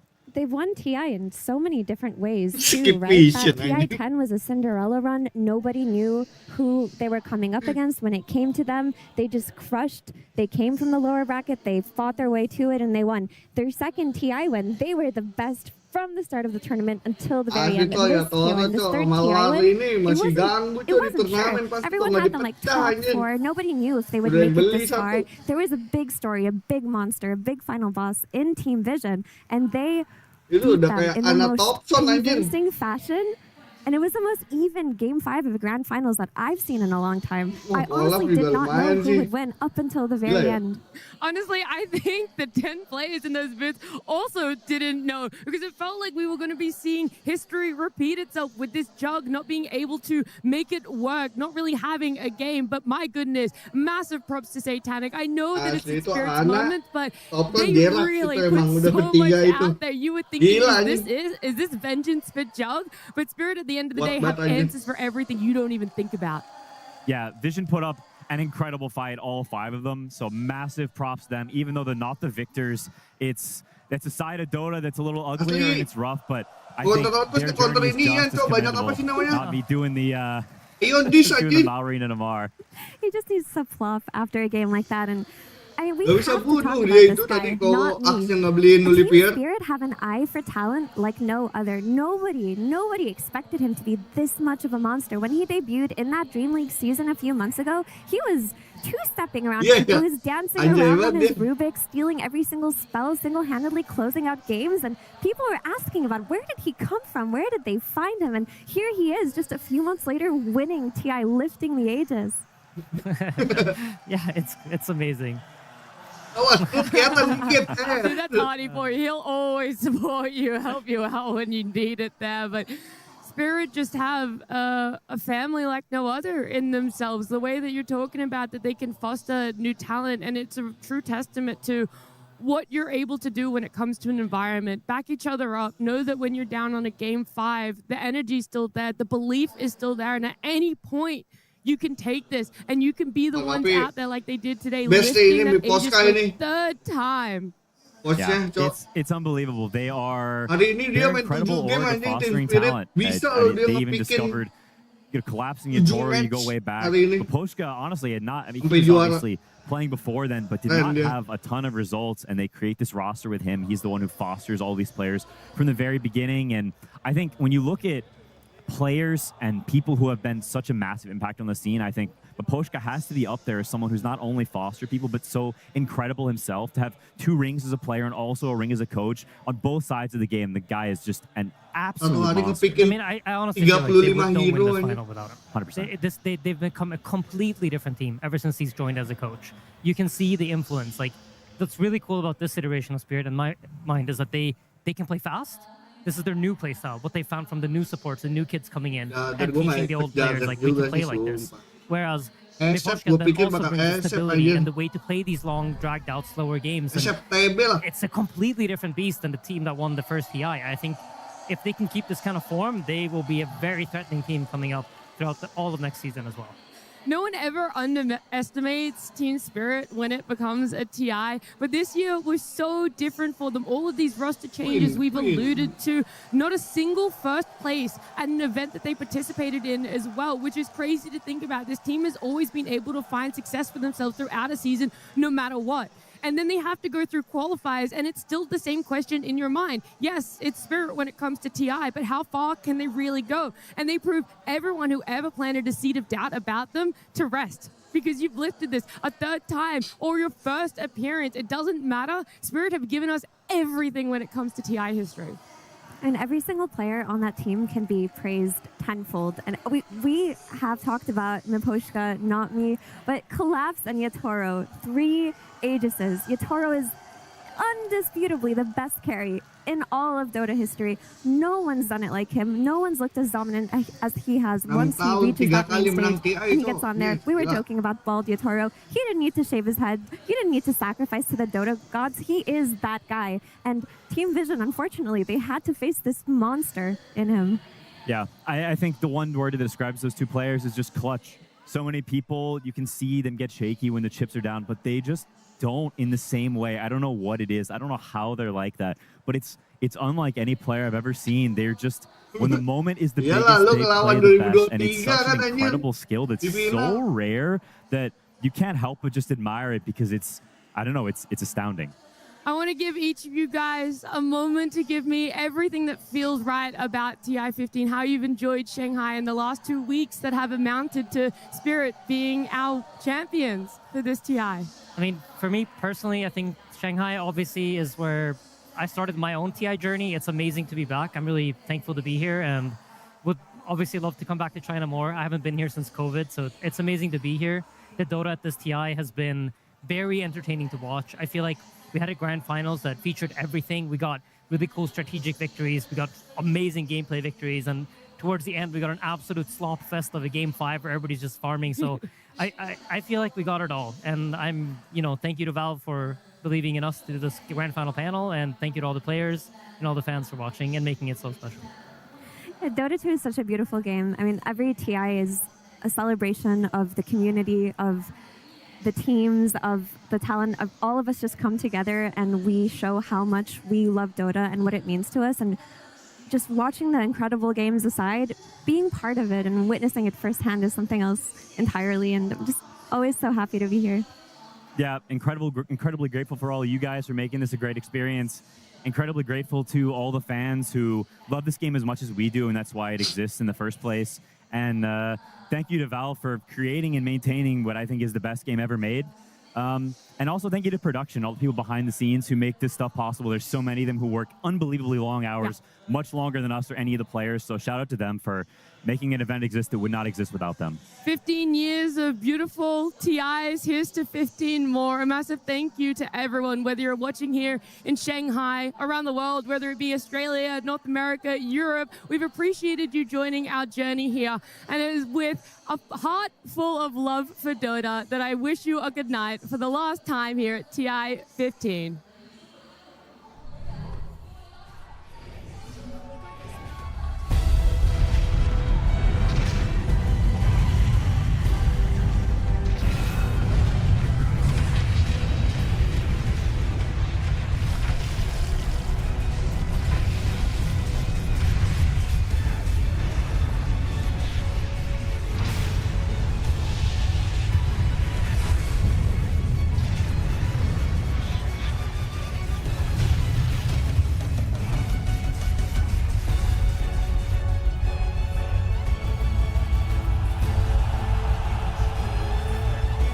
Muteran anjir nih bocah.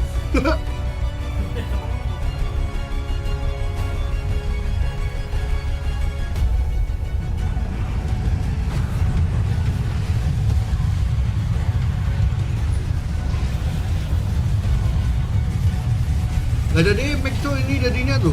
Dikit banget anjing, kecil jadi.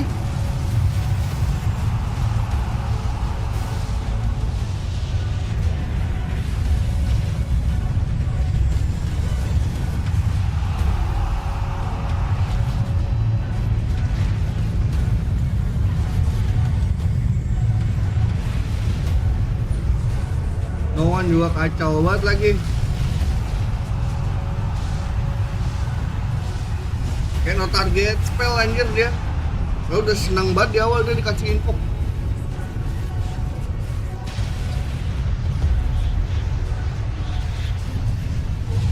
Lihat nih kena ero anjing. Tuh. Setengah darah kena ero.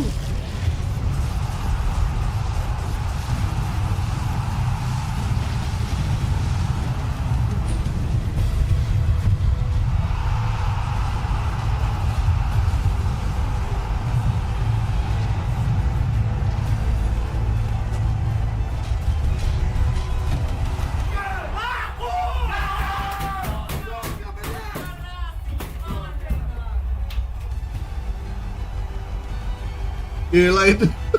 Earphone lempar-lempar anjing.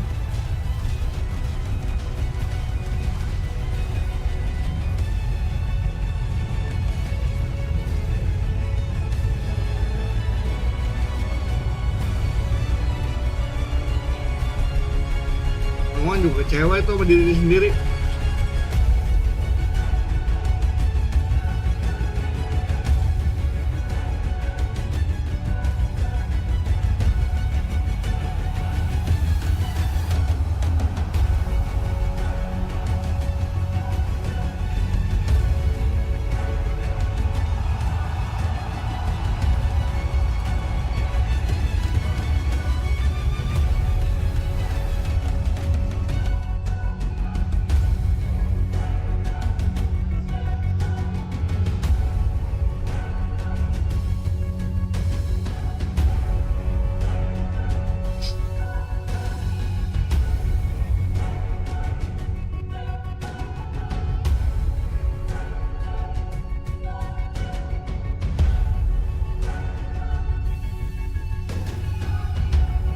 Kayak Tom Holland.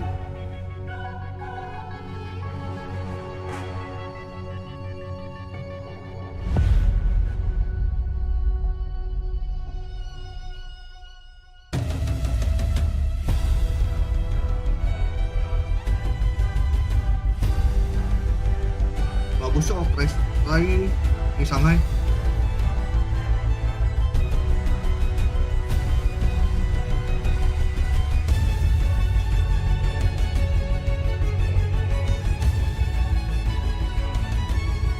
Alright.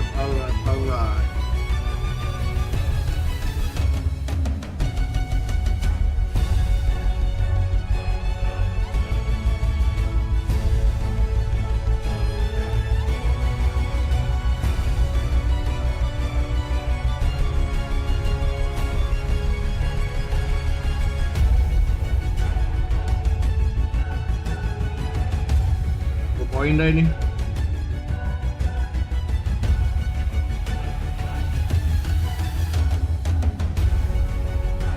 Enam doang bener. Shit.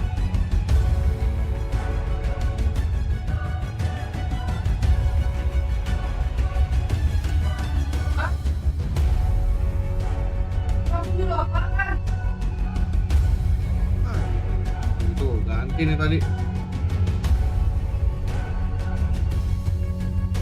Bisa.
Keluarnya kapan?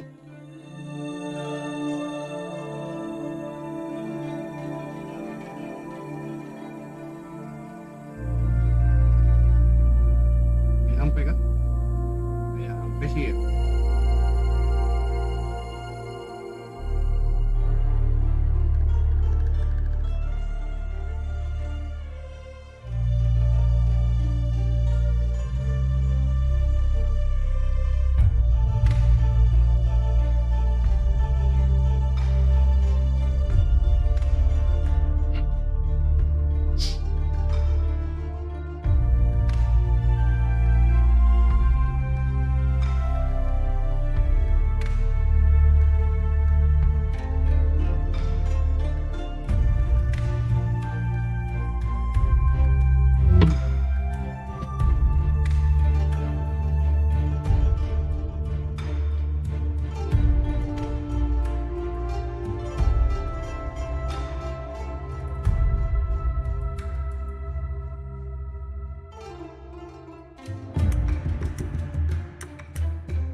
Jangan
diem aja.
Aman. Emang kayak gitu aman.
Waduh, gamenya nggak keluar ya.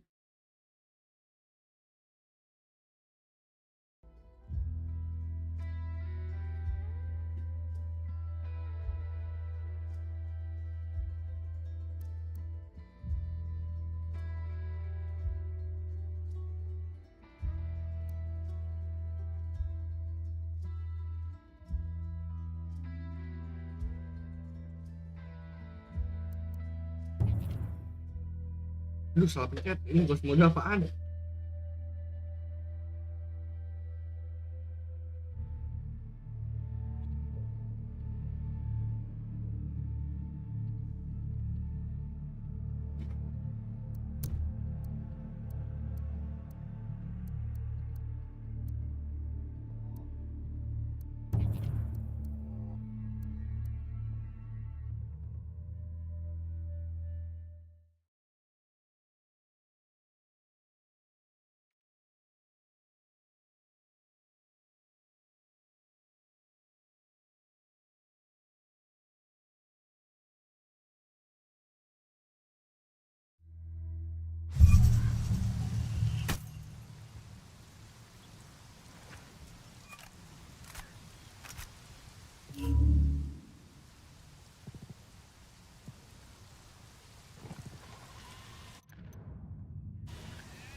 Time to earn your pay, people. Put on your game faces. I tell you, I'm not too comfortable working with Pakatari and these rebels. Their kind of ideology always ends up with more bodies in the ground. What's your feeling on this op, Nomad? End of the day, this is a revenge mission. We need to focus and get this done quick before we get stuck between local politics and the firestorm of cartel bullets. First objective, track down that Santa Blanca lieutenant so we can find Amaru. Hooah. Hooah.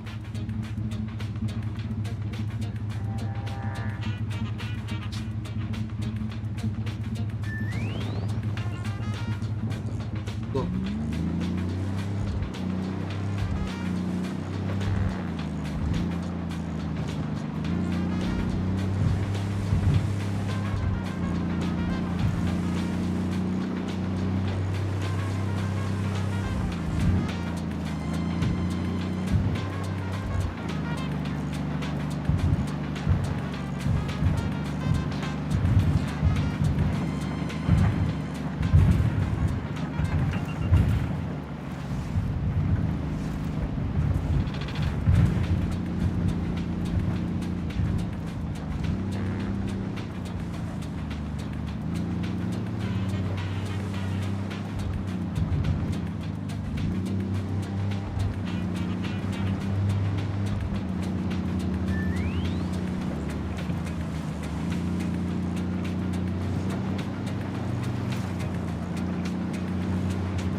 Nah, ini sama gitu sama Got kemarin. some hostile activity.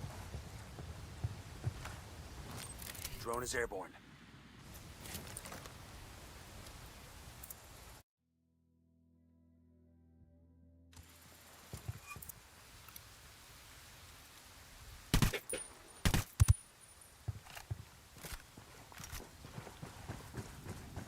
You guys Don't all wanna split good? the target. Damn, I love Switch this to job. suppressors.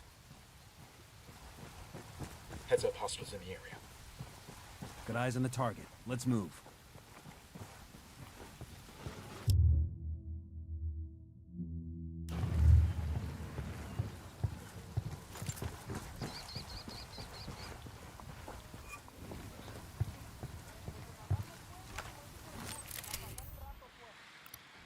Just spotted one with submachine guns. Spotting another Got it, tango. moving.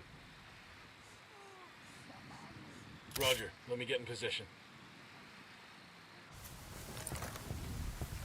Ready to engage.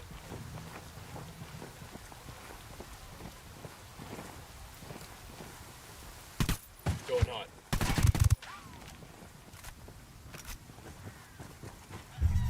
Clear on this side.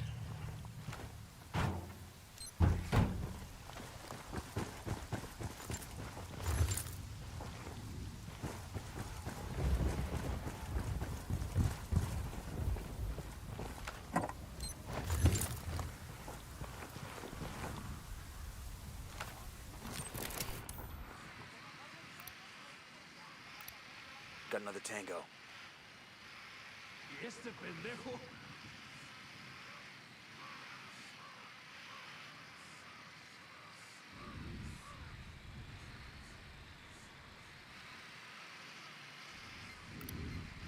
Roger that. target. Moving.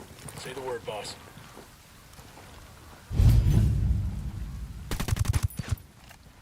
That guy's history.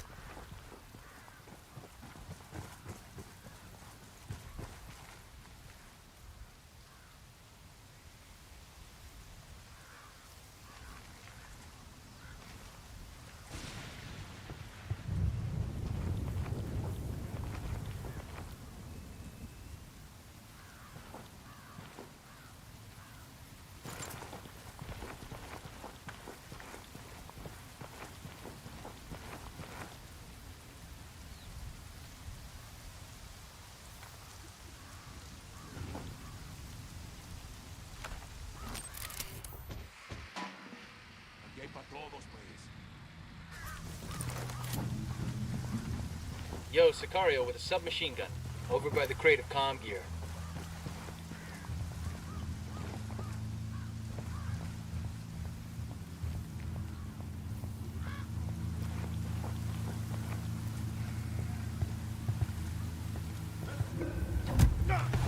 Pinche cabrón. Okay, we're cool. Here's the deal, asshole. You answer my questions, or I put a bullet in your gut and leave you to die in your own shit. ¿Lo entiendes? Chill the fuck out, cabrón. What do you want? Amaru, where can I find him? You serious? That's what this is about? Sure thing. He's at Atoya farm. Go on. Then you can see what we do to people who fuck with us. People like you. We need to get this done in a hurry. Amaru's an old man. He's not gonna last long under torture. Shit, if they've been working on him for a while, there's a good chance he's already dead. Maybe, maybe not. Amaru's a major player in the rebel movement. The cartel will keep him alive as long as they can to find...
Gue lupa lagi yang gue yang mana.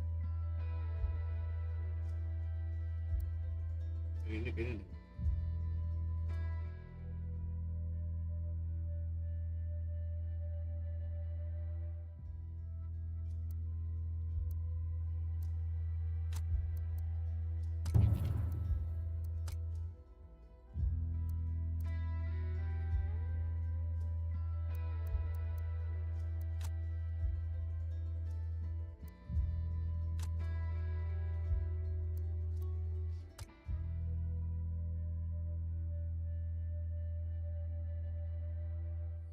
Quiero morir trabajando, pero tampoco aquí.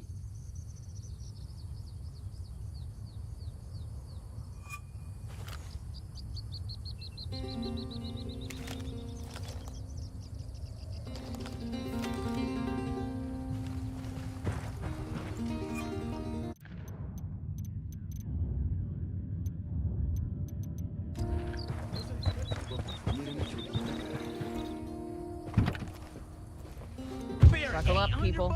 She carves the damn thing for you. Buckle up, people. Never drive anymore. Just cause that one time. Backwards on this side of the equator.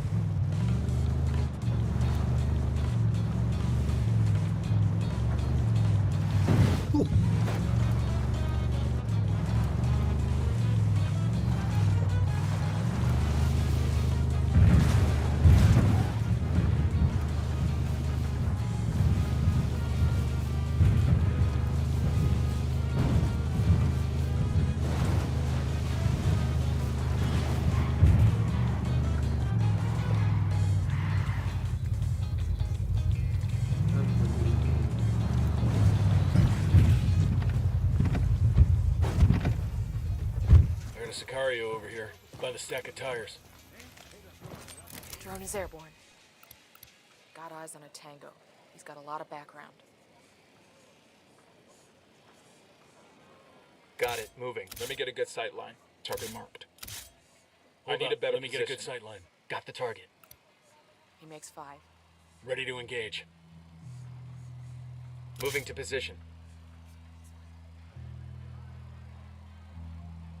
Ready. Call the shot. Engaging tangos. Baby makes 3.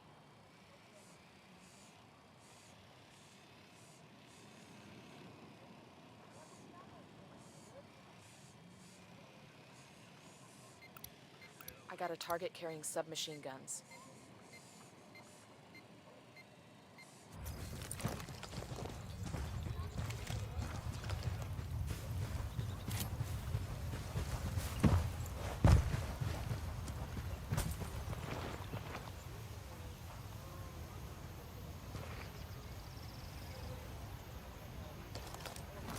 We got a Sicario. Close to that stack of tires. Got it. Moving. Let me get a good sight line. Let me get in position. Copy. Target marked. I've got the target. Say the word, boss. Target lost. My target. That's one down.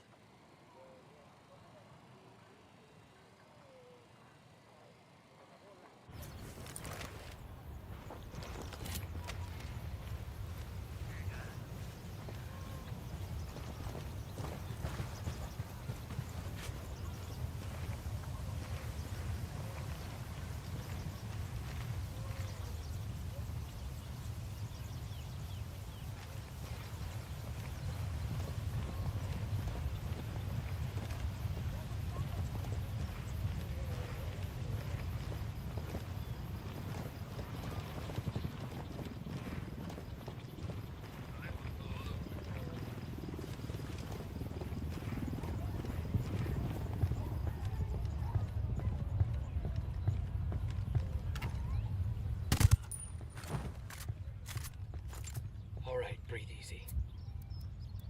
Rally up, people. I copy. Moving.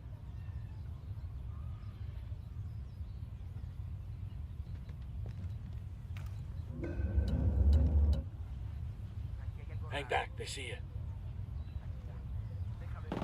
Opening fire. Enemy down.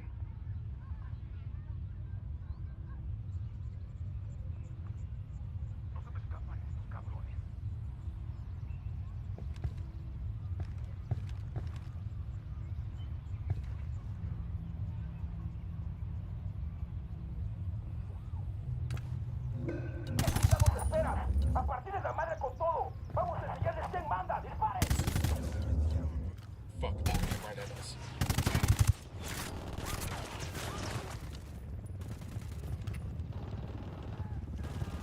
Cartel Sicard. Shitballs.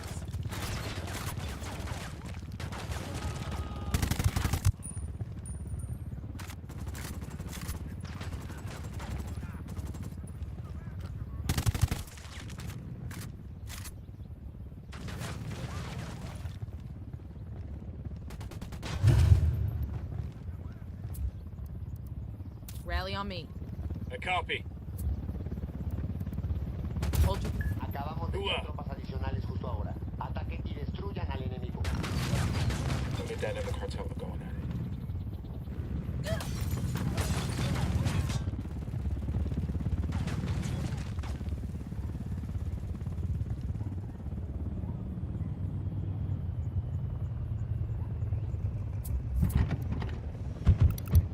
Keep moving. Hit the dirt, helicopter. Roger that.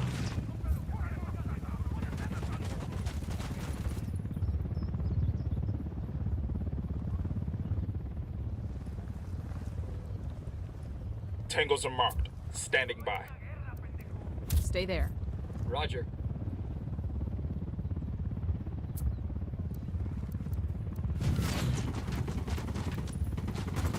Shift position. Copy that. Hold your position.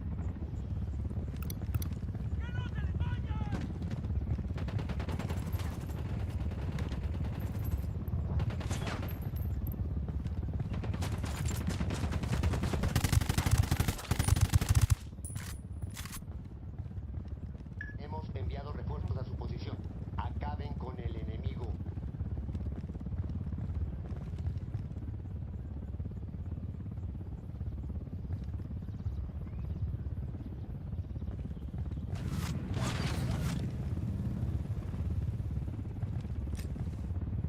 Frag out. Come mierda, culeros.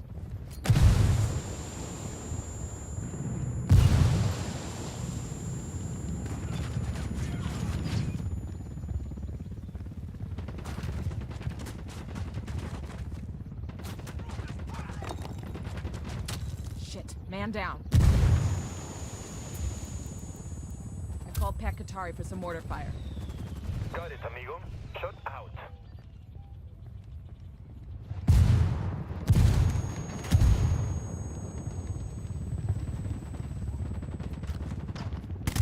Las tropas han chocado con fuerzas enemigas sin identificar. Nos reportan varias bajas. Las unidades para contraatacar ya vienen para acá.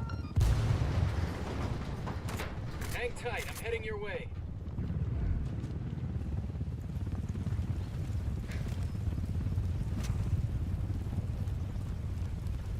Oh, man, if you shot straight, I wouldn't get fucked up.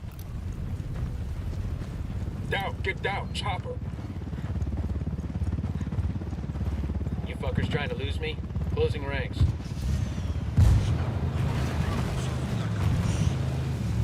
Como saben ustedes, the people there suffer through a tragedy of a devastating forest fire. Then they had to suffer through the indignity of being ignored by the government. Kabut dulu dah. No one else came to their aid. Santa Blanca was there. And why do I get charged? Does it serve the cardinal's bottom line to look at France and the enemy? Of course not. The Lord said, inasmuch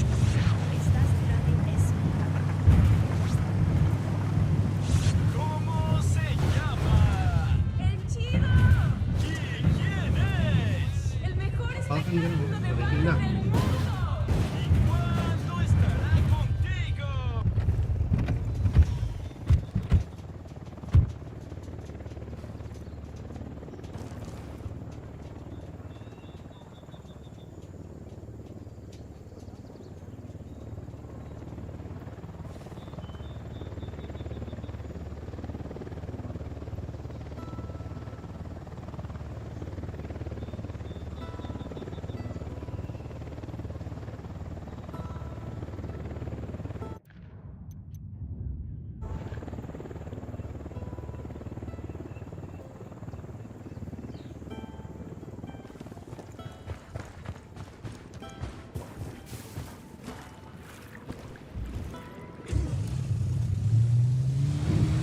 All right, I'm in.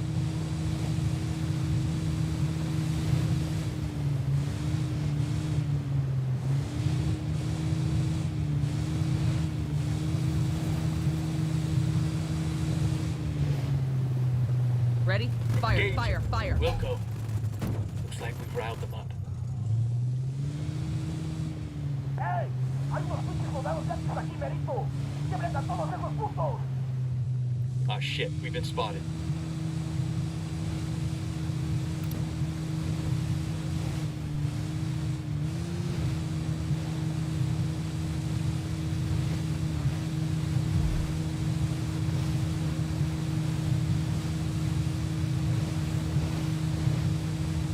We rattled Ready? somebody's Open cage. fire.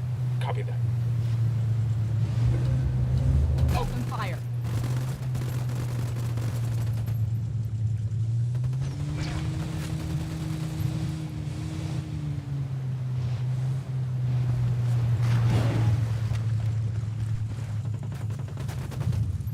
Enemy killed.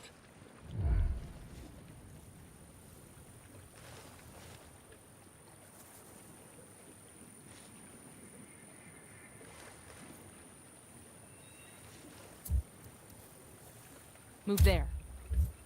Copy. Ahora sí ya estuvo. Ya valieron verga. Métanles lavar esos putos con todo lo que tienen y túmbenlos como se debe. They're coming right at us. Any ideas, boss?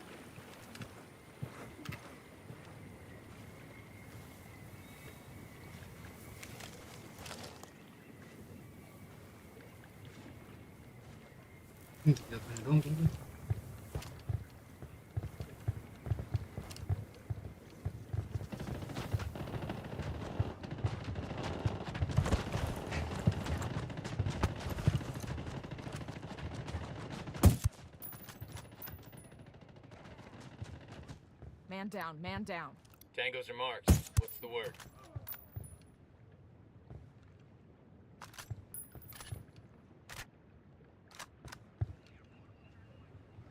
You'll be okay. I'm on my way.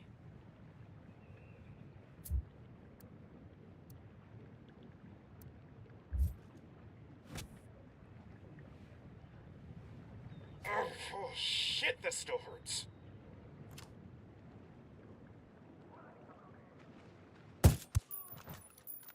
I see a second target.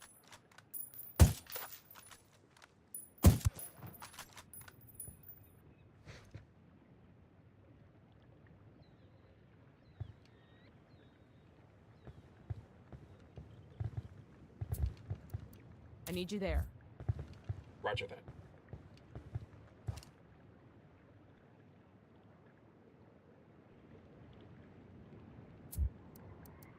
Rally on me. Copy. Deploying drone. I'm getting a position. A la verga todo. Si estos Target putos acquired. quieren pleito, se Standing los by. vamos a dar. Estos quieren pelea. Got another tango. Moving to a good sight line. Tango. Eyes hold up. Let me get a good sight line. Ready to engage. Tango down.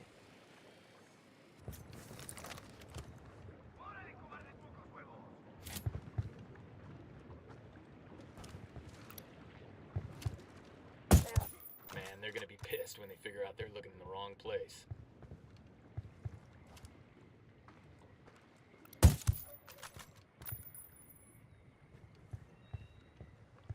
Clear. How we doing? Rally up, people. Moving.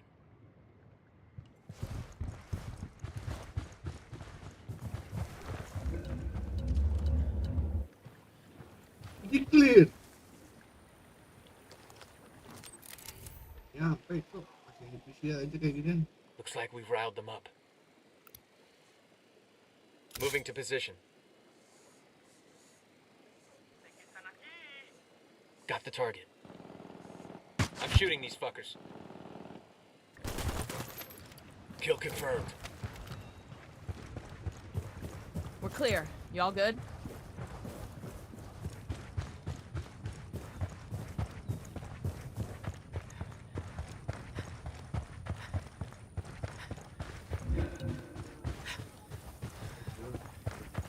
Jauh gitu anjing.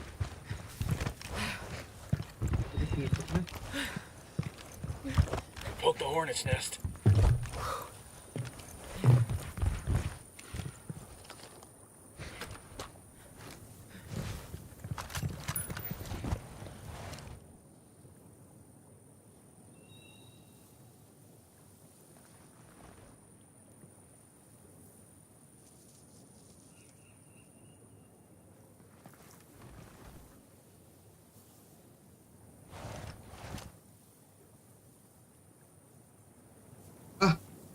Lu request join.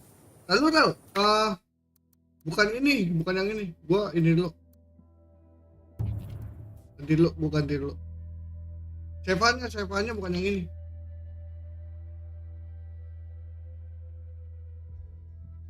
Discord-nya Discord.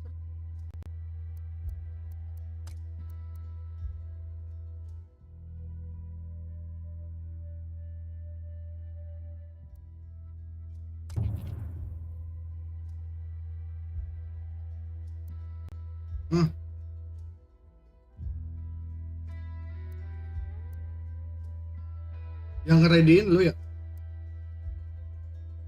Hah? Yang ngereadiin lu? Udah. Lu gua keluar dulu dah. Nggak apa-apa yang ngereadiin lu, soalnya gue siapannya dua, ngerinya inian. Tapi ini udah gue ganti sih.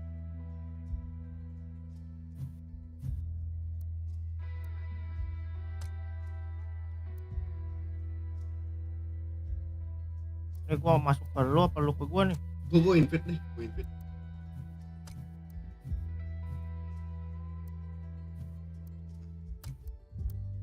Takan gua cok agak kerja tadi anjing.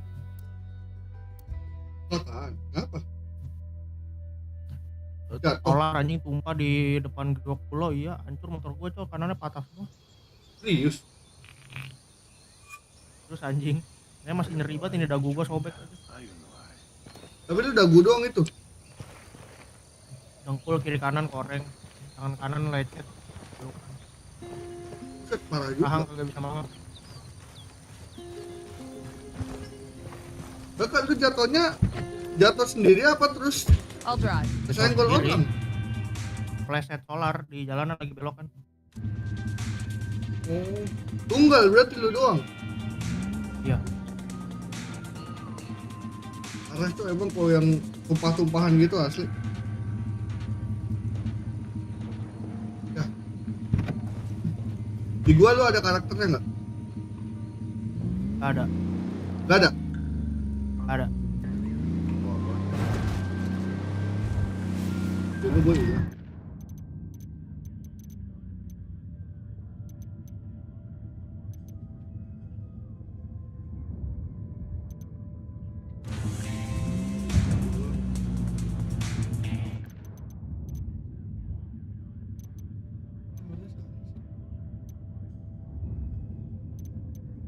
This province is part of the cartel's influence operation, their propaganda machine. We should familiarize ourselves with their MO. The man at the top is El Cardinal, an excommunicated priest turned Santamuerta proponent. He's also supposed to be the spiritual advisor to El Sueño. Other guy in the mix is Ramon Feliz. Used to be a legit journalist till he inexplicably started blogging for the cartel.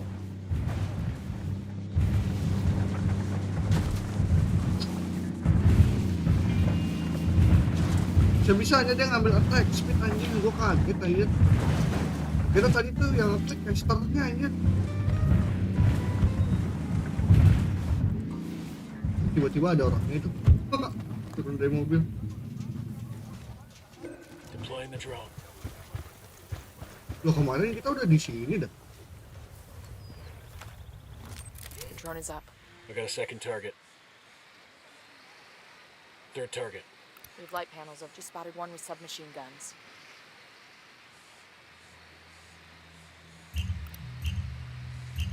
Yang di belakang sini masih ada ya?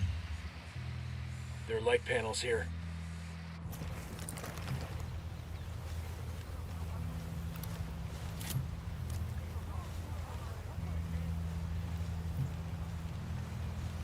Ini serem banget ngebak cok lu di gua anjir. Jadi raksasa anjir. Bisa iya? Terus maksudnya gimana ya?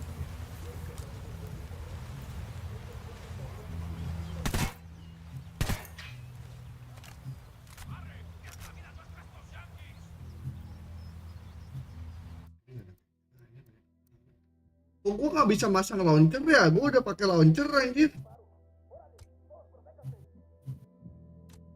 V. Kanan. Fucking hell. That tango's down.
Libérenos. Usted. Oiga, por favor, somos inocentes. Soy libérenos, por favor. Camarada.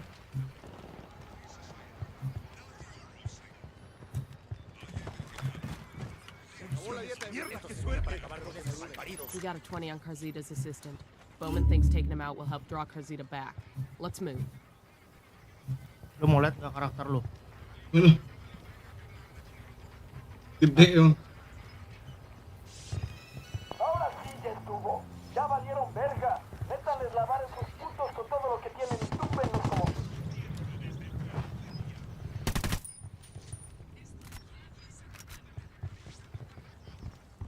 Ini gue lagi buka drone tadi ya.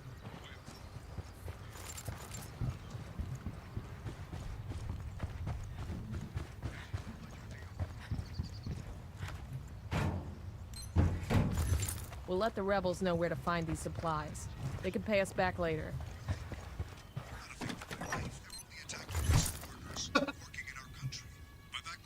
Malah begitu anjing. Itu Titan kolosal.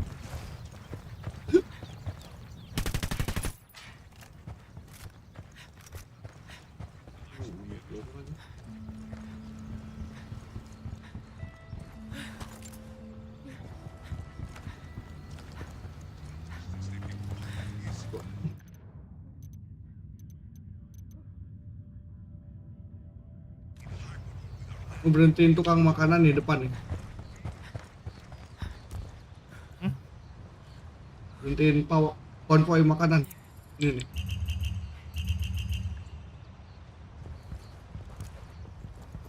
Ayo. Sini tunggu dia lewat. Lu di gua soalnya hilang tuh. I called for rebels to draw their attention. Copy. Help is en route to that position.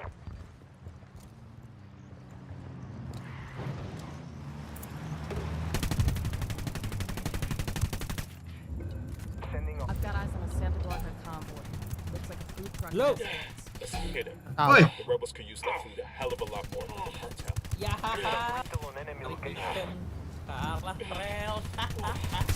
Kan gua spirit anjing udah bilang kalau ketemu spirit udah pasti kalah. Bro, collab sama Yatoro sih. GB Gaming ya. Gila lu main game gituan mulu bro. Seru kah? Yan sih. Seru cok, tembak-tembakannya aja. Thank you. Ini rebel ini PA banget, nggak di stop anjing, nggak nembakin.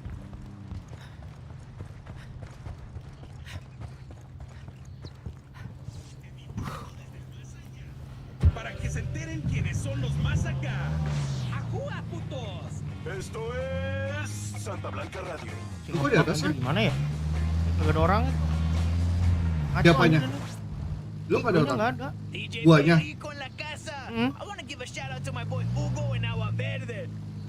Naik mobil ya, naik mobil di gua dah. Lalu nyangkut di atas juga. Ini gua tadi mati.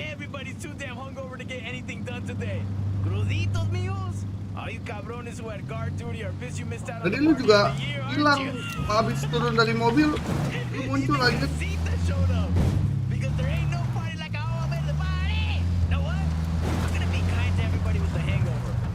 Something nice and gentle next. Let's chill out with the non-stop block.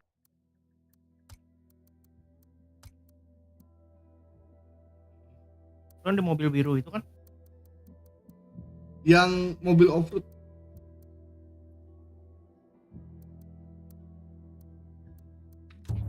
Ya gua udah naik. Gua lagi ganti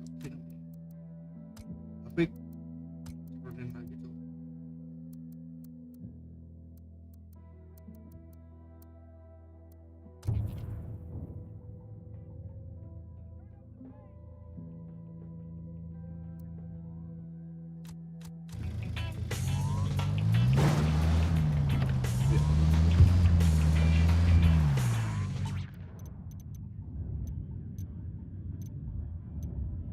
Mau ke ini dulu. We need to send a message that Carzita's resort isn't the safe haven the cartel.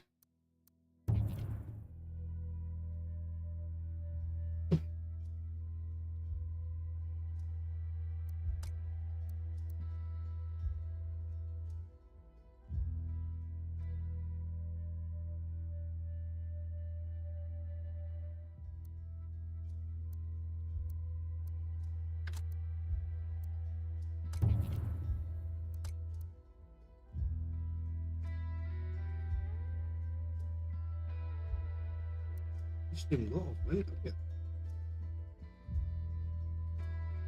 Bisa gua.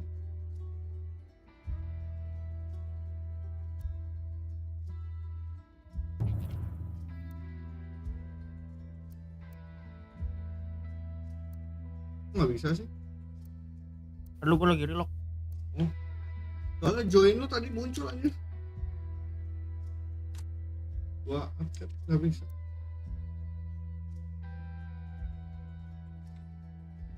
Coba invite.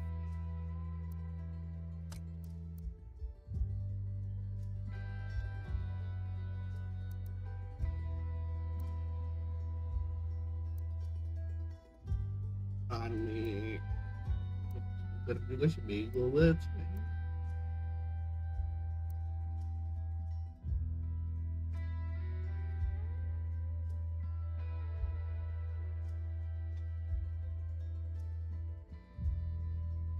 Ya.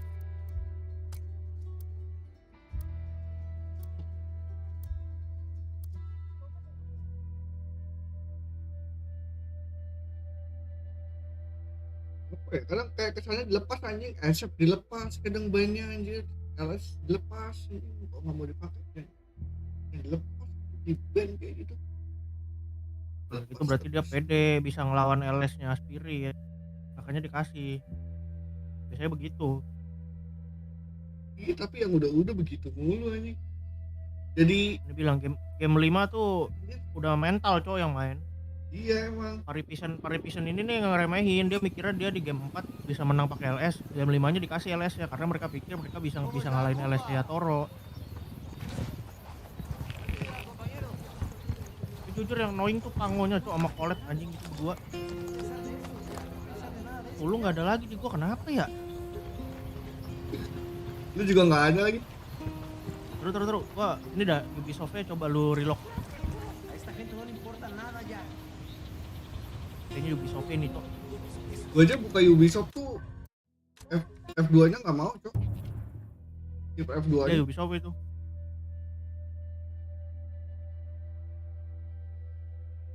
Tapi udah bisa masuk, kan kalau di otak-atik kayak apa lagi? Logout Ubisoft. Wait.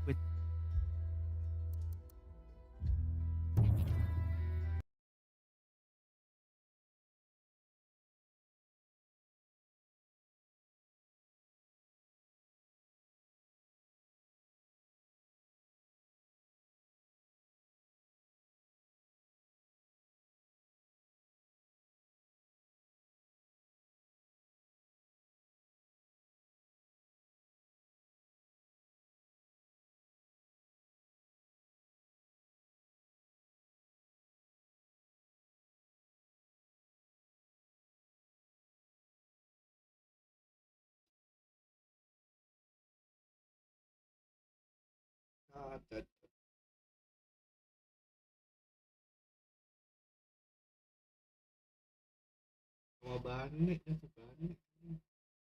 Bane biasanya di TI itu udah pasti di ban deh itu enggak ini. Jarang main kali Bane ya. Kemarin. Jarang kelihatan. Woodwing cok. Ultinya bagus tapi kayak apa ya? Menurut gua kurang anjir.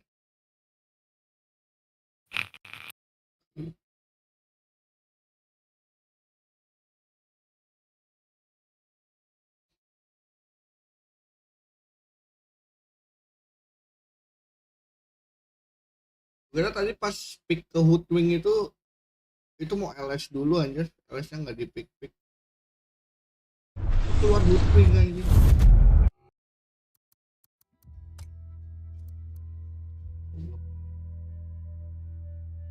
Itu kan Ubisoft service are not available at this time. Tapi harusnya bukan gara-gara Ubisoft-nya Rel. Kalau nggak muncul gitu mah. Kalau Ubisoft Connect mencet apa sih? Mana? Pak Ubisoft-nya launcher-nya mencet apa sih tombolnya? Yang shift F2?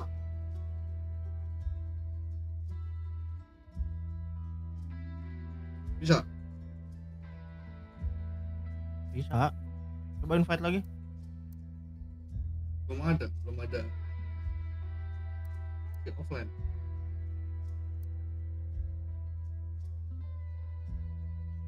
Gue soalnya pas connecting to Ubisoft gagal anjir tulisannya. Sama ini juga not contact synchronize online kontak. Emang error itunya.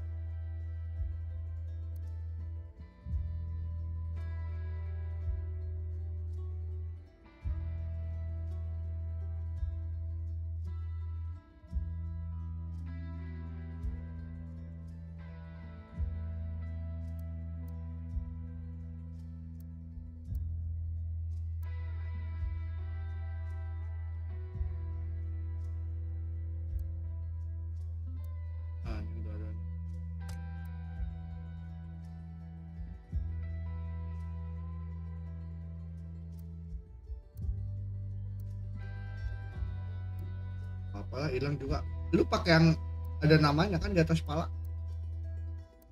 Ya itu kan nongol juga sama sekali. Nongol. Nongol kalau gua mah. Kalau lagi hilang gitu. Hilang Jadi bener-bener namanya semuanya. doang hilang-hilangan. Apa namanya lari-larian. Ini mah nggak ada semuanya.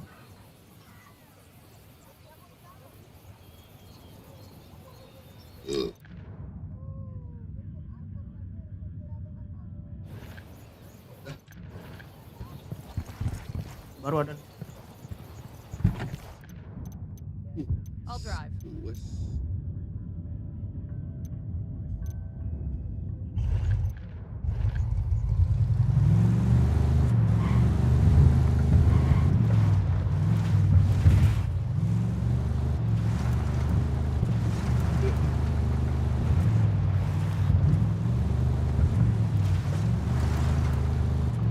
Ini jalanin misinya bisa mencar nggak ya? Kayaknya bisa deh. Kayak ini kan nggak sih? Kayak Dying Light kan dia bisa tuh. Gue ngerjain misi apa, gue ngerjain misi apa. Karena kan ini kalau berempat bagi dua kita makin. Ini lagi ya. Oh, kasep ya. Kalau belum ambil kali tadi. Itu ada padahal. Oh, introgate. Oh, beda ya. Sama yang tadi. Introgate cuman ini. Oh, tadi mah buku Target aja. submachine guns. That's Spotted 5 one tangos. submachine guns. I see Light some light panels panels over over here.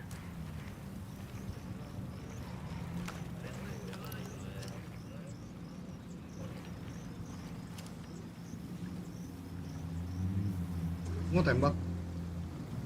Terus. Dalam lagi. Kata-kata lagi. Oh, 1 apa 2? Got some light panels here. Gerak lagi.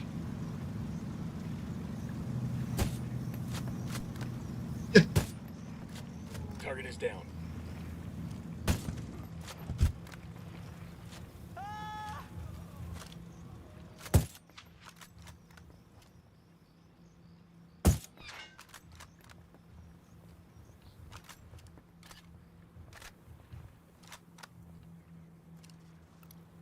I got a target carrying submachine guns.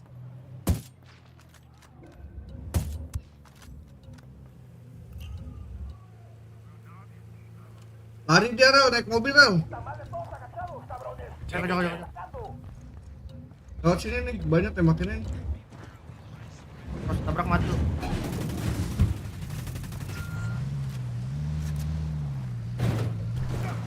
Son of a bitch. Dapat. No se asuste. Only one way you're walking away from this alive. I'll talk.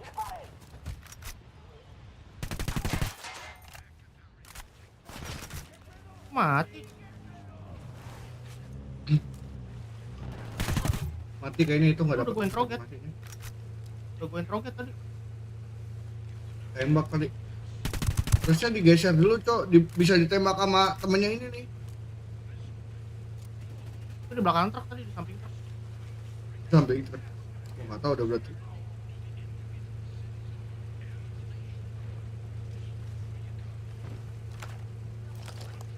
Udah sih yang biru-biru tuh di infonya.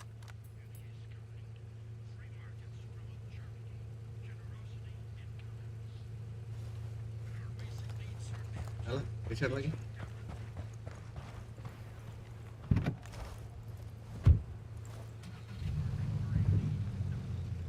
Tadi mau kemana sih? Ini ada nih.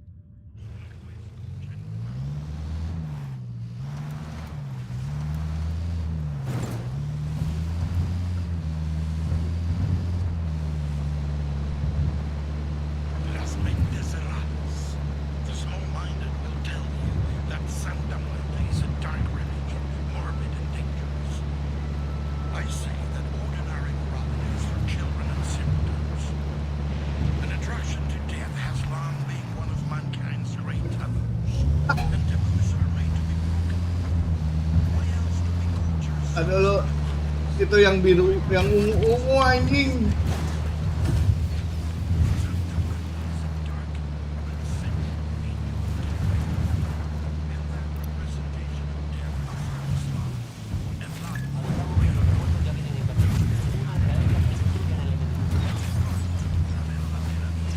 Wah, ada lagi.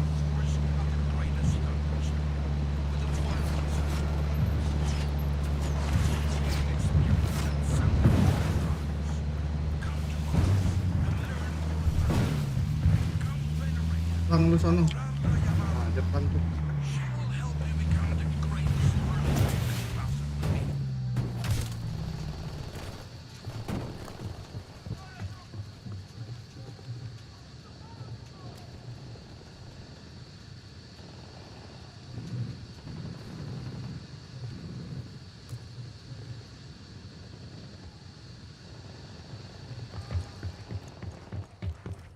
Casino up ahead. Remember, just demo and destruction. We don't need to drop bodies to trash this place. Let's tear the roof off this motherfucker.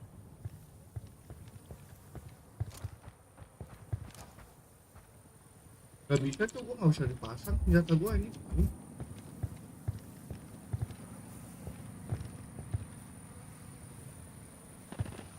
Fuck it.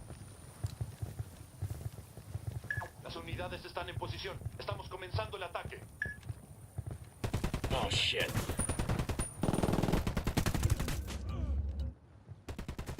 Nah, yang ungu lagi dari dulu. Iya, diperangin sama unit. Tango down. Ke belakang. I got one of those cartel medals here. Some Sicario is gonna miss this.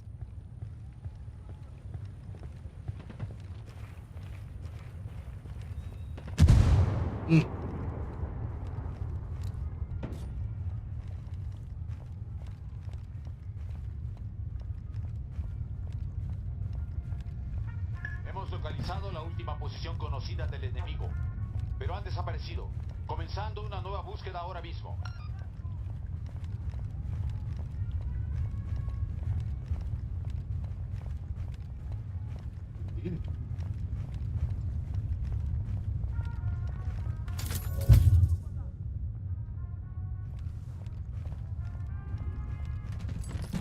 No hay nadie aquí.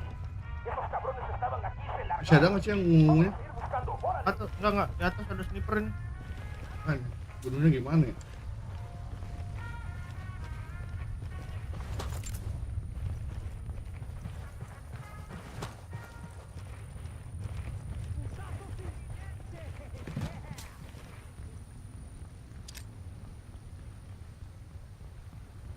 Frag out. Come mierda, culeros.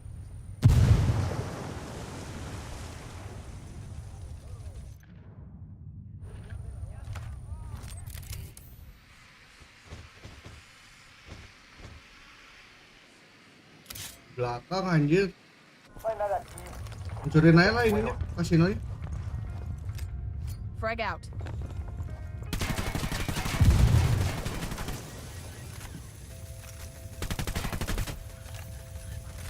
Dan gini-ginian nih sama tembak.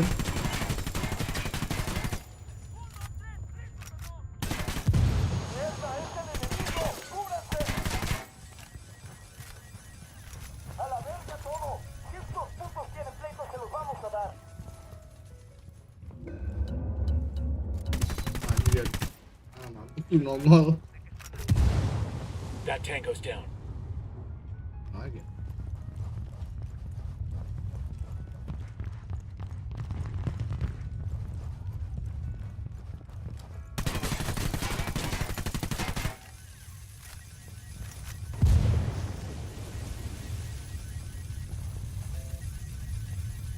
Frag out. GIB is bugged out. Building is wrecked. The Sapper Daddy's pleased with our offering. This sure as hell should get Karzita's attention. Now, we rolling bones or did the table get blown to shit? Ayo udah ketemu yang ungu-ungu susah banget anjing. Lu pakai senjata apa nih tuh? Yang paling atas. Itu bisa dipasang. Bisa dipasangin itu granat launcher paling atas. Ya. Pasang ini? Diedit dulu. Di ini kan di grip apa kalau nggak salah dah.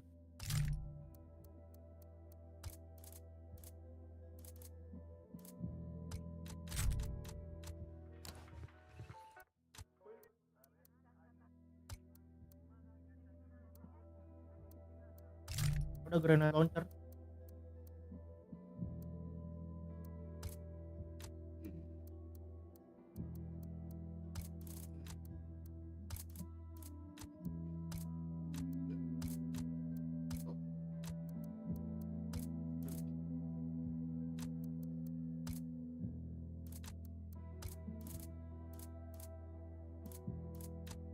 Nah. Oh ada.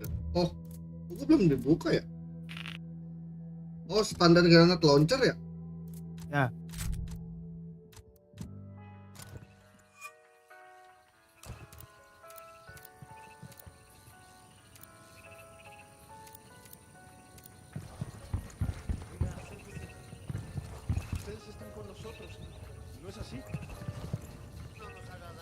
Coba jajal. Udah bisa, udah ada opsinya. Mana mau ambil quest lagi? Time we put Karzita's resort out of business. Give it the full rockstar treatment. Just don't hurt any of the guests. Aja dulu ya guys, ya buka.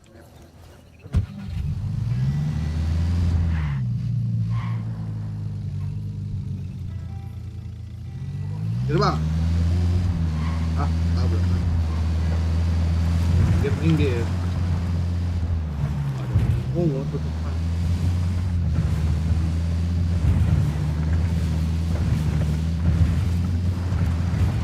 Lewat sini off-road banget ya.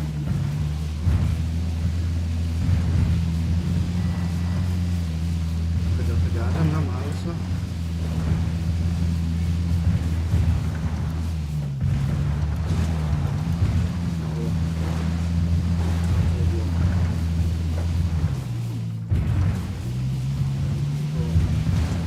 Emak yang naik udah uwe-uwe.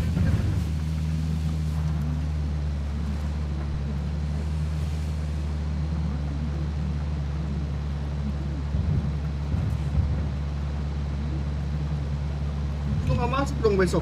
Tuh, banyak amat itu. Kayak masuk ke gue besok. Konvoy ini ya? Ini konvoy kayaknya kan? Bukan. Konvoy itu di stop dia.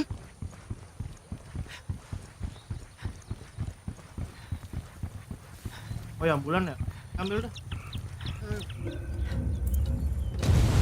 Waduh, kenaran. Ya, gerak. Ambil mobil.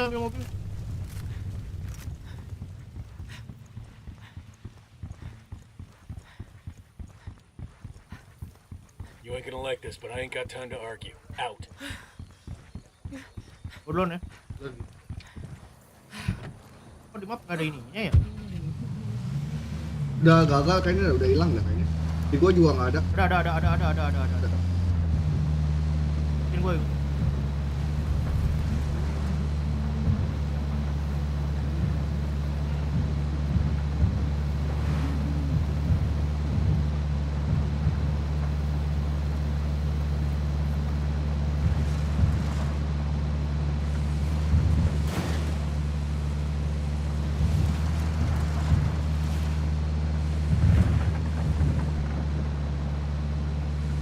Kenceng juga, Leng.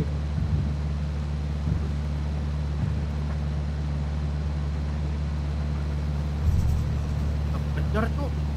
Kenceng juga gua kata.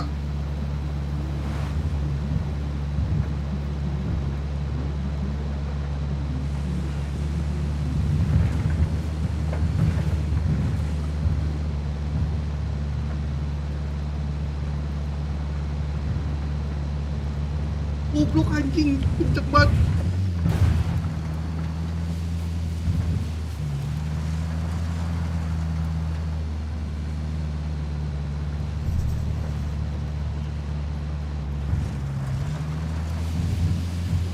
Ada yang beda lagi nih konvoynya nih, mau yang satunya aja nih. Bebas.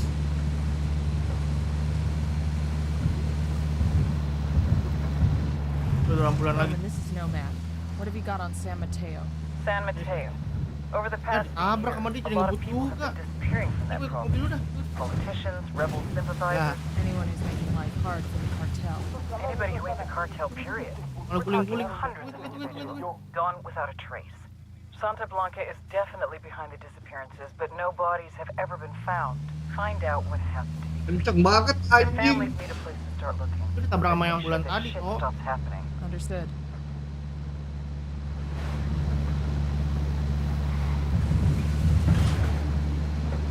Ini ambulan tadi nih. Oh yang ini apa yang depannya aja? Nah, ini. Coba satu dulu yang yuk. Udah, lanjut. Tandain dulu, tandain. Ah, God, I'm bleeding. Wow.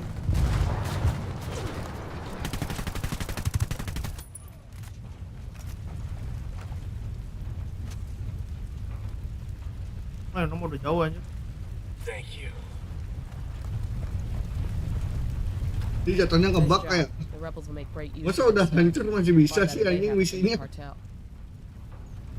Story dulu deh.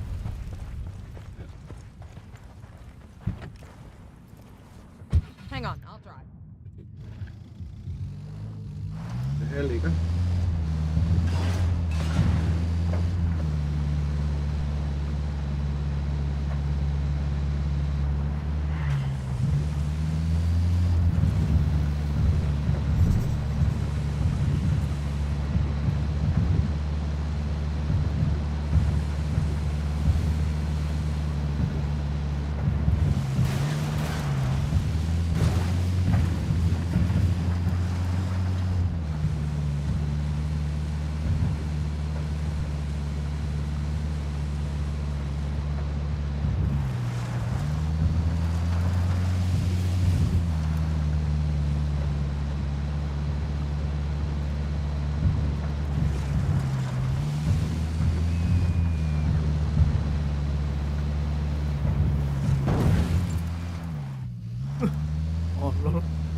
Lu gantung-gantung satu orang anjing. 3 biji orang digantung sama dia.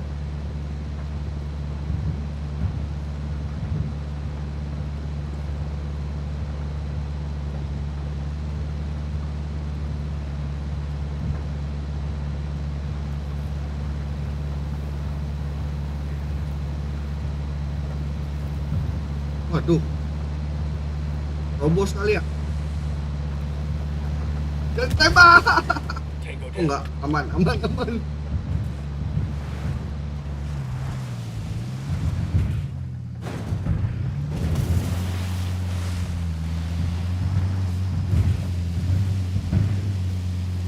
Oh, di perandal anjing.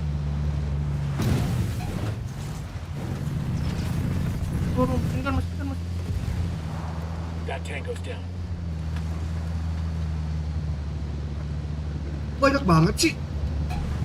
Oh, enggak dulu deh. Enggak dulu bang. Banyak banget anjir.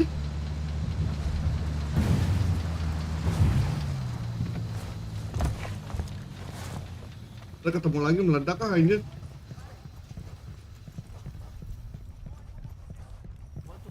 Lu mau ambil ini dulu.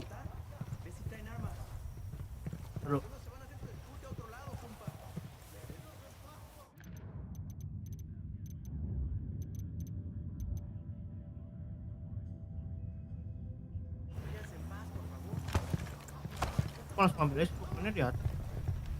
Ini orang. Ketembak. Gagal lagi. Bisa. Hidup nih masih. Masih. Coba lu interogasi. Coba lu naik dah. Coba, nggak mau. Mati dong di gua. Rebaan ya udah. Ya. Gua nggak tahu harus diinterogate kok. Yang letenan harus diinterogate aja. Lampu. Lampu aja. Ngebut banget rel. Nih.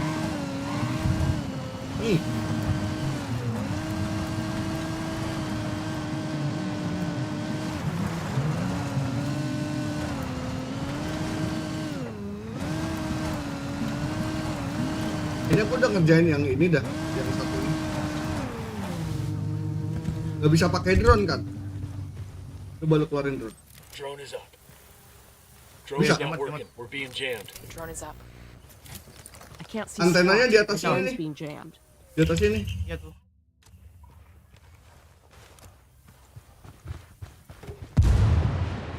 Gak bisa, bukan.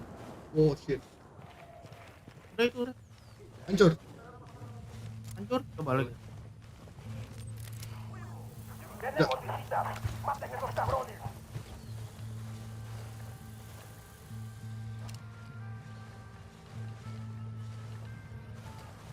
Esos putos atacados los del este están fuera de nuestro control. ¡Manden la puta patrulla! Escuchamos, hay una patrulla en camino. ¡Aguanten balas! Ada yang lewat rel. Find out. Yes.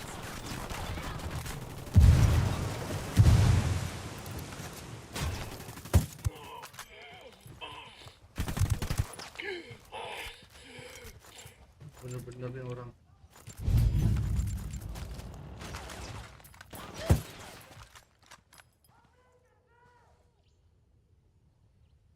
Muncul lu.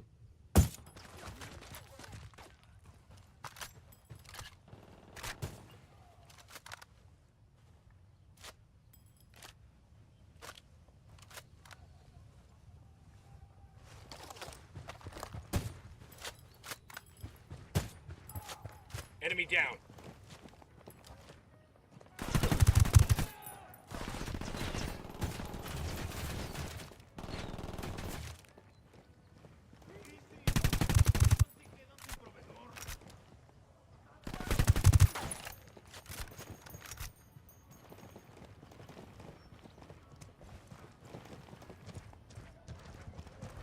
Ini harus jaga area Ren.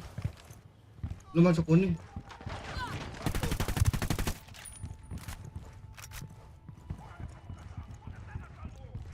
Jaganya di atas sini Ren. Ada apa sih namanya?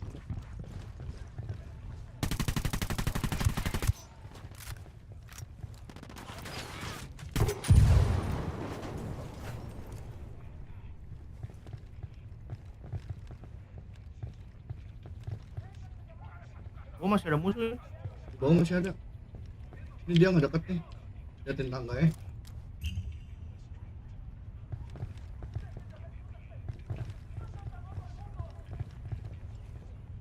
Ahora sí ya estuvo. Ya valieron verga. Métanles la vara a sus putos con todo lo que tienen y chúpenlos como se debe.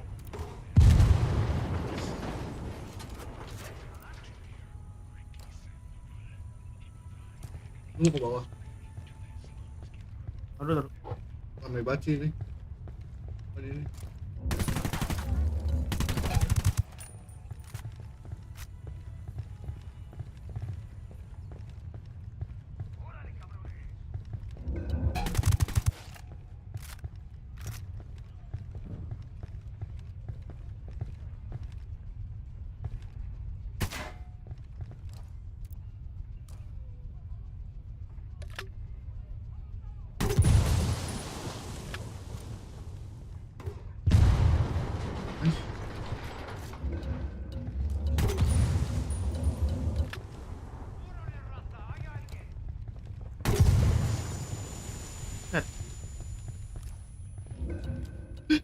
Lagi 5 biji anjir di bawah.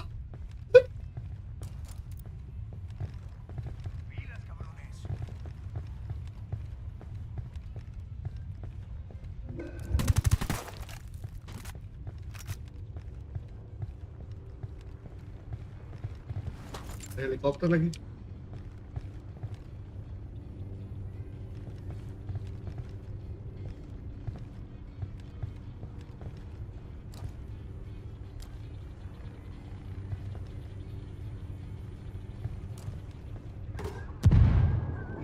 Tango down. Helikopternya sekalian. I got another tango.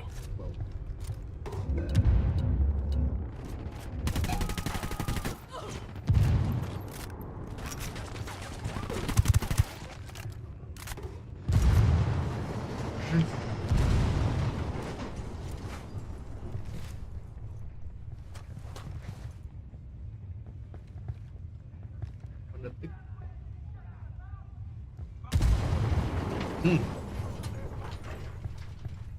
We've done enough damage to Karzita's resort. I think the rest of these guests are gonna check out. A bunch of dudes shooting off guns tends to have that effect. Lu ke bawah banyak banget, baik-baik.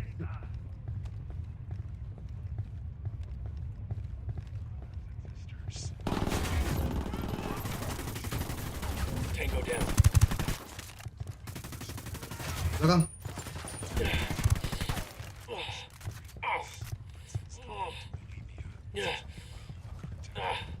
Udah bersihin kalian kan?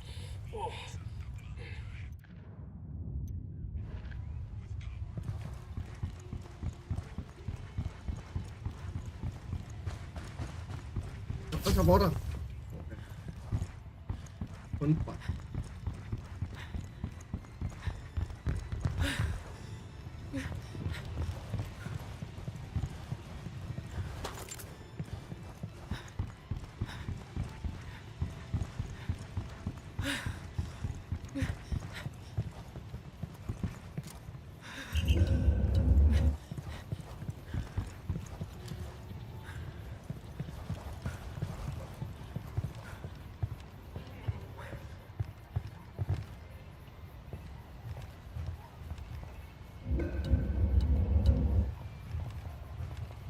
Esos güeyes ya se pelaron, aquí no hay nada.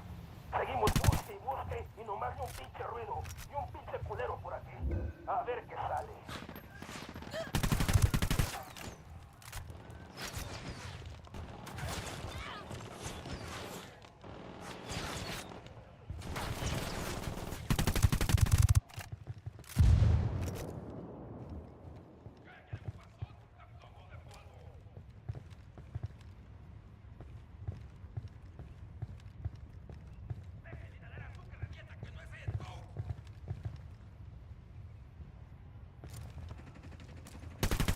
Hostile down.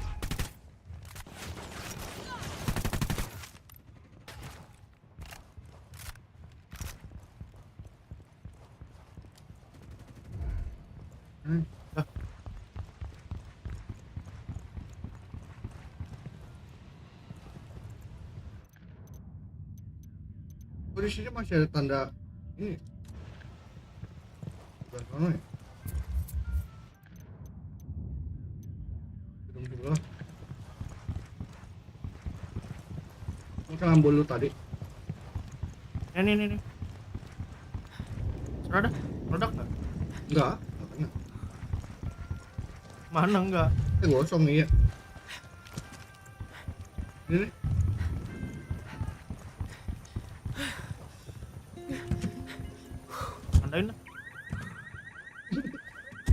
I got it. I'll drive. Kapan letnan? Ya.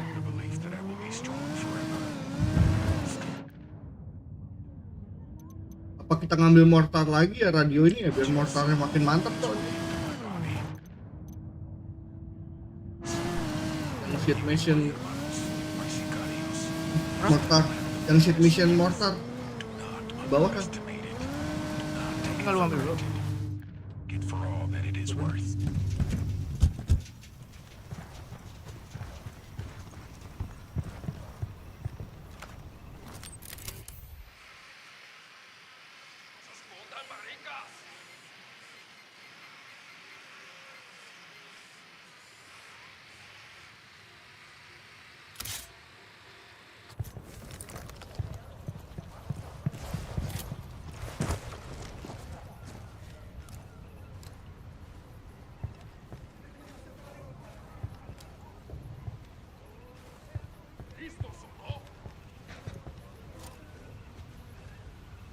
Ini komputernya.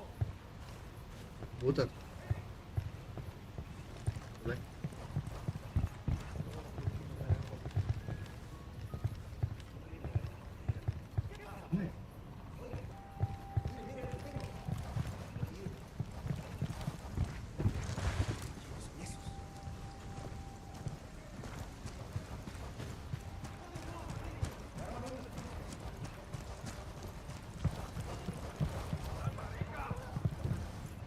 Yo, I got a weapons case here. Tango down. Minggir lu anjir.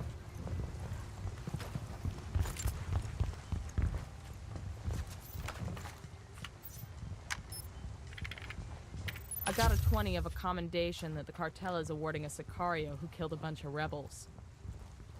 Gua ada ini dah. Lu udah ambilin. Nice.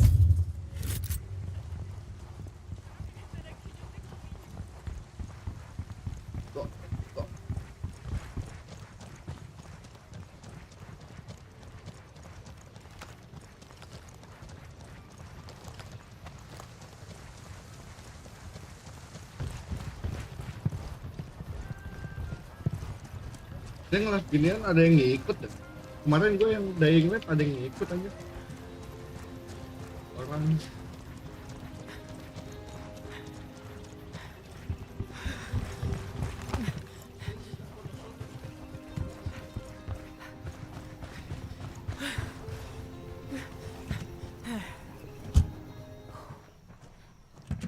ada lagi.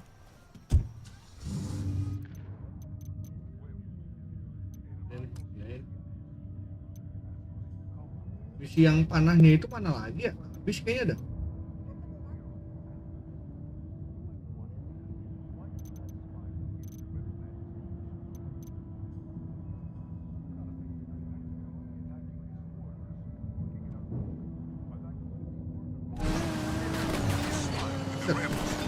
Bisa.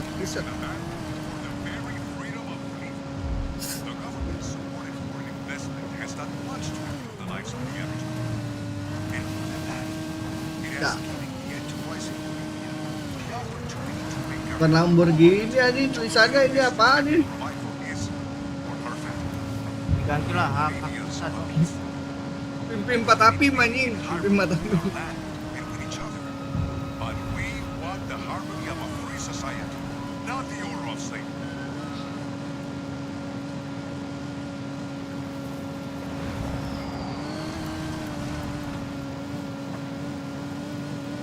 Terus kalian kiri dulu kiri. Ah, itu kertas.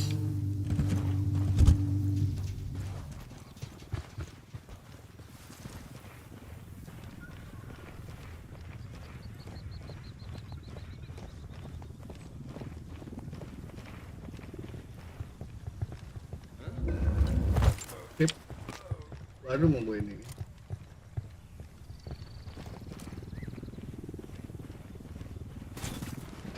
Kill confirmed.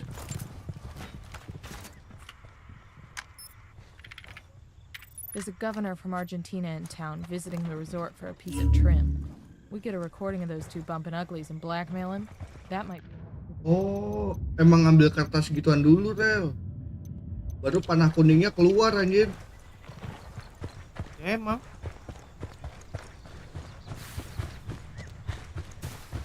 Aduh, ada yang ungu lagi. Dulu deh. Ya, mereka lagi perang deh. Deploying the drone. Second target right there. Tango 5.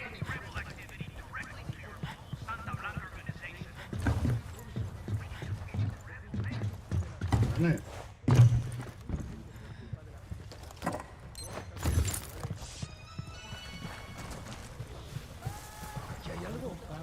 Is it any wonder the people here hate and fear the army? Ledakin kali ya? Tunggu. Frag out. Heads up. Target eliminated.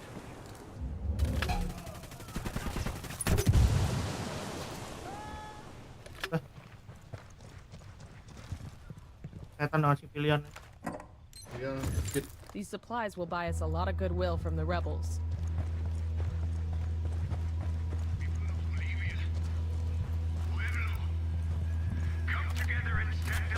Dimulai.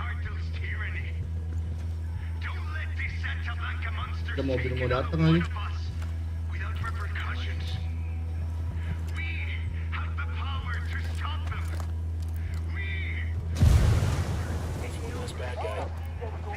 Ya valieron verga. Déjales lavar esos putos con todo lo que tienen. Chúpenlos como mujeres.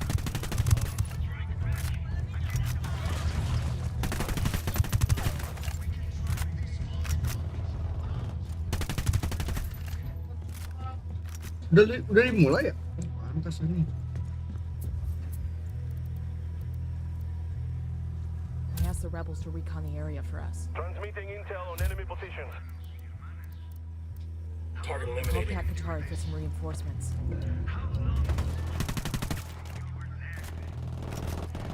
Be right there.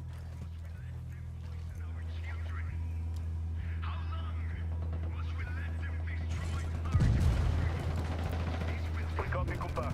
Someone's headed to that position.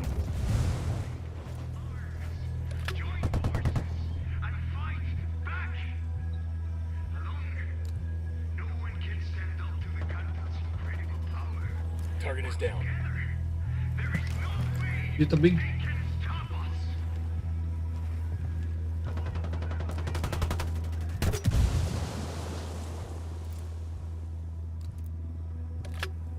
Kurang anjing ini pakai launcher.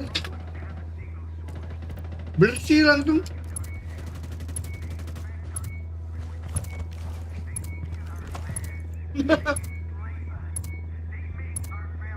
Qatari got his message out. That should get his people stirred up.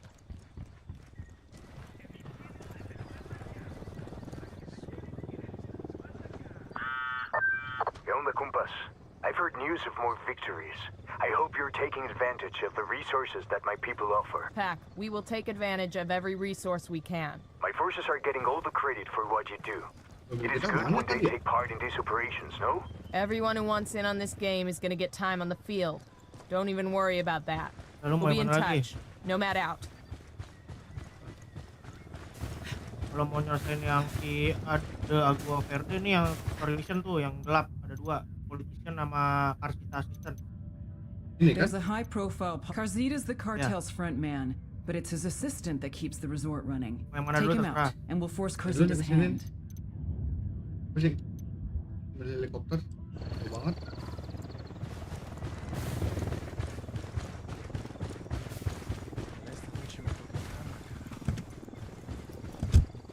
Ini dah.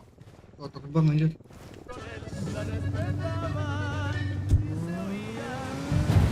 Ya, ya.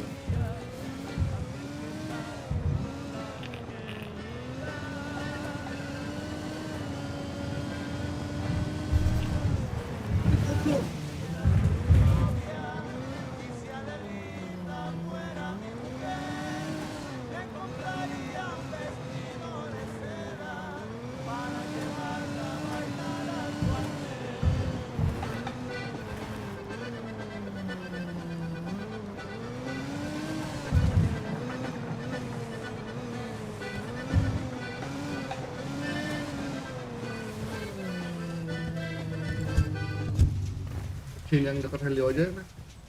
Ya, ya.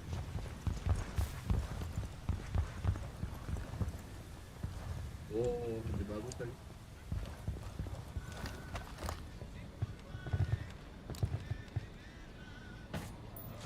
That tango's down.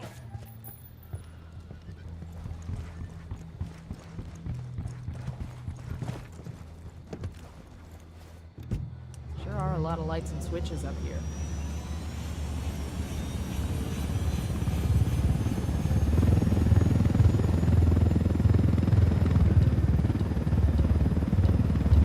Tadi bang, di Bete.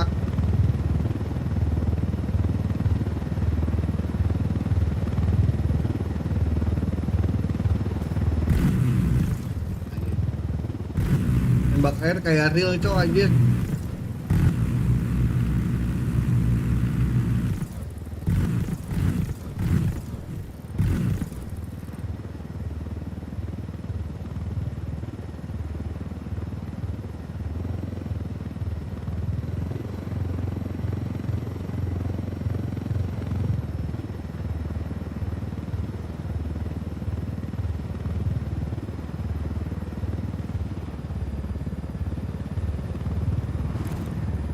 motor sini bisa naik nggak ya? Bisa kan ya? Bisa. Bowman, we're at the location. Karzita's assistant have any identifying characteristics? Nothing we're 100% on. You should have a few listening devices in your loadout. Try bugging some of the areas where a lot of the VIPs hang out. One of them could give us the assistant's location. I'll call you when we hear something. And remember, the bugs won't be worth shit if they spot you. Drone is airborne. Stay out of sight, people. Plant the bugs in Diddy Mao. Don't even cast a shadow.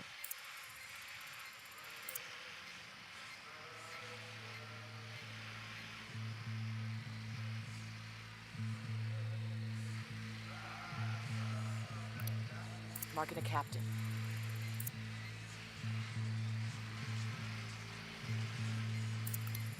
Just spotted one with submachine guns.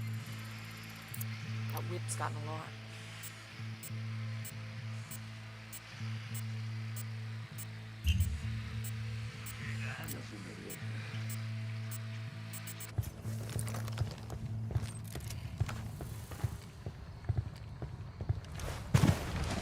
Gue pengen nyoba tanpa nembak, bisa nggak ya?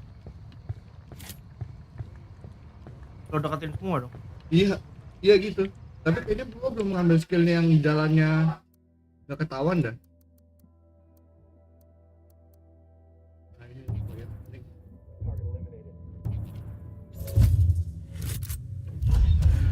Lah, ya ketahuan kan, bener nggak boleh ketahuan kan? Berarti harus dibacok-bacokin dong. Iya. Ambil skillnya dulu kan. Yang mana? Di physical apa ya? Oh, yang lari nggak ada suaranya? Iya. Udah. Physical sama drone-nya yang silence juga. Ya, lu hilang lagi ya? Gue belum masuk. Ada. Hilang lagi. Ya, ada suara langkah tapi nggak ada orang. Ya, anjing serem. Ntar muncul kali, biarin dulu deh.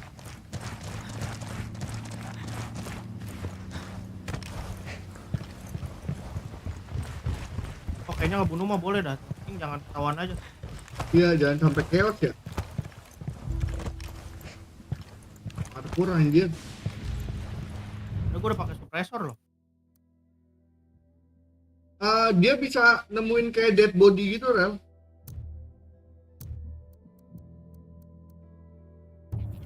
Tuh loh, mana ini ya? Bisa naik anjir. Gue parkour aja nih. The drone is up.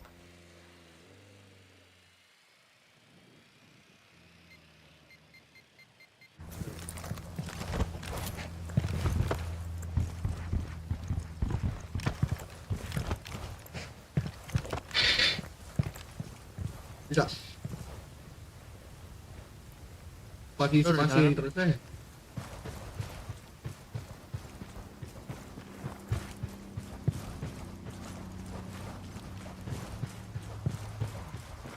Hujan anjir kalau bisa FPP enak kayaknya. Hujan. Deploying drone. Sampai emang lu. I got a second target. Third target.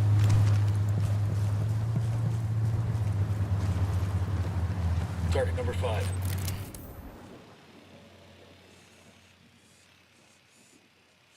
Udah semua ya?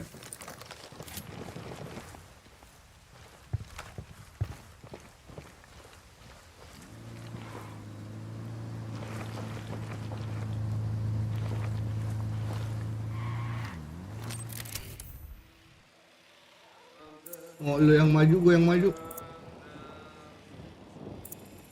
Gua.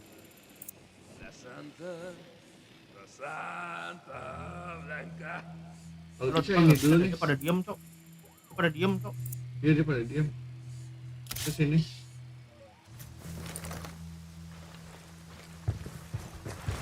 Ini gua tahu.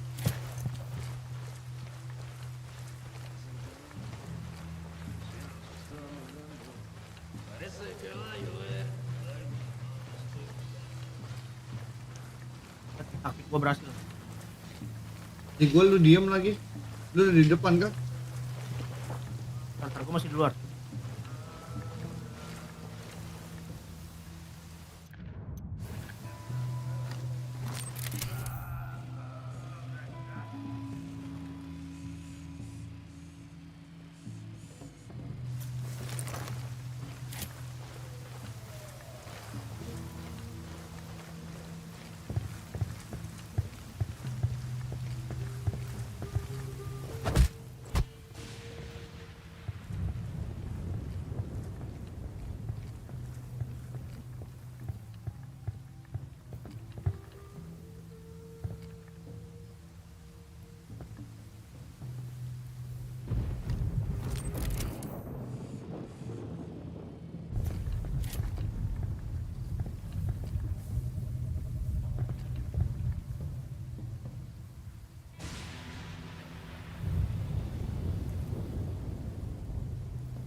Lu tembak.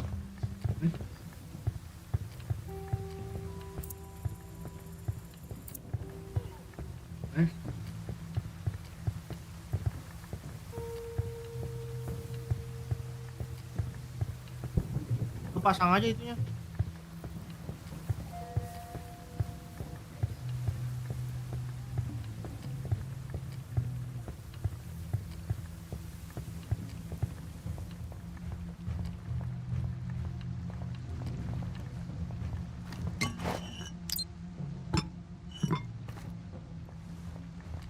Dua nggak bisa dibunuh nih, Cok. Kalau salah satu dibunuh ngeliat pasti.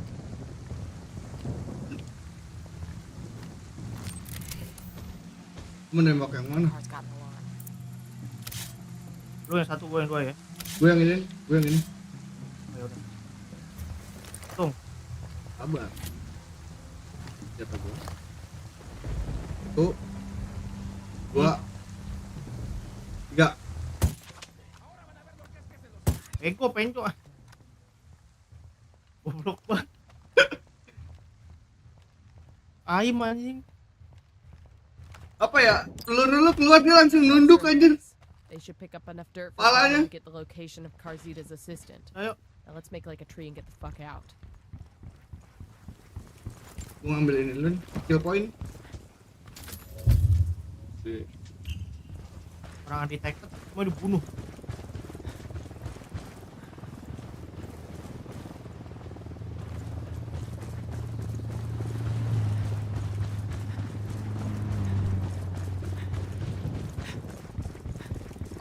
Kayaknya kudu relock deh. Sekarang lu bener-bener diem, Cok, gak gerak aja. Karzita's assistant is as popular as a JV cheerleader on the pill. The bugs picked up a guest mentioning where he is. I'm sending you the location now. Tango Mike. Don't waste any time with this guy. Just kill him and be done with it. Roger that. Out.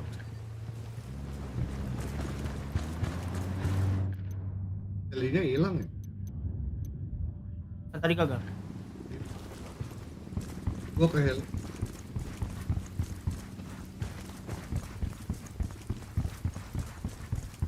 Lu jalan apa gimana? Jalan nih. Gua relock. Boleh. Sorry about this, brother, but I gotta have the car. Out. Gua request join dulu aja. Let's go. All right, I'm in.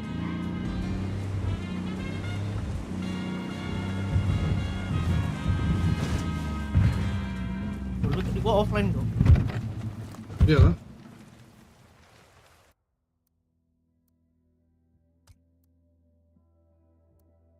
Gak bisa join jadinya. Iya. I got a target carrying submachine. I'm moving to guns. position. Let me get in position. Let me get a good sight line. Target marked. Good to go. Lu ke main menu dulu dah. Siapa gua? Ya lu offline Pak.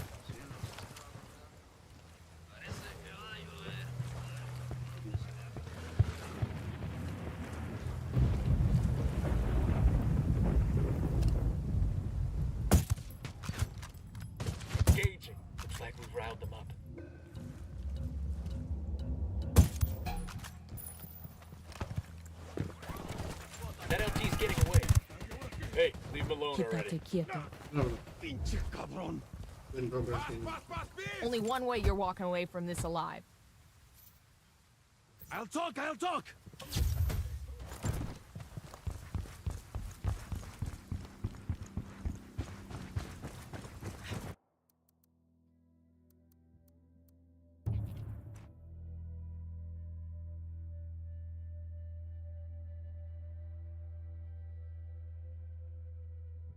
Dah.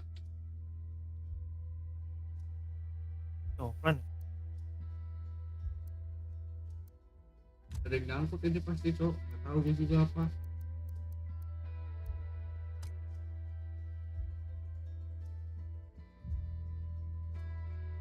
Coba cek. Iya, lu masih offline tuh, coba lu shift F2 dah. Ini online gua udah.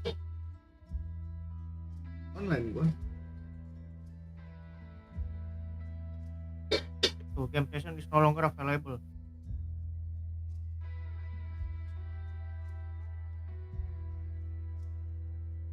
Gue juga nggak tahu ini offline. Ya kayak tadi aja masuk terus di invite.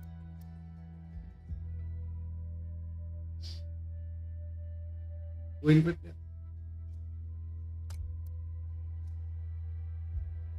Online, Cok. Guanya online.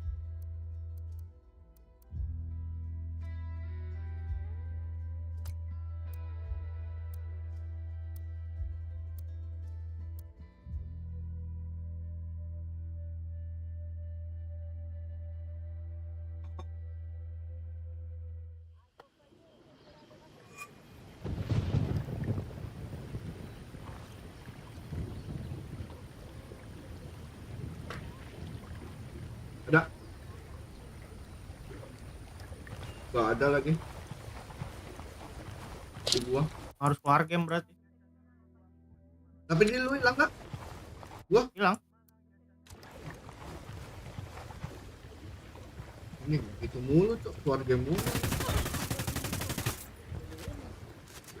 Iya bunuh deh, coba bunuh.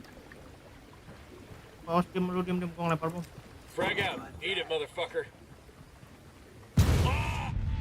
Nah, kemarin gini ada kan? Kadang ada, kadang kagak.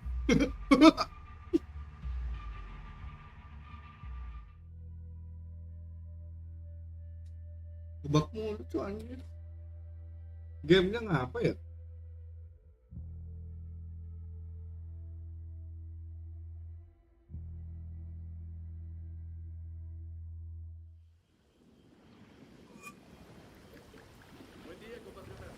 Sama aja. Lu nggak ada di gua. Frag out.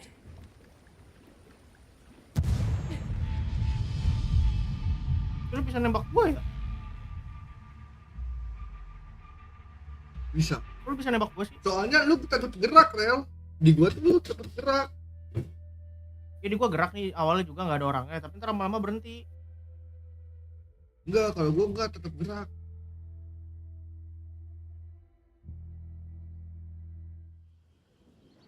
Waduh lagi keluar deh. Keluar ini. Itu mulu anjir, ngapa ya? Pokoknya kalau misi gagal atau apa, kalau ada yang loading nih pasti langsung dah. Verify kali ya? Nggak ngaruh, kayaknya nggak ngaruh dari verify juga. Itu mah server itu. Lebih feeling ke gamenya sih ini aja. Busuk. Ini rasis aja game Discord masa begini sih?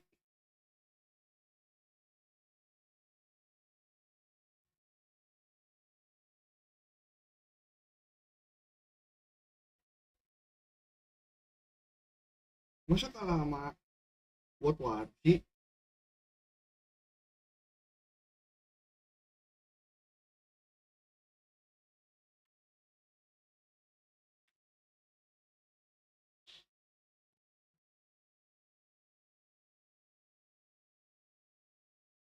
Masuknya lama.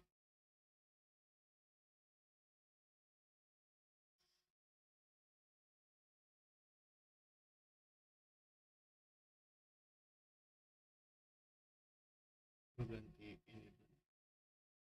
Info.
Friendly fire-nya matiin deh.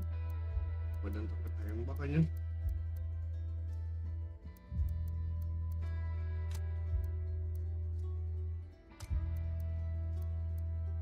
Mati gitu lah.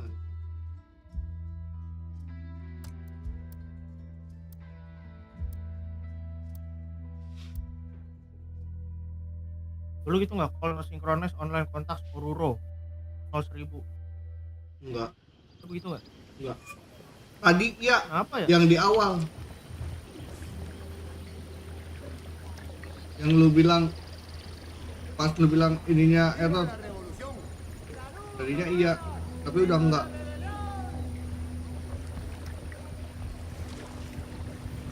Enggak.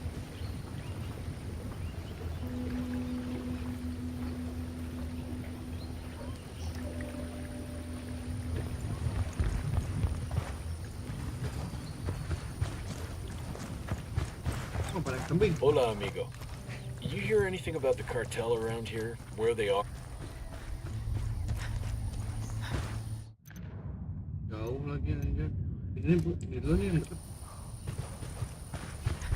Di laut.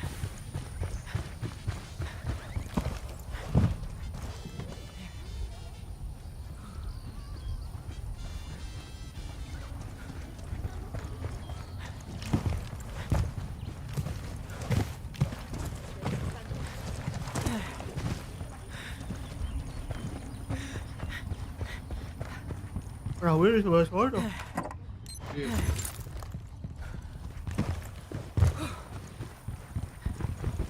Tenang aja.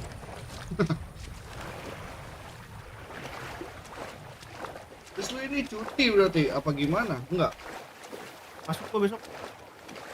Tetap naik. Kayak gue bingung ini paginya berangkat ke apaan.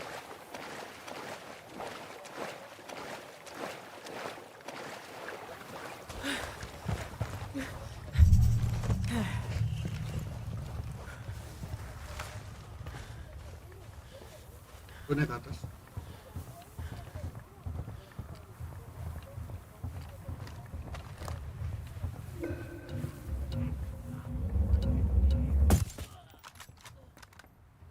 Kok dia lihat ya?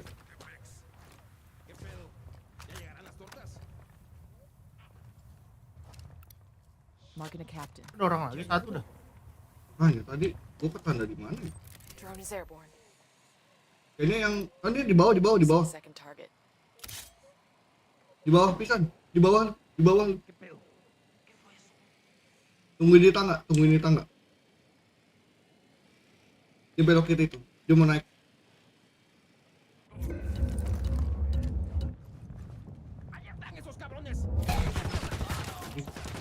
Tawan sih.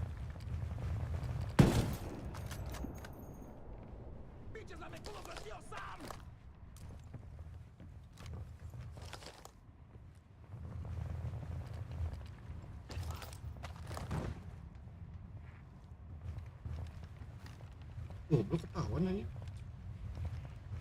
Ahora sí ya estuvo. Ya valieron verga. Métanles la vara en sus puntos con todo lo que tienen y túmbenlos como se debe. ¿Quién anda ahí?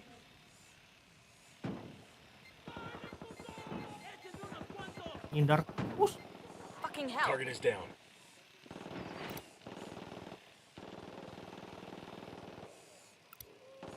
Another tango.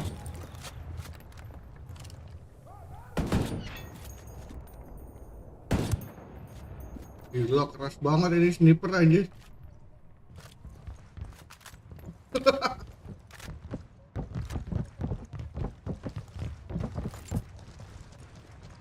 Kenapa sniper musuh lebih strong dari sniper kita ya?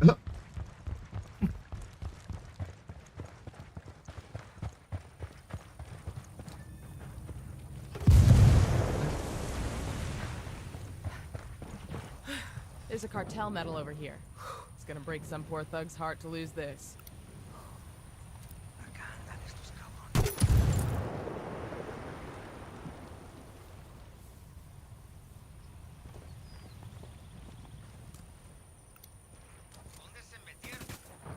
Tango down.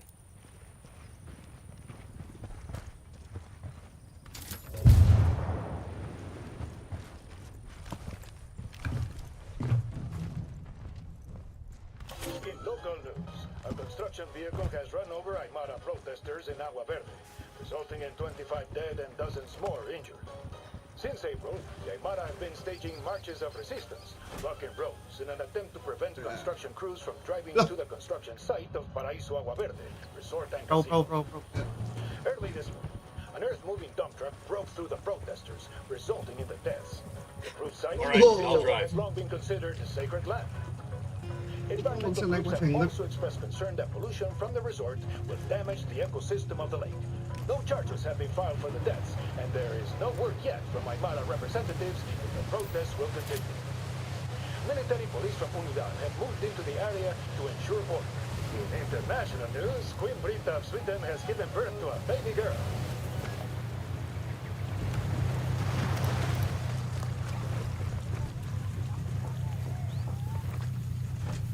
Cutting those cartel comms ought to give the rebels some more balls. Nice. Kill confirmed.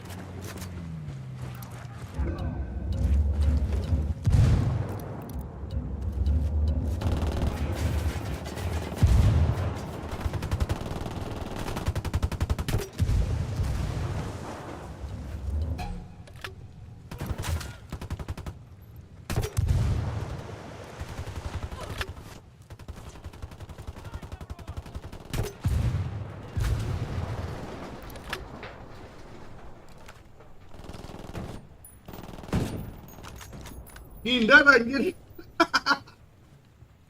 Monyet. Nice.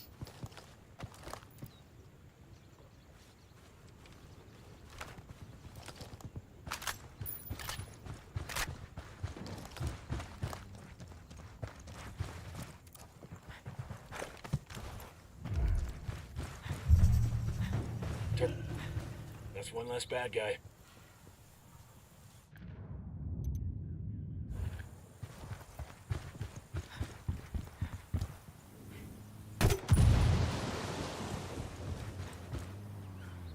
Di menara? Ada kah? Aku bunuh. I got another tango. Yes, rebel. Ini sini dah.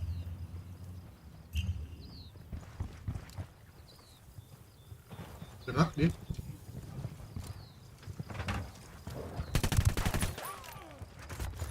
These supplies will buy us a lot of goodwill from the rebels. Hold up, there's a weapons case here. This will go nice with my boots.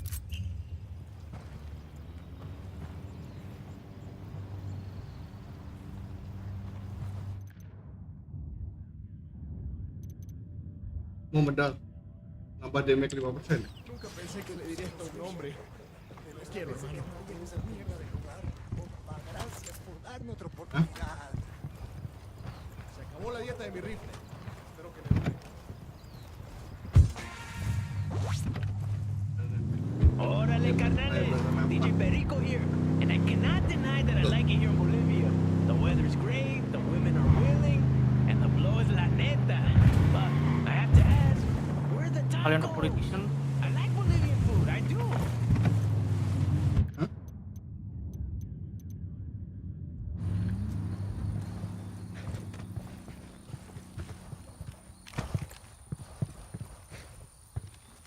Deploying the drone. Mana?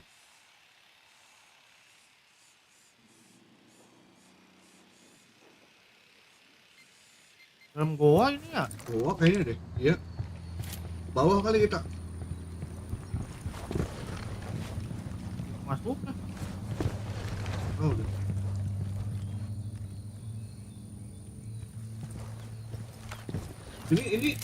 Ini ginian harusnya jalan nih.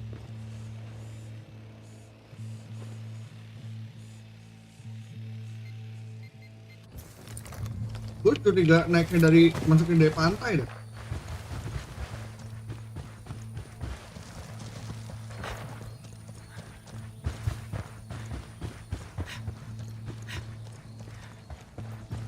Itu tuh di kanan. Bukan.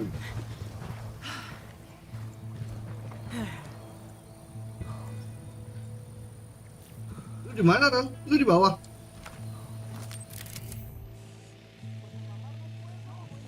Oh, ini ya. Nice. Anyone up for walking through there? You know how long it'd take just for our socks to dry off? It does look refreshing. I'll worry about wet socks, alright? Come on, let's keep moving.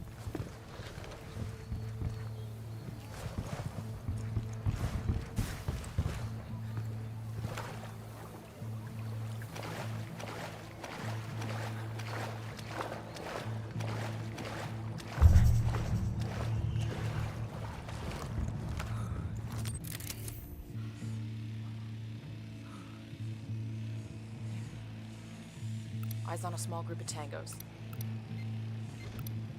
I got a target carrying submachine guns. Here's target number 5. I'm looking at a small group of tangos. Ada yang belum ketanda itu.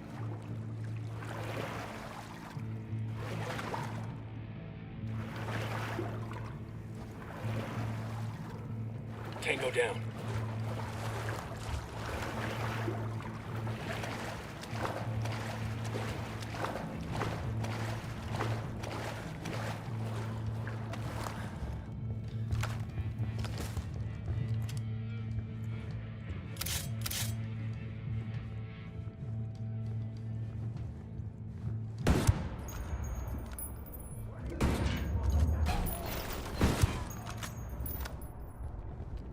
Kocak. Gue nggak sadar gue nggak pakai suppressor anjing.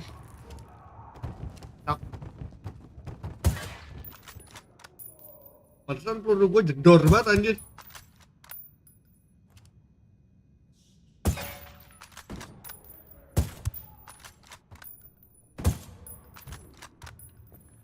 Nice.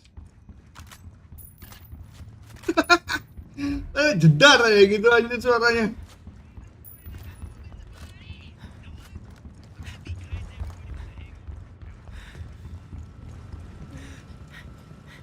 Kalau senjata mungut tuh lu pasangin dulu tuh suppressor.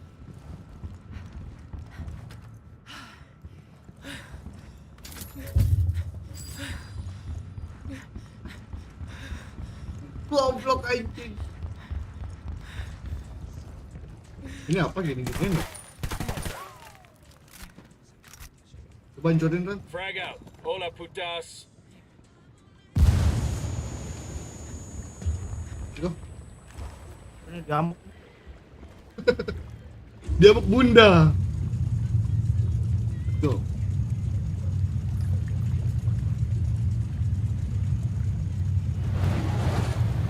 Ini ada cerita tamatnya nggak sih? Apa ya udah clear aja gitu? Ada harusnya mah. Ada ya? Kalau info yang lu dapat ceritanya.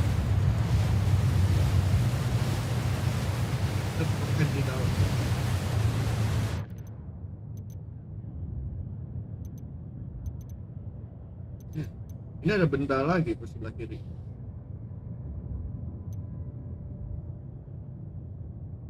Ngambil dulu. Salah. Gue dulu nih. Aku juga lewat.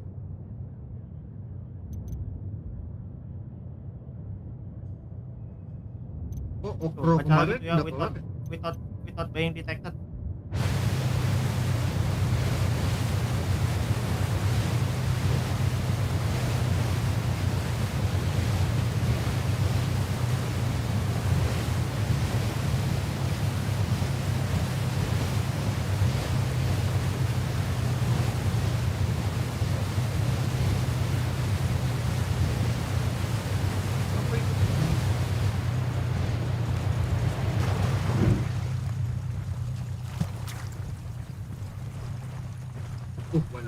orang lagi.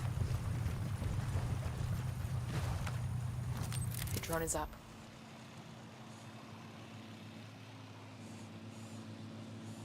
Eyes on a small group of tangos. Tango marked. He's a little close to civilians. Enemy killed.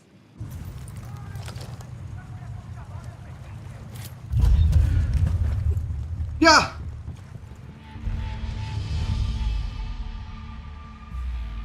Kayaknya kita salah deh, Cok. Kita jangan nganuin yang di situ, yang langsung ke rumah aja dah. Langsung ke rumah ya. Itu beda tapi bisa bikin ketahuan juga, anjing monyet banget ya. Di luar, maksudnya di luar zonanya. Iya, di luar itu.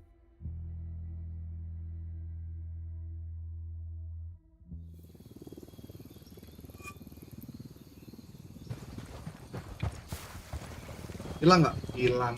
Anjing emang. Gua masih loading.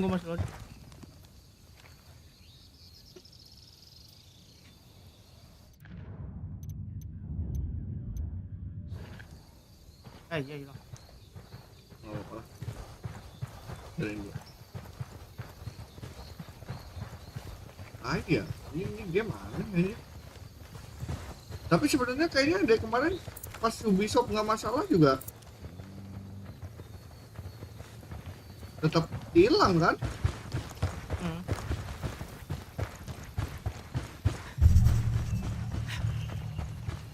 Antuta Mansion. Wah, orang tuh di dalam sini goblok. Sniper.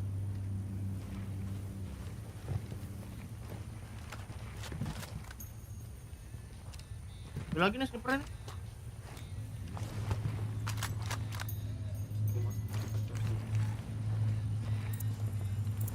Drone is up.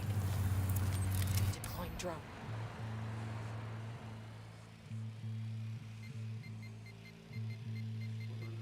Target number 2, there. Keep it quiet. We get caught, our days as peeping toms are over. I'm looking at a small group of lu mau tembak yang mana? You hearing this shit? Even Bowman wouldn't get off on Dua. this. Screw that. Somebody Gua nggak bisa lihat yang dua sih. jump in there and join them. Udah berdua nih. Ayo. Tuh. 2, 3. That tango's down. Yang kiri mau tembak kak? Makanya, kiri kan?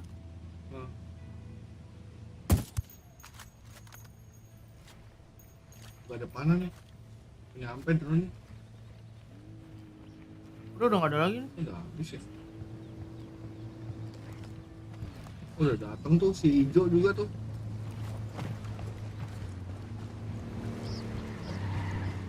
Oh masih tuh. Di belakang. Lu rekam anjir. Iya bukan.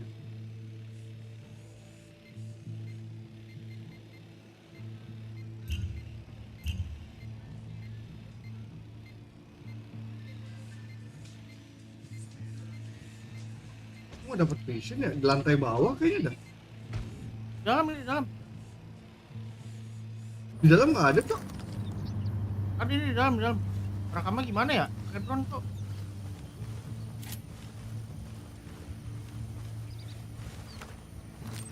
We're recording. Audio levels are good.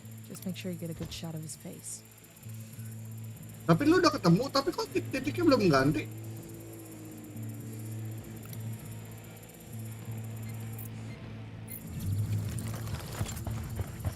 Ini gue lagi rekam. Tunggu rekam.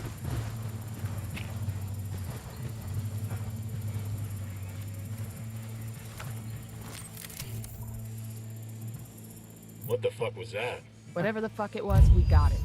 Carzita's days as a cartel pimp are over. I want to watch that shit again. Eyes on a small group of tangos. Lu udah gak bakal pilot kan berarti? Udah enggak. Udah komplit.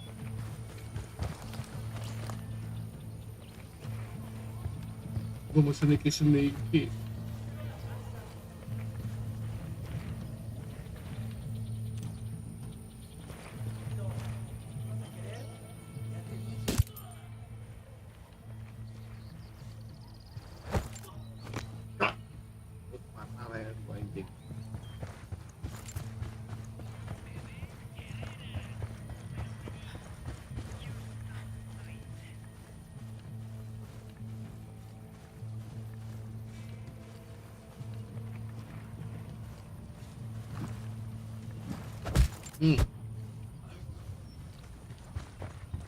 Gak gerak lu sekarang ini.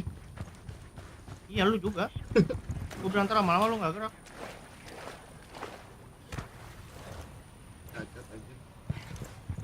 Gimana caranya ya?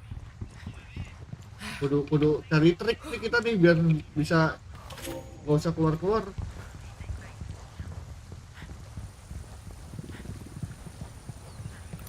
Second target, right there.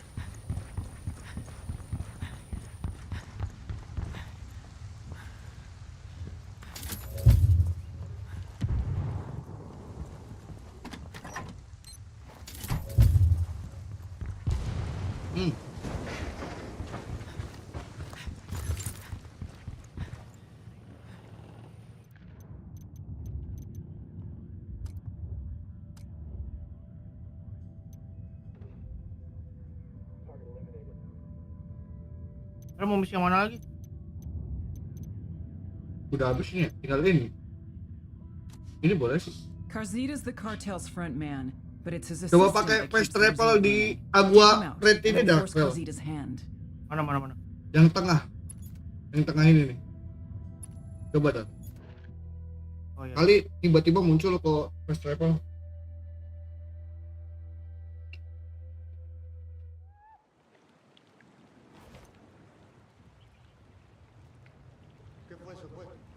Tidak muncul. Tidak juga. Tapi gerak.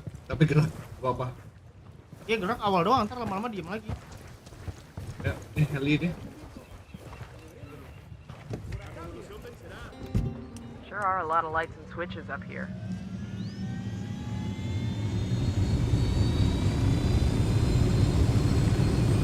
Udah naik. Oh, kita harus ini cok 3-5 menit di menu before checking the lobby so the game server can fully connect. Main dulu 3-5 menit. Lama aja 3-5 menit anjir. Ini di helikopter gerak, cuman dulunya nggak ada orangnya.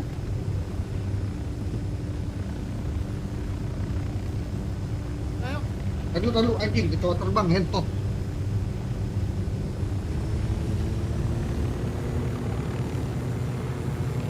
Ya, terus besok dulu cuman nunggu 3-5 menit dulu cok di lobby menu tuh. Setiap kalau kita keluar.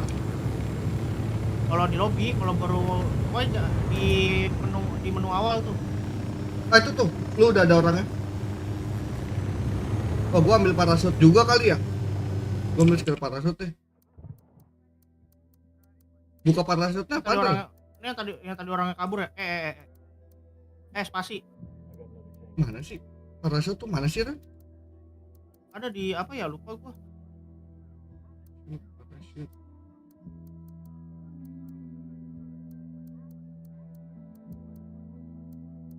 Lu keluar dari parasut langsung ada orangnya, Cok. Ini helikopter setak gua, helikopter lu. Ini gua lagi buka skill, makanya diam. Mana ya? Kok nggak ada ya, Ren? Inian, apa? Item. Item harusnya kan? Oh ini parasut ya? Iya item. Buka parasutnya apa? Pasti ntar lu dulu nih di atas. Tapi harus jarak tertentu ya, nggak bisa dari bawah kan.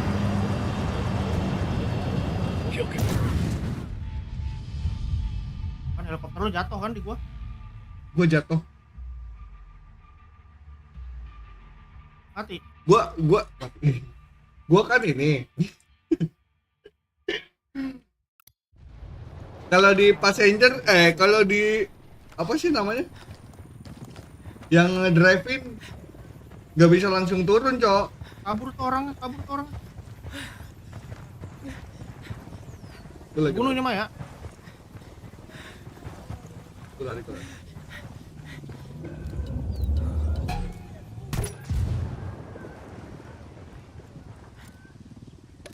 Mati. Nggak meledak. Meledak anjir. Meledak anjir mobilnya. Enggak meledak. Orangnya turun ya? Bukan, naik mobil dia. Mobilnya meledak ke grenade. Apa ya? Di gua juga. Emang kayak gitu kayaknya ada mobilnya. Gua mau kejar ya, gua naik mobil duluan. Kamu udah 2 kali gua granat launcher.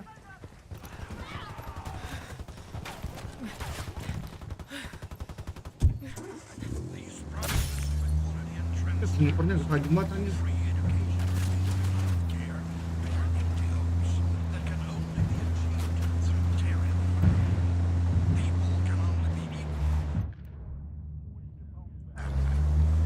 Sakatari would take the fruit of your labor, take the largest portion for himself, and divide what is left between you and your neighbor. Tengan cuidado. You would not reap what you have sown.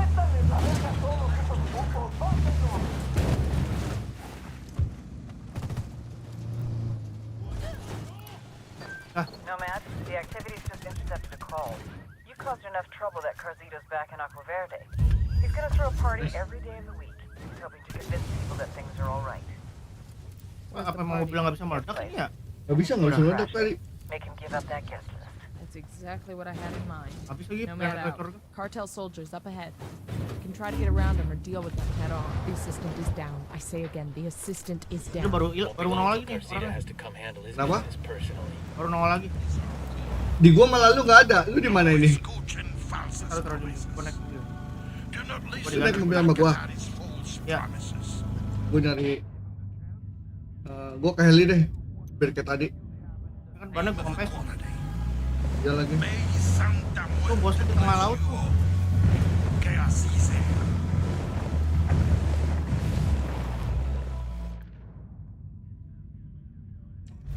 Wah berarti ya.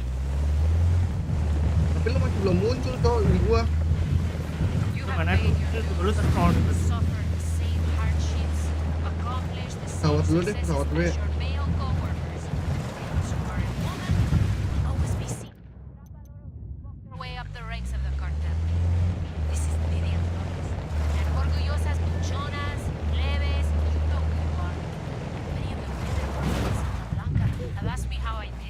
Emang nggak gosong ini anjir.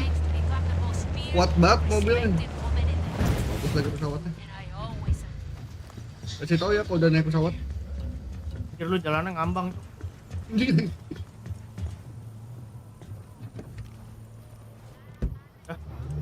Dah.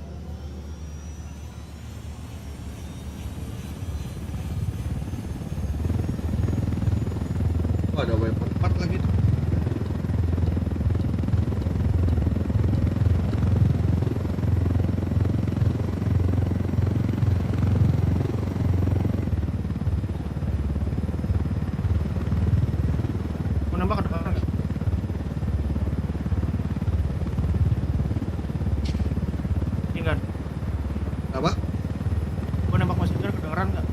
Enggak. Kedengeran tuh udah nongol. I'll give Carzita this much. That boy does not know when to kalau ada gua mau keras. Oh, ada cok. Did everything but burn the place to the ground and salt the damn ashes. Anybody else would have taken the hint, but Carzita, that son of a bitch throws himself a party. He's going all in. If he doesn't make a big splash and try to reassure his VIP guests, they'll desert Agua Verde for good. It's bad for business. Not to mention his health. If he doesn't turn this thing around, he's got to answer to El Sueño. Looks like we found Carzita's party. How the hell are we supposed to find Carzita in the middle of the night? Ditembak gak sih? Stay out of sight. Search the crowd until we spot Carzita. Wait. Nyampe lagi gua. Udah nih. Nggak nyampe tuh. Wah, jatuh.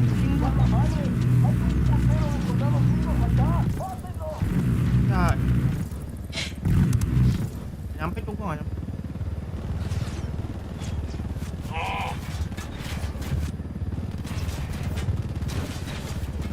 Gua di dekat lu, Iya, gua nggak bisa naik tadi, kurang keras.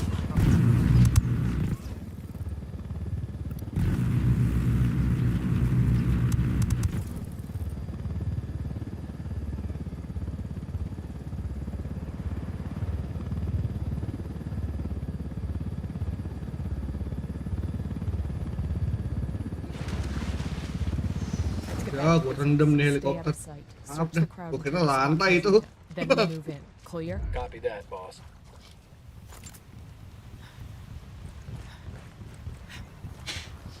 Tango down.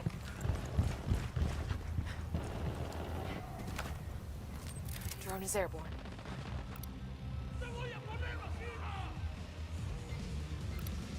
Just spotted one with submachine guns.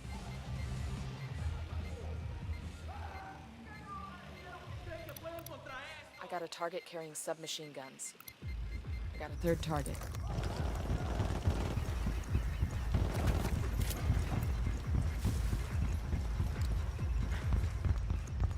Party lo ya. Padahal. Got eyes on our boy Carzita. Do not kill Carzita. We need the HVT alive to give up what he knows. Gak boleh dibunuh lagi. Hands. Don't you move. Relax, eh? I'm not doing anything. Watch it, Nako. This suit is worth more than everything you own. It ain't worth shit. Ah! Osea, this is bullshit! I want to talk to my lawyer. Lawyer? We're in the big leagues, asshole. The only thing your lawyer can do now is make sure your will's in order. Hey, hold on now. Let's work this out. How much money Oh, do you yeah? want? 500,000? I can do it. It's easy for me. You know who my father is? Ah! I don't give a fuck about money, Carzita. I work for the U.S. Diinjak government. We anjir spend billions tangannya. of dollars on hand sanitizer alone. Pork barrels, fuckface! What do you want from me? I want a list of names of everyone who's ever visited your little resort. I don't know, man. Te lo juro. All right, fine. You didn't get this from me, but all the guest info stored on a server, okay? Okay, let's focus on the mission. Satu lagi.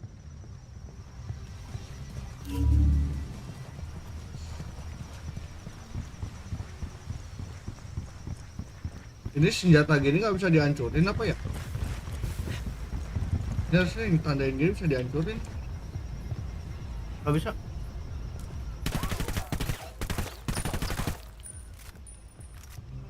Mana helikopter? Kecemplung. Udah ambil yang di atas. Coba ambil.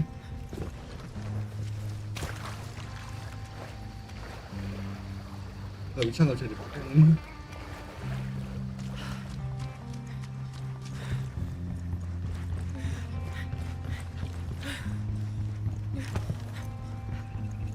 Ada teknologi jetpack apa ya?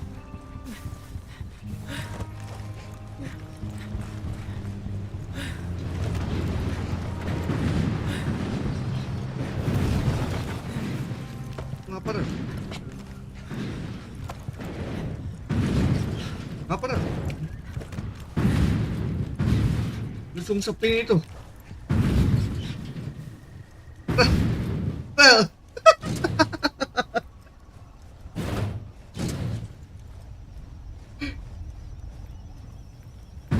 Ayo lu di mana? Lu ngambang, ngebak. Lu juga ngebak. Gimana ya? Keluar dulu kali ya. Tungguin deh kayak yang tadi dibilang itu, coba. Mau? Ya udah. Kalau gue sih keluar game dulu kalau gue. Keluar game masuk, ntar tunggu dulu 5 menit. Ngebak terus anjir.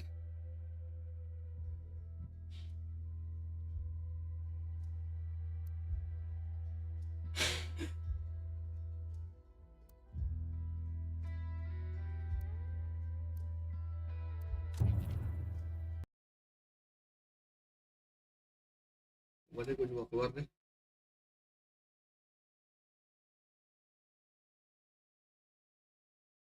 Suruh diemnya di mana dah?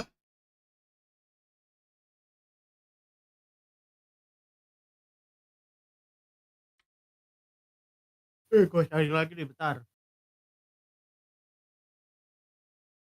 Hah? Sabar.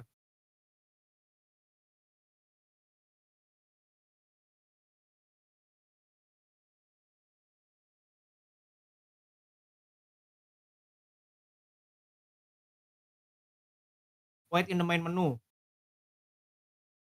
Launch the game and sit in the main menu or lobby for 5 to 10 minutes for loading your save. Maksudnya? Terus change squad privacy. Go to the lobby or privacy setting and toggle your squad privacy to invite only or open to friends to force a connection refresh.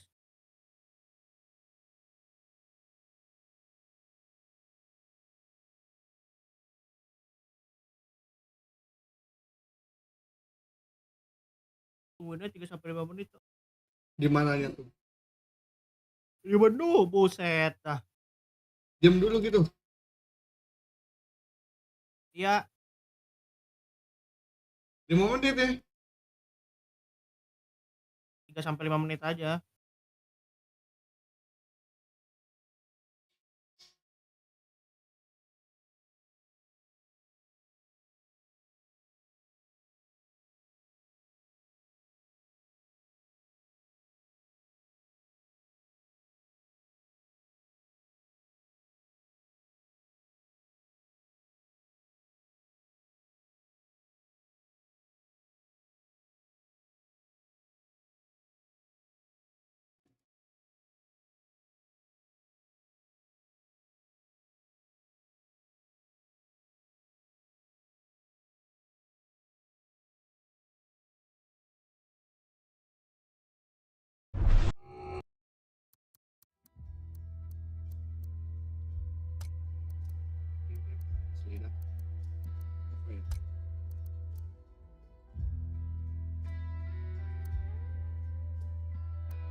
Yang lu tambahin kemarin FOV-nya berapa kan? Berapa persen? Gua penuhin. Jadi jauh banget dong. Ya.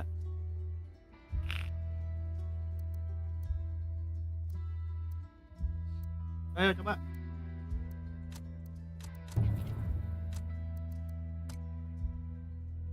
Ini progression baru 15%.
Sure are a lot of lights and switches up here.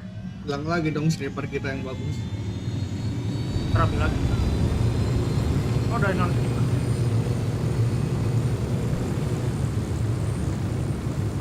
Once this VIP list gets into the open, all hell's gonna break loose. The cartel's gonna lose connections all over the world. I would not want to be Carzita when El Sueño finds out. I heard that. He'd best find some place where Santa Blanca can't get to him. Like Mars or the bottom of the fucking Marianas Trench. Carzita will be fine. Hold up.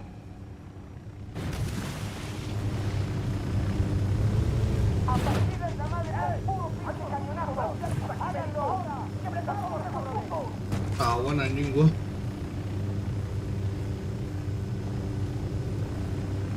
Di sini gua bisa naik deh. Ya. Ada aja ya.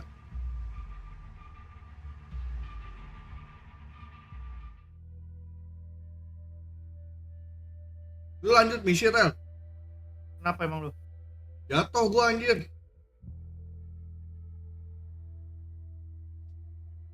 Jangan mati dulu Rel.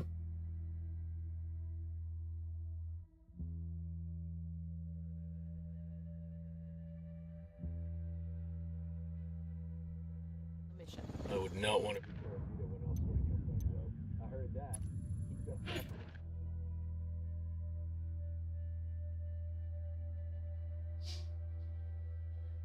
I would not want to be Carzita when El Sueño finds out. I heard that. He'd best find some place where Santa Blanca can't get to him. Like Mars or the bottom of the fucking Marianas Trench. Carzita will be fine. People like him always find a way to survive. He'll probably drop out of sight and then turn up in a year or two running a resort on the fucking Riviera. Guy looks out for drunks and fools. And sleazy motherfuckers named Carzita. Let's get back on mission. I would not want to be Carzita when El Sueño finds out. I heard that. He'd best find some place where Santa Blanca can't get to him. Like Mars or the bottom of the fucking Marianas Trench. Carzita will be fine. People like him always find a way to survive.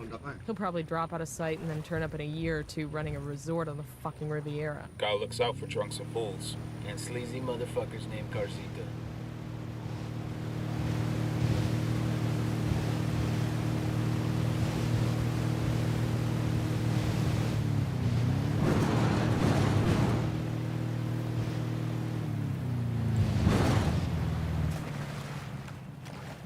Ngedrop sniper anjir. Apa? Sniper hilang. Jam lagi. Can't see squat. My drone's being jammed.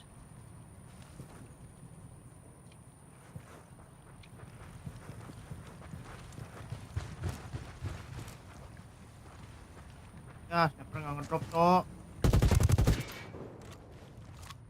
Tango down. Vamos a darles con todo a estos cabrones. Los tenemos en la mira.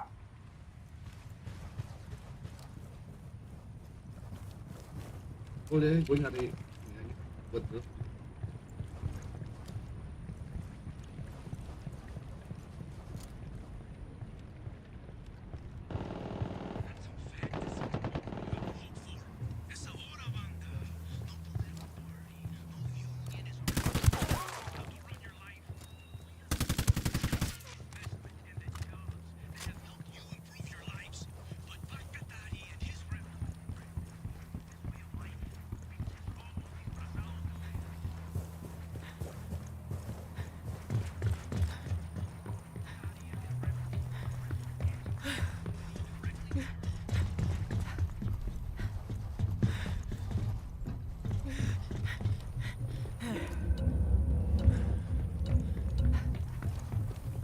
Lu masih gerak main kan? Masih. Oh, gue lihat nih.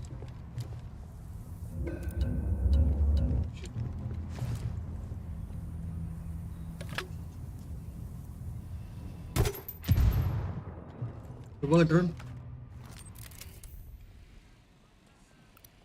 Oh, nggak satu yuk. Kayak ini. Masih ngejam ya?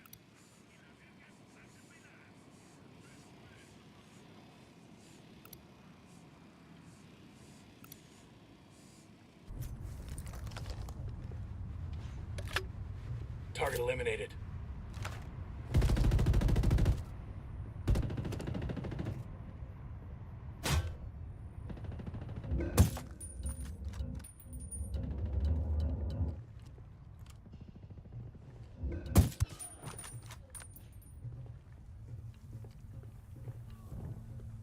A ver, cabrones, el enemigo anda cerca.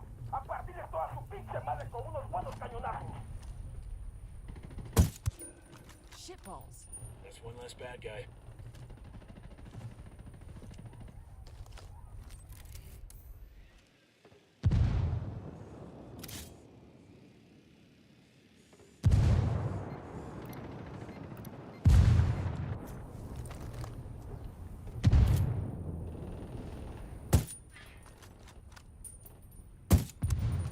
Kill confirmed. Di bawah.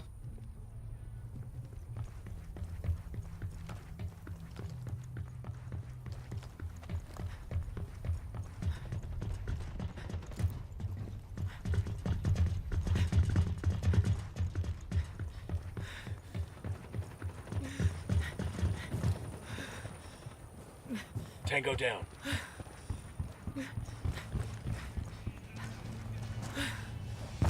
Gue matiin listrik.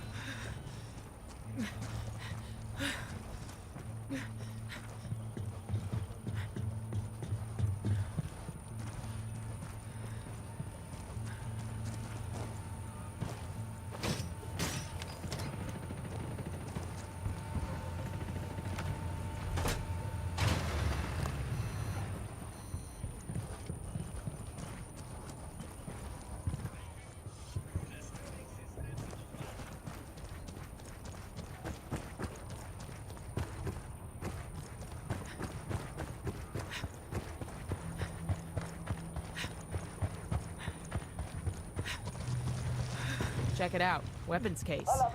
Awesome. I could put this to use. Oh, bisa dibuka. Apanya tuh? Ini malah di dalam, ini di mana ya? Sempit.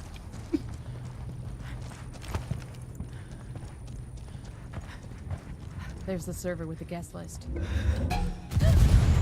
Wah, goblok.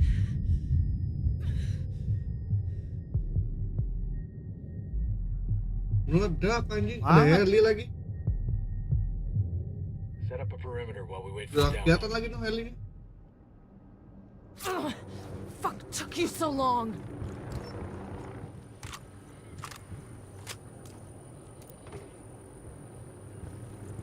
Starting download. Stay sharp.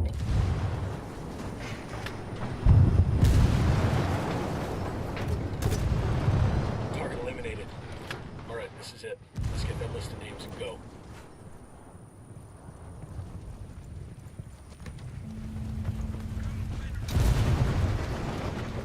Hey, I found a Santa Blanca medal. This'll make a nice souvenir.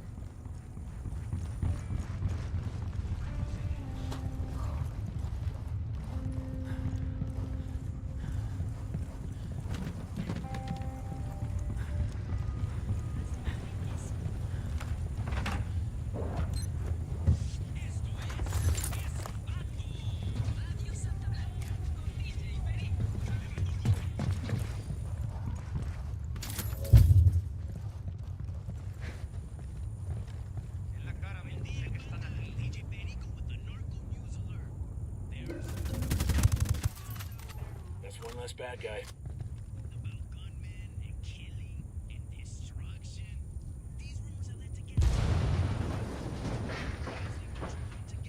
Helinya meledak semua lagi.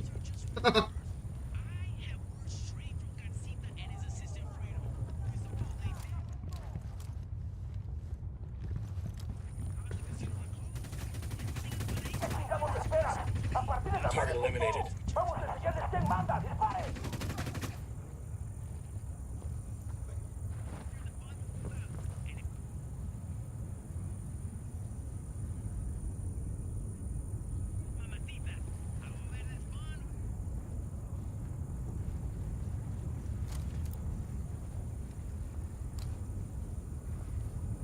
There are light panels here. Kill confirmed.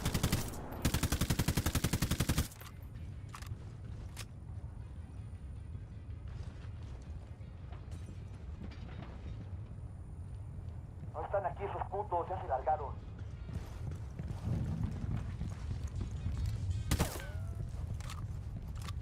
Apa anjir? Maai. Maai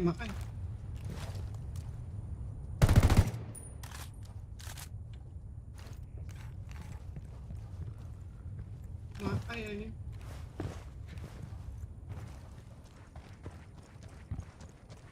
Download complete. We're good to go. I'm not even sure I want to know who's on that guest list. The Bilderberg group, most likely. The who? Exactly.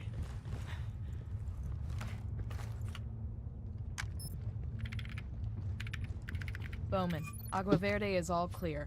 It'll take them years to repair these relationships. Carzetta's business in Agua Verde Dapat chat. is done. Some people on that VIP list are going to get very uncomfortable meetings. Government heavies are going to ask what the fuck they were doing in Bolivia. We're doing good. Keep hitting them hard.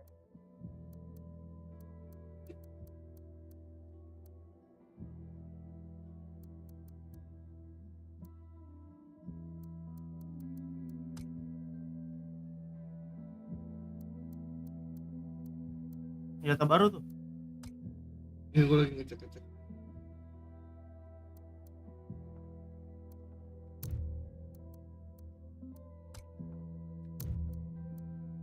Bisa diedit tapi. Ini yang ada skinnya ini nggak bisa diedit dah.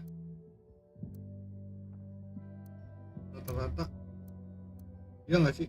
Ini itu deh.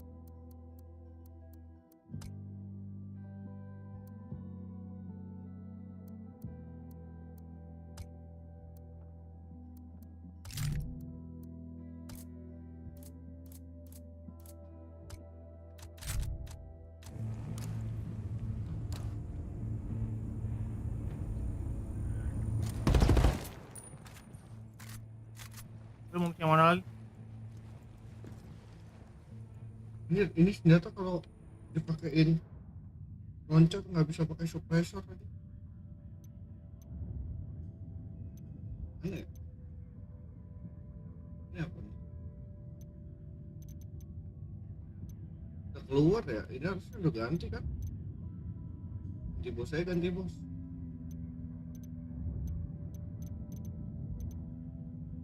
San Mateo tengkoraknya agak banyak ya. Lu kalau mau main kecil-kecil dulu yang 3-3 dulu tuh. Bakal sama Kalah. Kamines nih paling Kamines di bawah. Bakal aja. Mau Kaimens dulu. Udah. Cari informasi dulu di sono berarti. Jauhan makanya. Helikopter udah di atas. Ini tak bakal ya. Helinya gosong semua ini. Cari tel dulu. Ada mobilnya nih.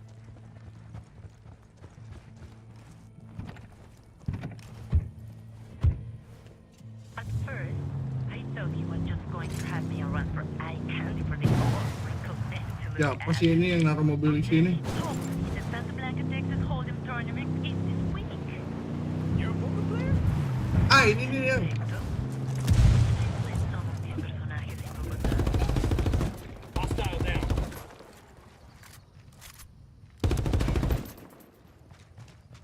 Mobil bagus.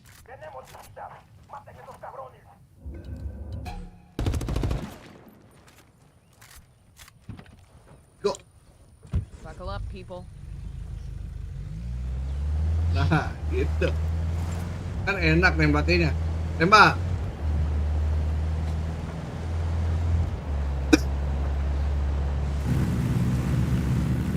Ya. Untung leher lo nggak patah kan? Kalah woi. Lu mau kemana sih? Oh iya, kok tanda gua di sono sih? Udah gua tandain tabakal yang B.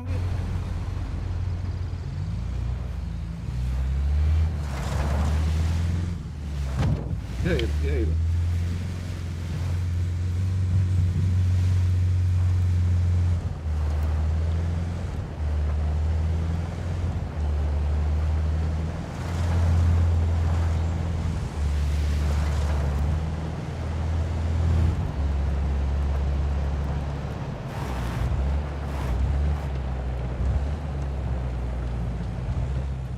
Rel, yang di dalam rel. Belakang lu. Ah! Enemy Oh nggak jadi rel, iklan rel. Hancur.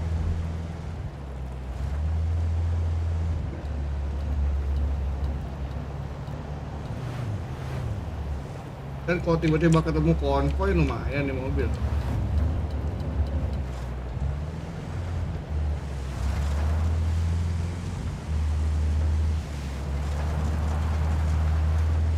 Oh gelap, mau hujan nih, mau hujan. Hujan apa malam nih? Hujan nih kayaknya ini.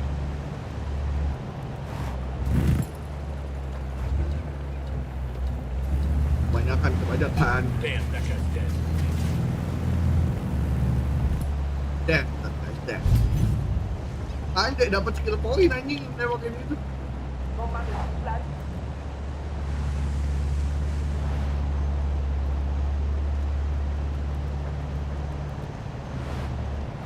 Ini kok ramean enak ini anjir. Kita pada nggak mau ngambil kemarin sih ya. Tahu? Ajwa punya tapi beda anjir, kemarin gue liat dia main Ghost Recon juga tapi nggak tahu yang apaan.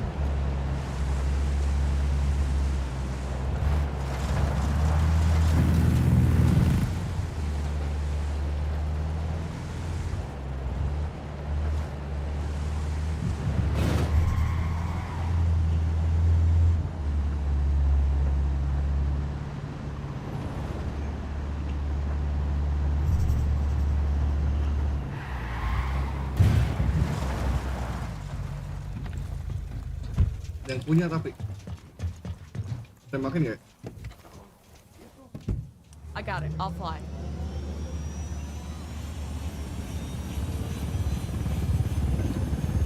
Ditembak.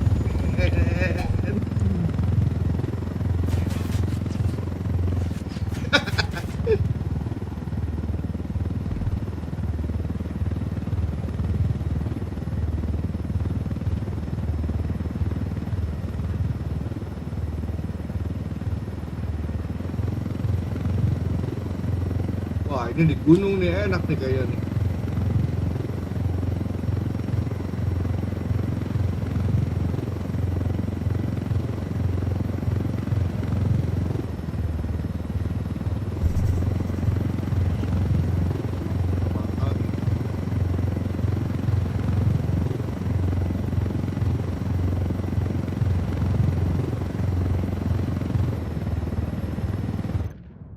Mana ya?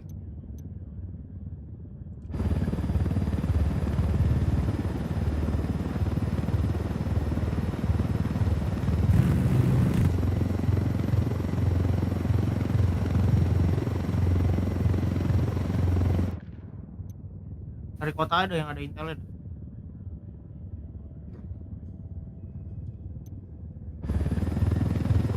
Ada sebelah mana ini, masih gelap banget. Ini ya? Nah iya itu ya. Yang ada titik-titik kan kayak gitu.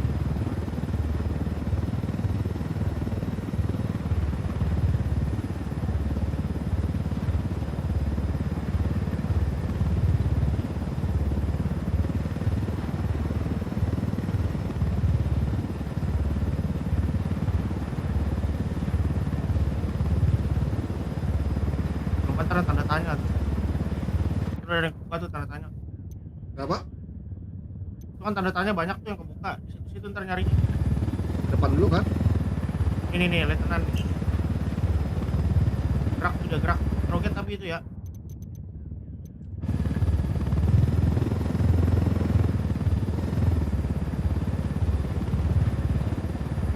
Bete juga.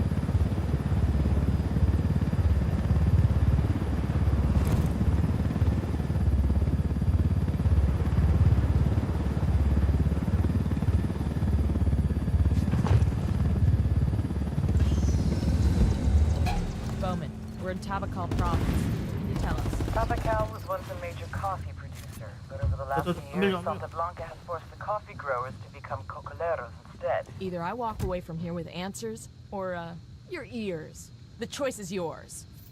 Lo keren juga ini. Keren cok. Ini ngambil apa nih? Hey, it's me. Sorry about that. About time. I was starting to get worried. I don't get paid enough for this shit, cabron. I'll tell you. Time to dust off our chopper flying skills. Got a 20 on a cartel machine that needs delivering to the Recon. Kayaknya ada di sini dulu deh.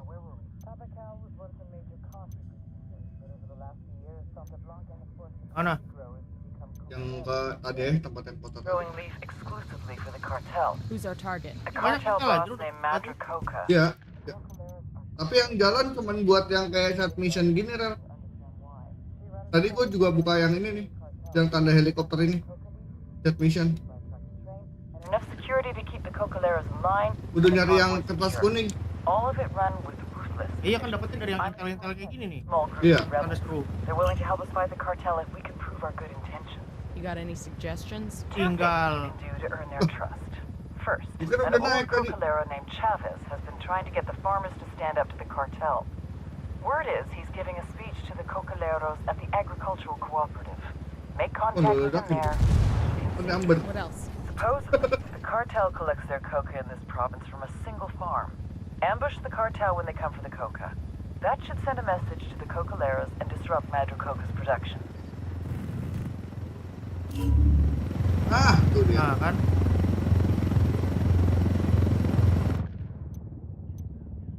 Beliin intel aja dulu, Cuk. Oke.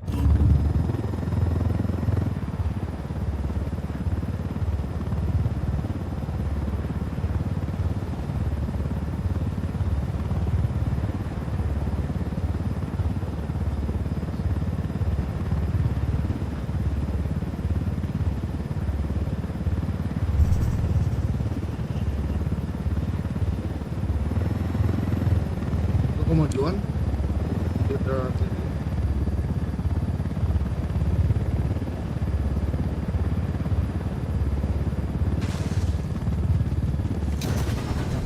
oke rusak.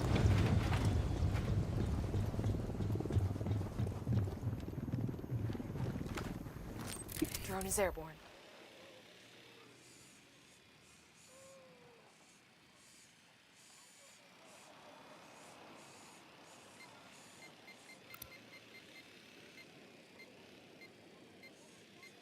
Second target, right there. Dia lagi doa, Cok.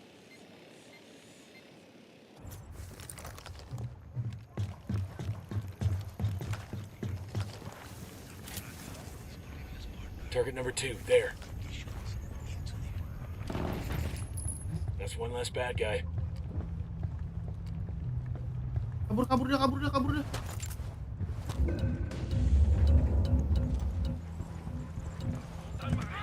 Sígame, tranquilo.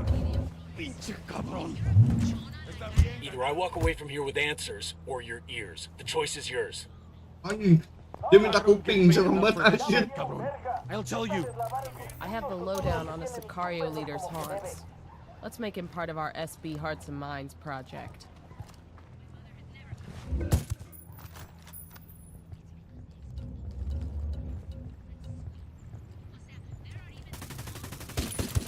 Target is down. Saya. Lagi dong.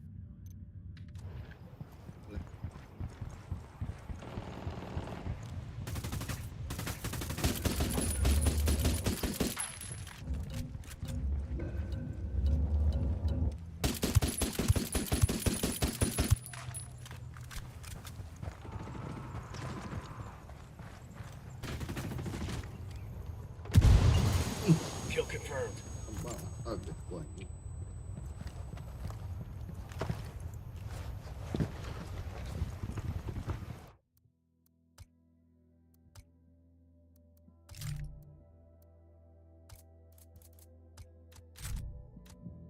Hi, how's it going?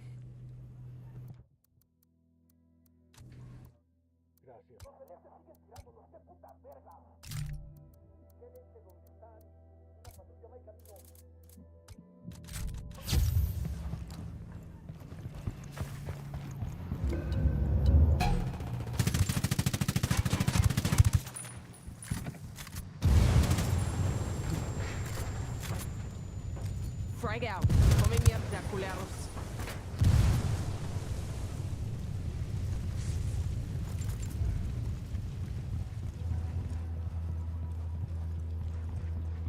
Belum mulai kan?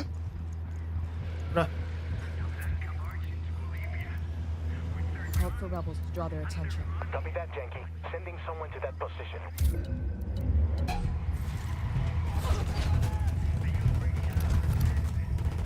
Frag out.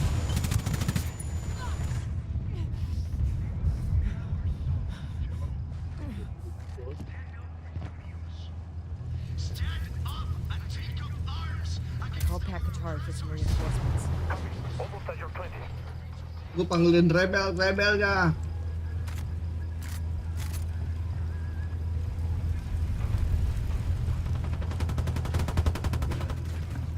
Tango down.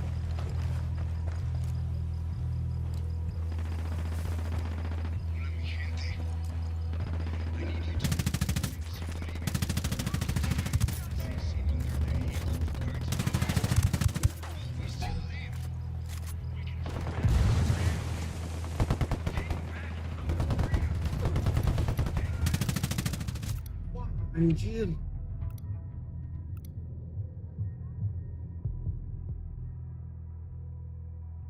Lu mati juga ya?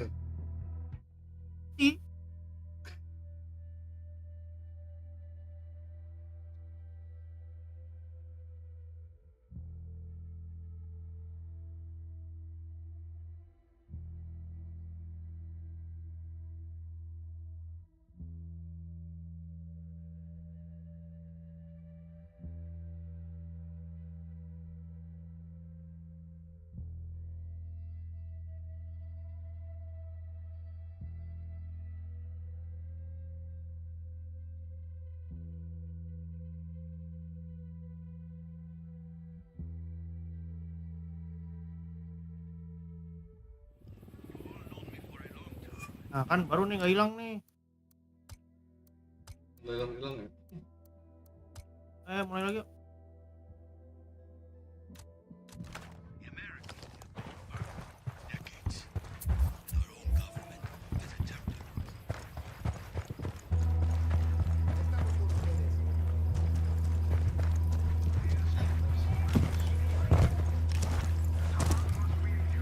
Di dalam gedung air.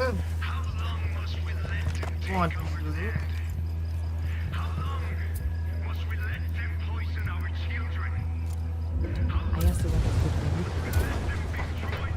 Copy. Relaying enemy locations now. Until we take up arms, join forces, and fight back. Alone, no one can stand up to the cartel's incredible power. But together, there is no way.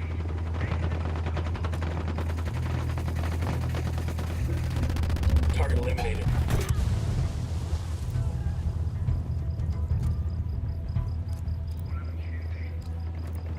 I need you to know that things in Bolivia are not as bad as they seem under the heel of the cartel. While we still live, we can take back our land, take back our freedoms.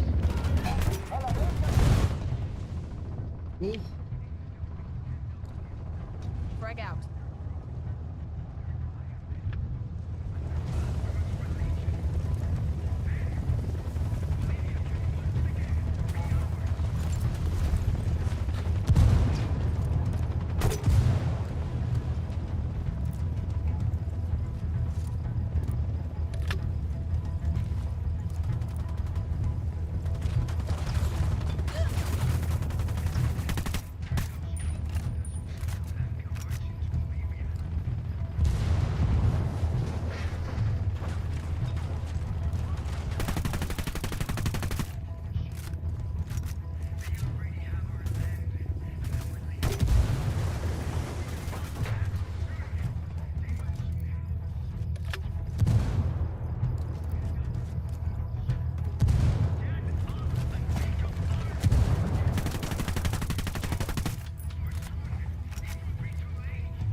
Message sent.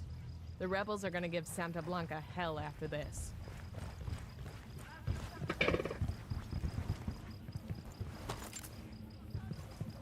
Message dah.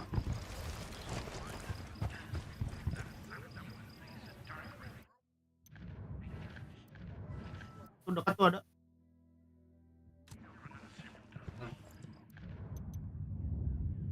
Dekat apa nih tuh? A respected Cocalero named Chavez is trying to spur the locals to revolt against Madre Coca. We need to keep him alive at all costs.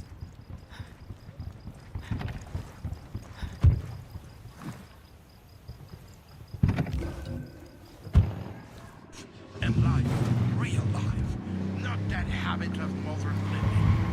But la verdadera vida trembles with the force of the greatest thunderstorm, with the violence of the oceans. This is the experience that Santa Muerte embodies. Come to us and learn more about her. Come venerate her. Bang! She Bang! will become the greatest person you could possibly be. Do not accept Minggir top. Coming up on the agricultural cooperative now. There's Chavez. He's probably about to make his big speech. More like a big middle finger to the cartel. The guy's got balls, I'll give him that. Let's see if we can talk some sense into him before this gets ugly.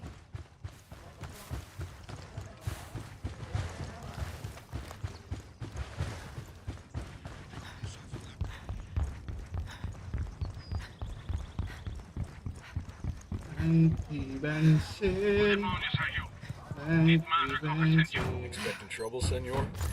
We'll leave a marker so the rebels can pick up the supplies I'm later. a friend, and I'm trying to keep you from making a big mistake. Mistake? Usted que sabe? Since when is helping my people a mistake? If you make this speech, people are gonna get killed. It's that simple. Madre Coca's gonna send in her people, and it's gonna get bloody. So I should stay silent. That's your answer? Se equivoca. Say you are no better than Madre Coca. Get out of my way, gringo. This is Nomad. We're at the agricultural cooperative. Chavez blew off our warning. He's about to speak to the Cocaleros. The rebels say Chavez is the real deal. A true revolutionary. He's a dead man walking, Bowman. The cartel is not gonna let this slide. Do whatever it takes to keep Chavez alive. That'll show the rebels we're serious about stopping Madre Coca. On it. On it.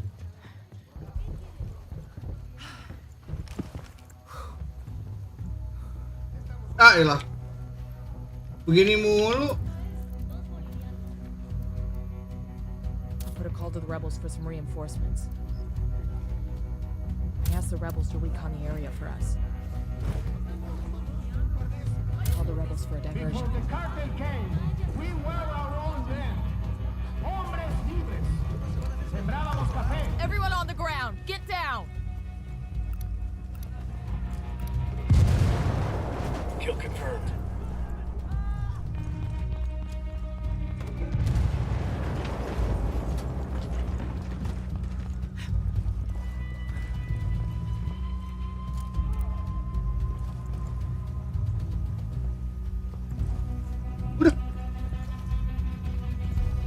Udah.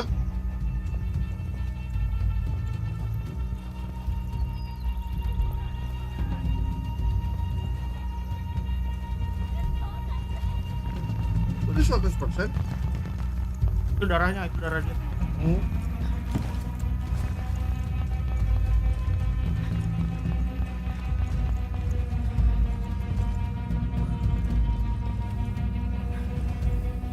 Wah, ada kereta sono.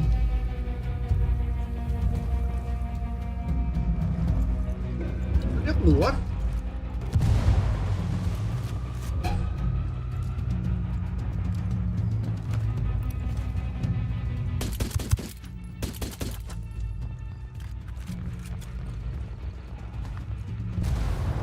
Either I walk away from here with answers, or your ears. The choice is yours. I don't get paid enough for this shit, cabron. I'll tell you.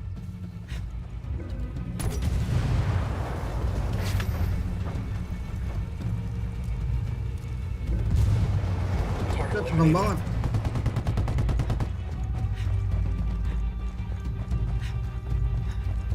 Kayaknya kita kudu set mission yang nambahin rebel ini dah. Rebel kita cuma 2 coy. Iya emang. Kan gua bilang. Kalau dipanggil yang mana ya dia? Tadi hijau loh caranya. Yang itu tuh yang kokario. Yang gambar pistol. Wah iya tuh, itu tuh boleh tuh. Dikit banget tuh panggilnya, cuma 2. Bowman, we wrapped it up. Chavez is secure. Good work. Keep digging for intel on Madre Coca's operations. We need to know where the coca leaves are going and where they're being stored prior to transit. Roger that. We're on it.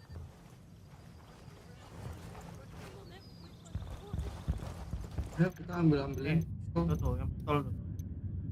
Ini ya, bawah juga tuh ya.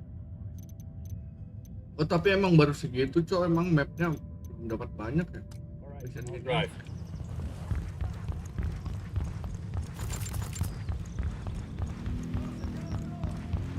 Naik motor ya anjir.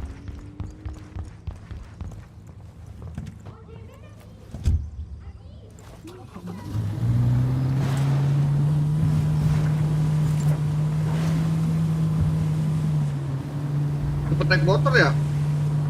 Ini coba motor sebenarnya anjir. Terabas.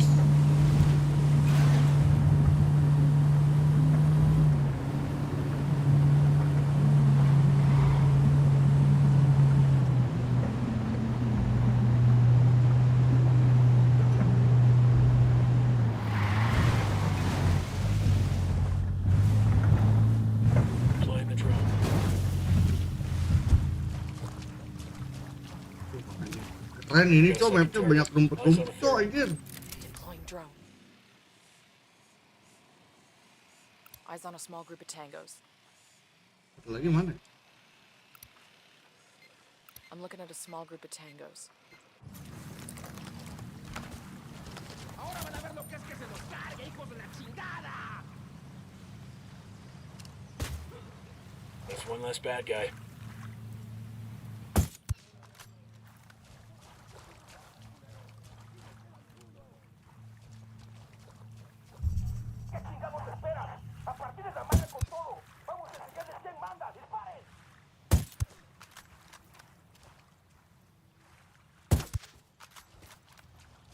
Tango down.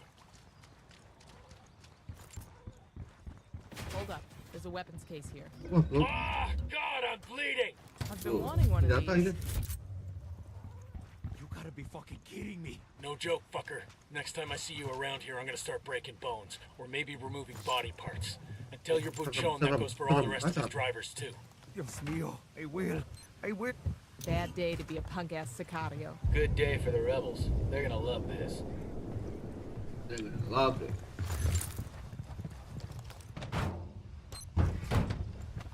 Ya, ambil lagi itu, satu lagi di bawah.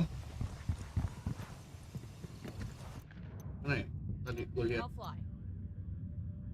Ini di bawah sini tapi jauh banget. Tam.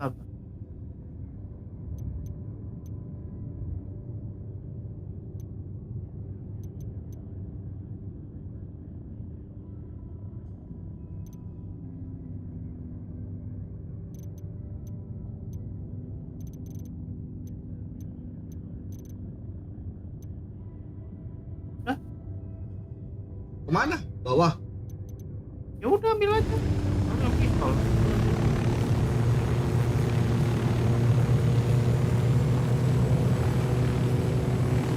Nama yang gambar mata coy itu. Buat apa ya? Mas spot. Udah dekat tuh.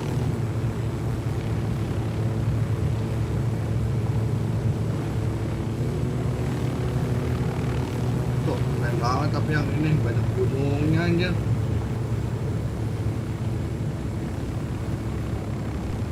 Ada yang salju kali ya ntar ya? Kayaknya ada. Bawah tuh salju.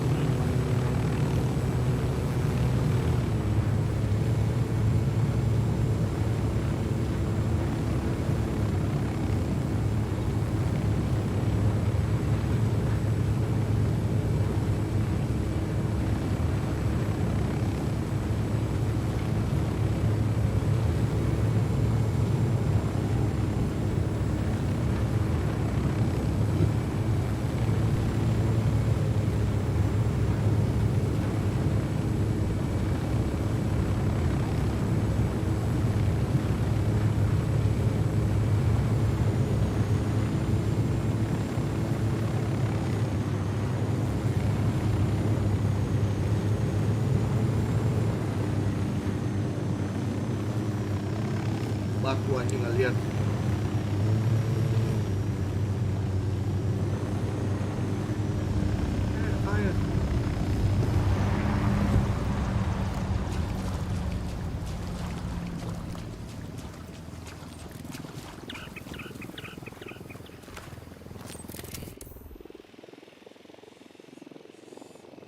Second target, right there.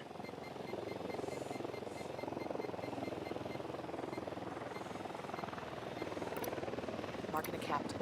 Marking a tango. He's close to that local. Dibunuh kan ya? Intimidate.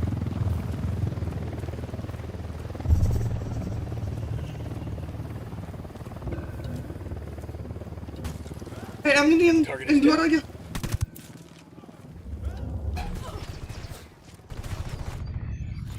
Ya, lu tembak yang itu. Gua tembak kakinya anjir. Dia nembakin soalnya, Cok. Cabut. Mati sih gua tembak kaki. Tadi gua deketin tadi. Ya lu ditembakin, Cok, kalau lu enggak ini. Gua tadi hampir mati aja ditembak. Iya, gua pengen mati tuh. Udah tulisan fallback. You are hosting some political contacts at the casino next month. I want an event, Carcita. Politicians are natural beggars of glamour. The casino must be gilded with celebrity. Who can you bring in? I have a few ideas. There is Marco Cruz. That gordo actor? He wants to be a politician himself. Spotting You dulu are nih, thinking spotting that berarti. you will buy celebrities, but you must Habis attract spotting them. muncul lagi kali. Sí, of course. Bebe Saya story dulu. she's a Colombiana telenovela Oh, star. story dulu. Star of El Tar Rostro de dulu la ambilin yang Maquinadora. dulu nih. I am familiar with this novela. Ella es muy bonita. You know her? She's a poker player. If we host a small tournament, perhaps she can bring a few of her actor and musician Di friends. atas tebing. Make it happen. She and her friends do not need to personally entertain any of my contacts. Comprende? Sí, absolutely, jefe.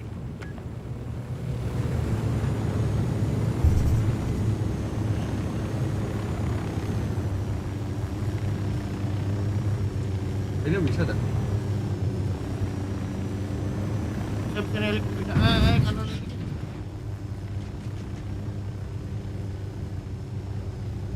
Man, turun deh. Awas. Oh, nggak balik-balik aja. Good work. I'll let the rebels know where it is so they can pick it up. Whew. Here, I thought you might want us to carry the damn thing out of here ourselves.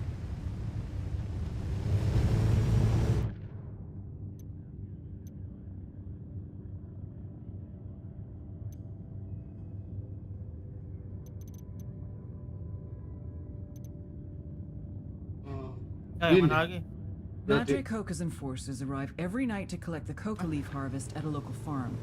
I want you to set an ambush for these assholes and send a message to Madre Coca that the rules of the game just changed. Gak ada jet gitu ya? Sama yang pesawat kemarin lu kencengan mana ya? Yang hijau, yang balik-baliknya di samping. Tapi susah dikendaliin.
goes down.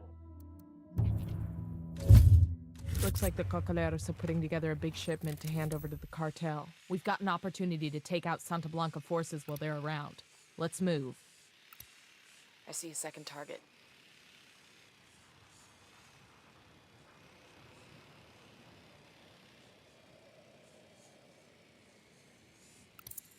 Tango number 3. Kill confirmed.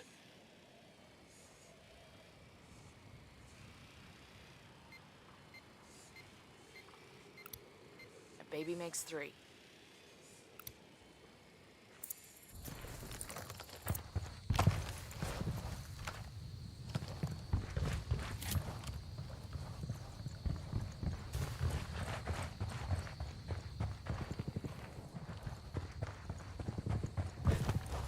That's one less bad guy.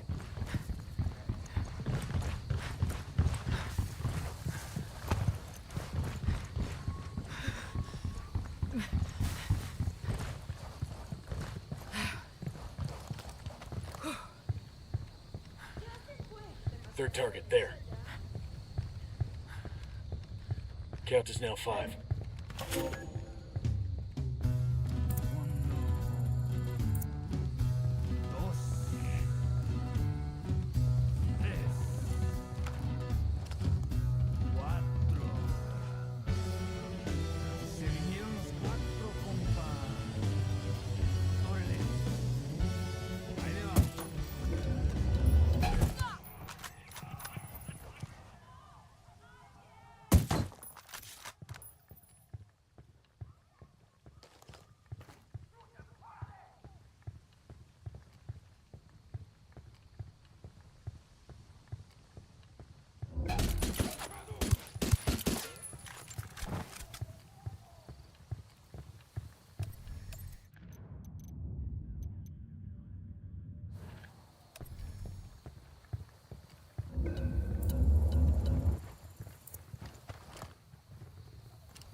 Target eliminated. Drone is up.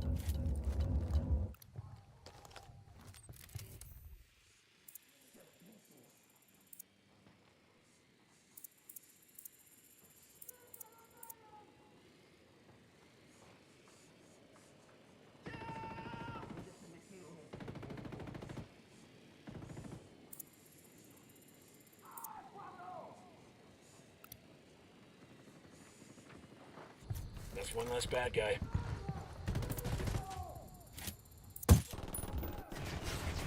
Rebels are here to back us up.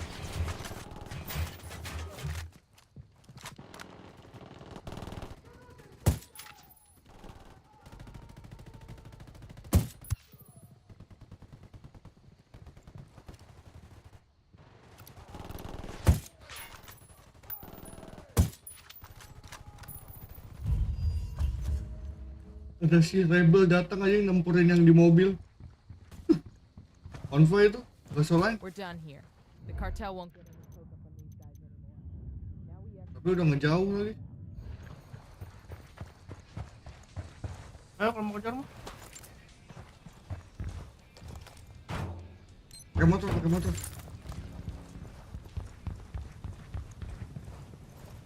I've got the bike.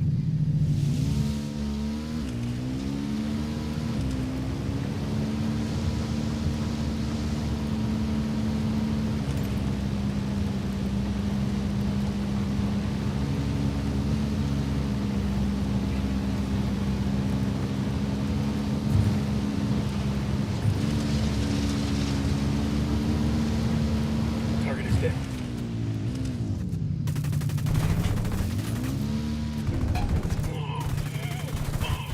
Tebel banget anjing apa? Bot ya? Betul. Satu lagi. Satu lagi. Gua kira udah anjir. Lu minta revive. Kan di map lu merah kelihatan. Di launcher aja tuh kalau mobil anak buahnya gitu. Udah Tebel banget anjir ditembak.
Ini nggak dapet scope apa ya?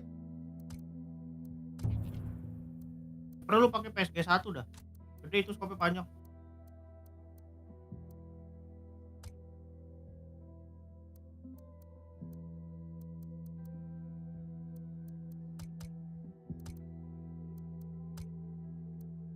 Oh iya.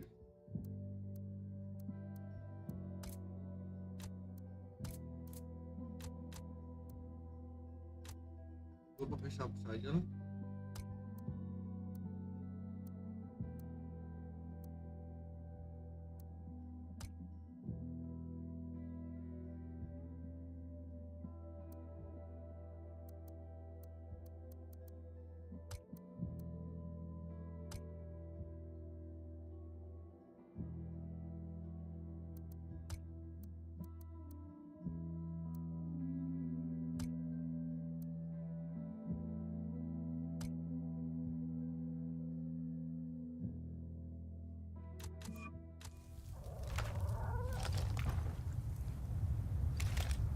Cómo me gustaba estar arreglando los cacharros.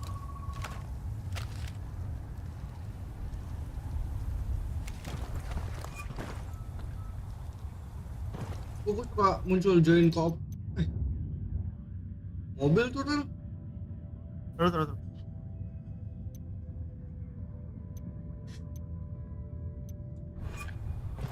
¿Qué fue eso, pues? Ya me picó el mosquito.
Ayo, Nek.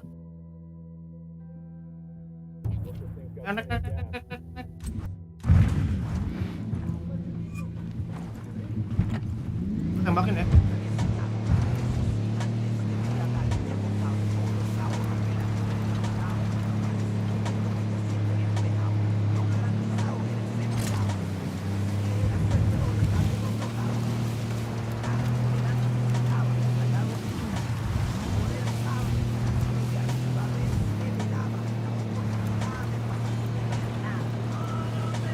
Kalau yang awalnya lu launcher aja.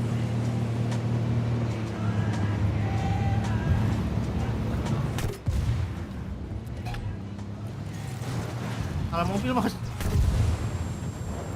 Mobil orang nih.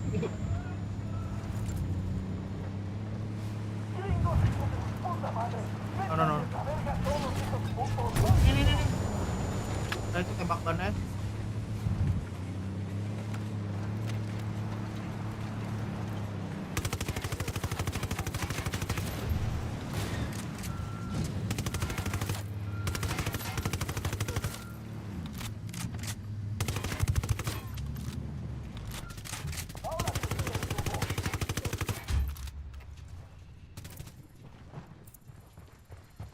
Heads up. We got a cartel resupply convoy on the road. Looks like one food truck with escorts. We got what we came for. Sending a location of the food truck to the rebels for pickup. Shitballs.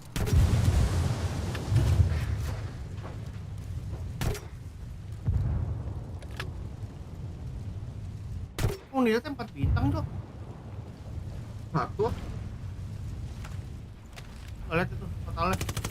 Totalnya tetap 4, tapi nggak bakal naik lebih dari 4.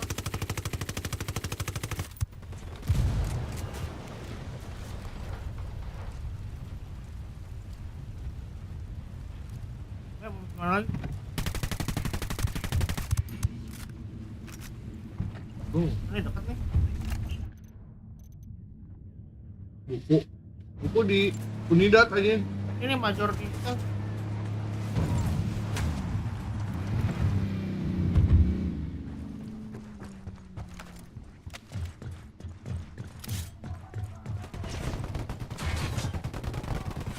Sabar ya.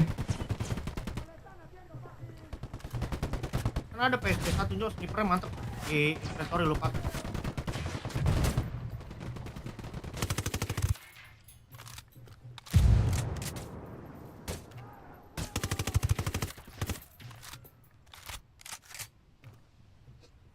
Kalau tap-tapin snipernya nih.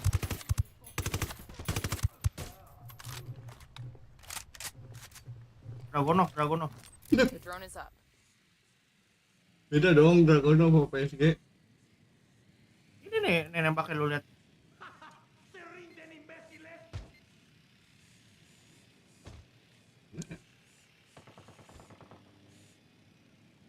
Udah dibunuh.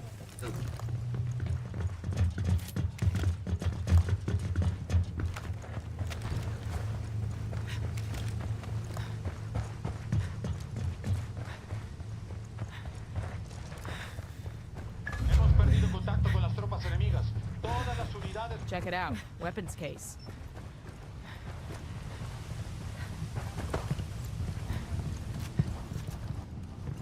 I've been wanting one of these. These supplies will buy us a lot of goodwill from the rebels.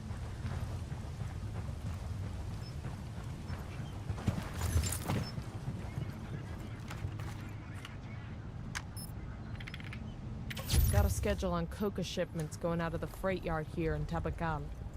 Who feels like getting their hands dirty?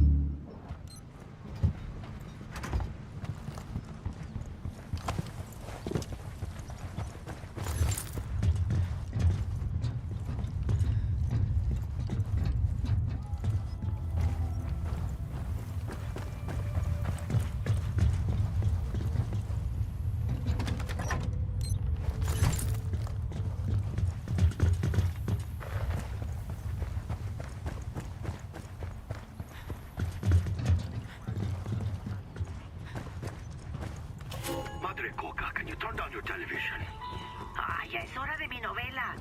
Most of these telenovelas are estúpido, pero this one about the chocolate factory is one I like. Listo.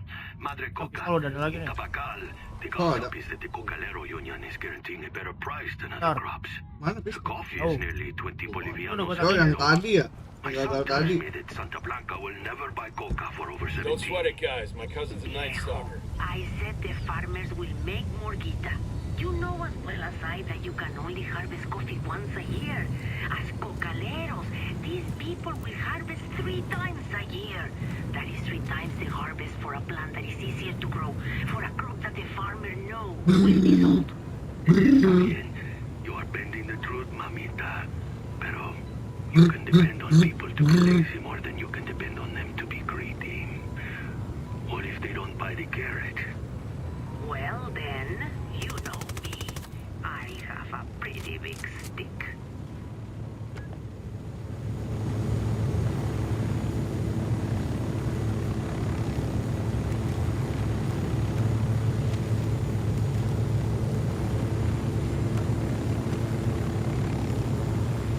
Harus total berapa nih, Dok? Biar sampai ketahuan.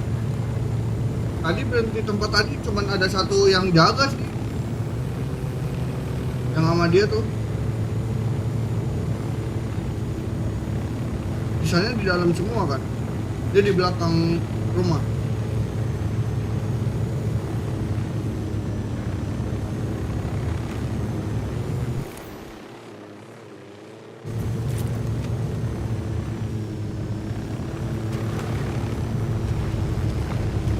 Ya, tutup dulu ya.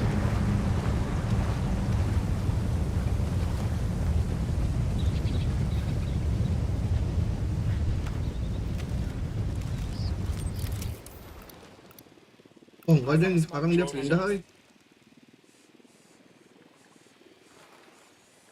I'm looking at a small group of tangos. Eyes on a small group of tangos.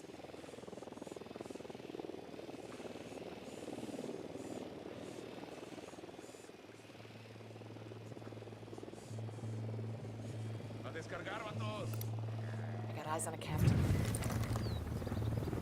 Lu lihat nggak, dia di rumah sebelah. Nggak sama yang jaga.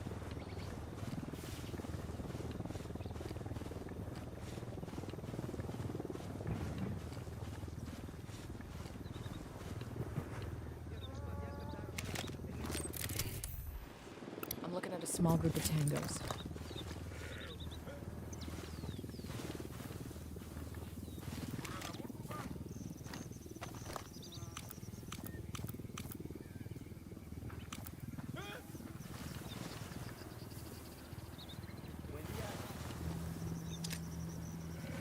Here's a flash crash for these hombres.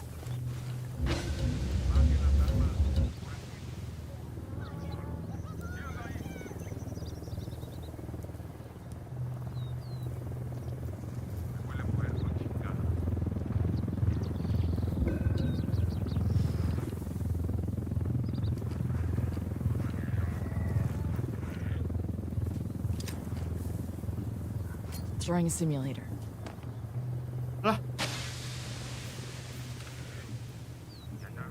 That tango's down.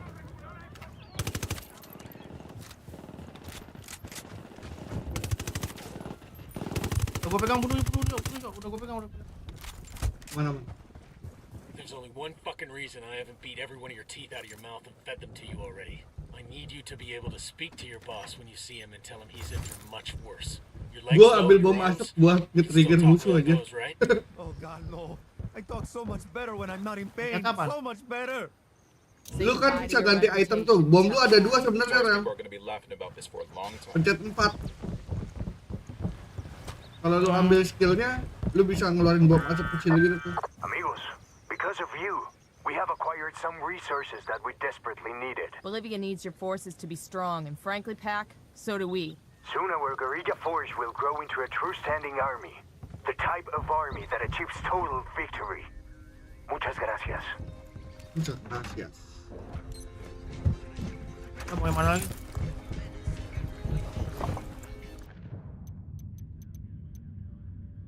Nah ya.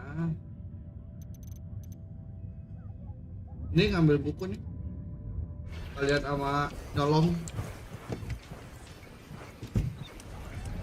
Kunci pintu dulu.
Jam 1 ya? Itu masuk apaan? Pagi dan ikut truk.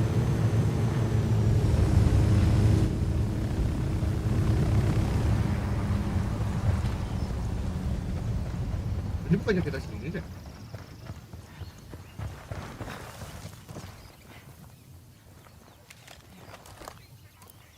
Got eyes on a mounted weapon.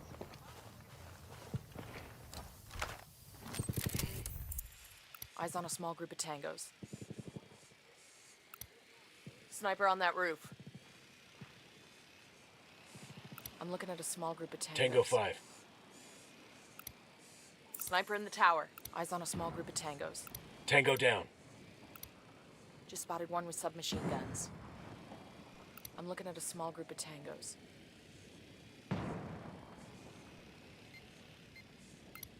We got a mounted weapon. Eyes on a small group of tangos.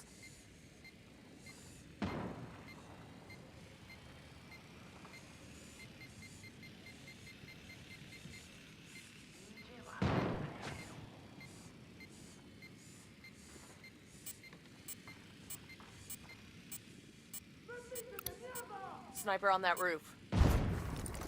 Enemy killed.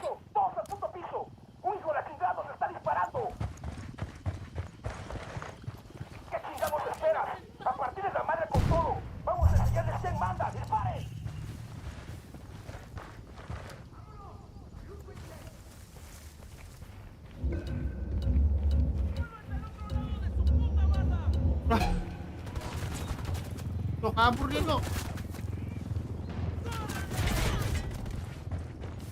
Helikopter. Oh, biarin itu mah ya, biarin ya. Biarin itu mah. Itu mah yang nyolong kan, itu mah yang nyolong. Beda. Satu tempat. Iya kan gue bilang dua sekalian.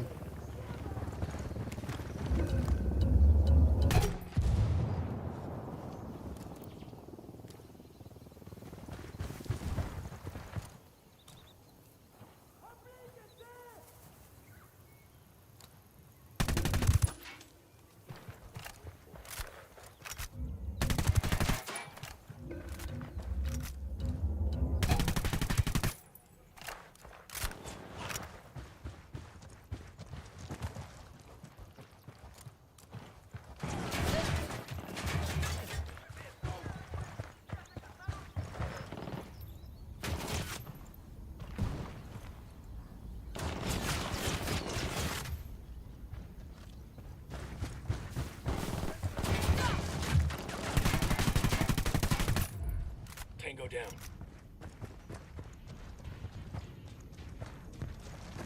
Jadi mau gue sekalianin nama yang ini. There's a route plan for a convoy that moves along the death road. The security team rides along with it. There's a name here, Salazar. Bowman, we're picking up chatter about a cartel lieutenant by the name of Salazar. You got anything on him? Yes. Jorge Salazar. Madricoca's baby boy. Say again? The story goes something like this. Salazar was 17 years old and working in the fields when Madricoca took over Tabacao. She took a liking to him from the start. Said he reminded her of her own son, who died when he was about Jorge's age. She offered Jorge a job. Jorge's father protested. So, she had the old man stuffed in a sack of tires and set him on fire. Jorge has been her adopted son and right-hand man ever since. That's seriously fucked up. Salazar's probably the one person in the world Madricoca really trusts. We grab him, it'll turn her world upside down. Let's see what we can do.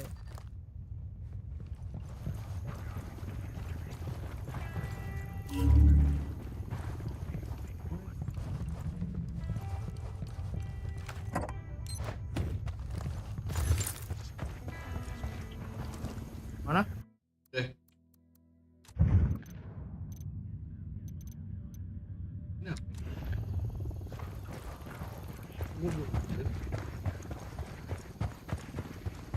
Baru nongol. Baru nongol.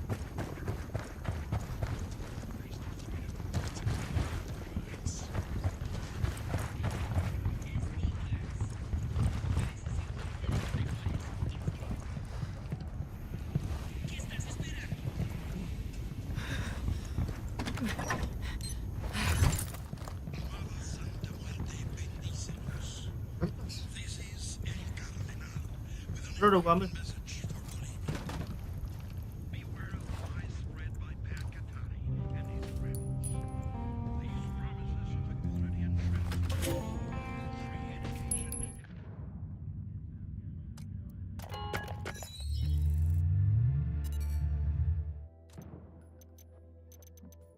Lanjut kah? Udah kah?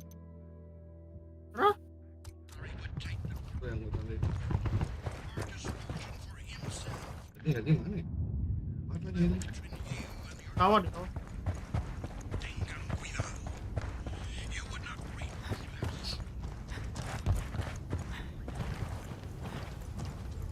No haga ruido. Estamos aquí cerca, no se vayas a sacar de mano. Ahora sí, parada. Henry tiene un hermano. Gracias por eso.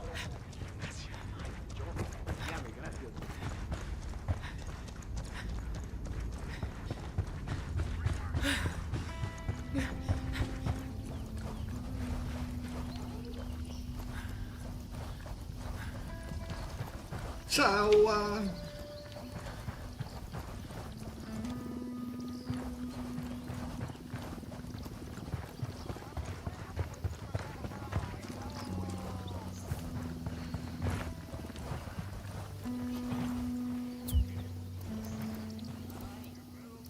I asked the rebels to do a recon of the area. I'll pilot. Di atas gunung mana? Lu lihat.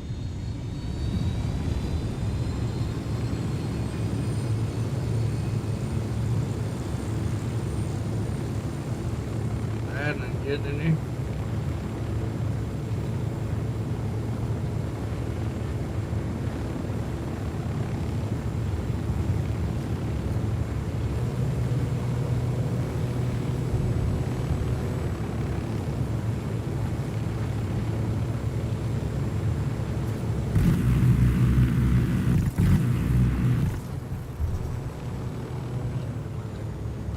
Ada orang ya?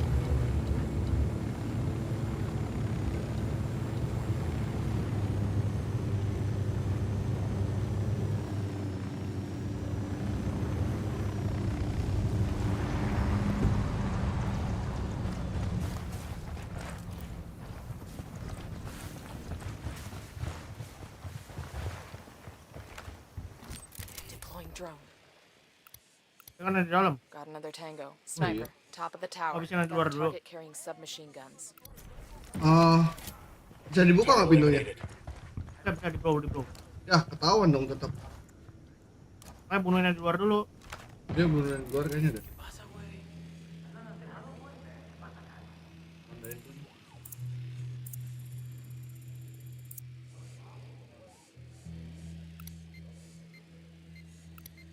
I got another. That's 5. Target is down. We got a mounted weapon. Here's target number 5.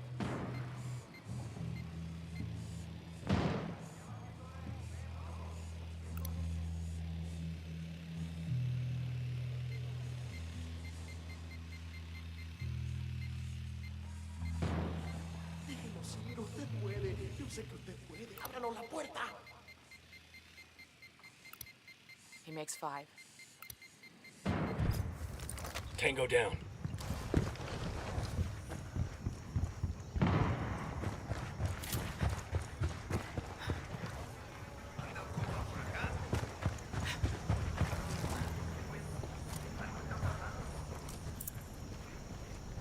Gak dapet vision ya? There's the convoy. Dapat. Usah lah, biarin lah. Cuman segitu doang I kali. got eyes on Salazar. Target marked. Let's take him alive. Nah, mati. Bos itu. Berhasil langsung misinya. File anjir. Sniper.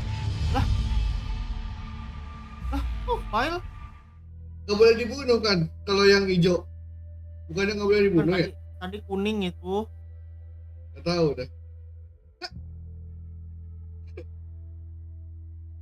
Itu gak ada lagi. Gue sniper lagi naik mobil. Tidak, file lagi.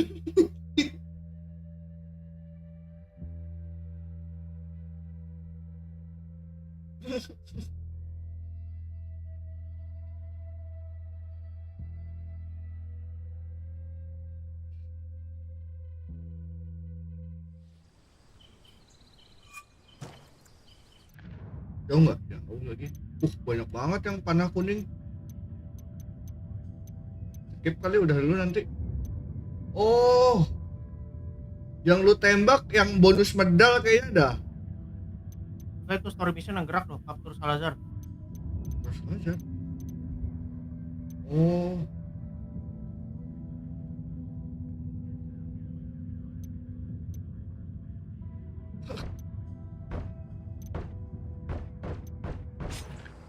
Adalah. Dia lewat lagi sih. Depan kita pisan ini. Makanya. Ini nih.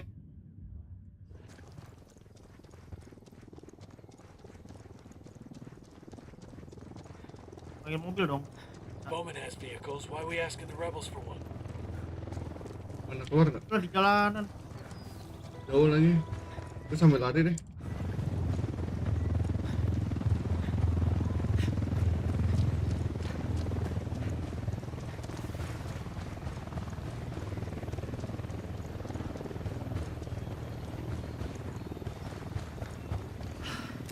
Frag out. Get. Salah.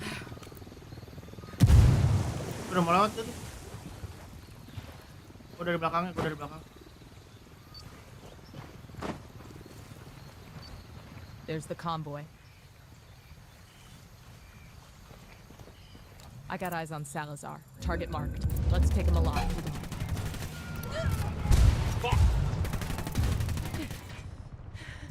Wah, anjing ketembak.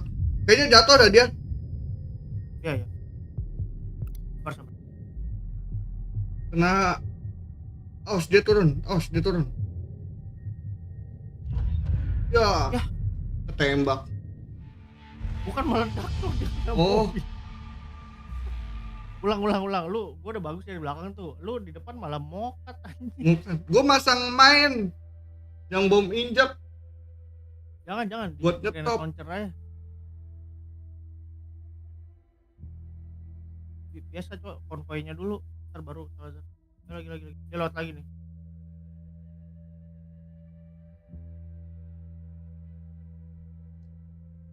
Setup dulu cepetan. Gue masih loading anjir.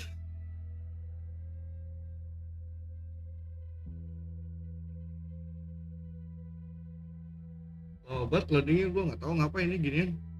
Gara-gara SSD gue penuh kali ya. Lu di tebing aja, lu di tebing.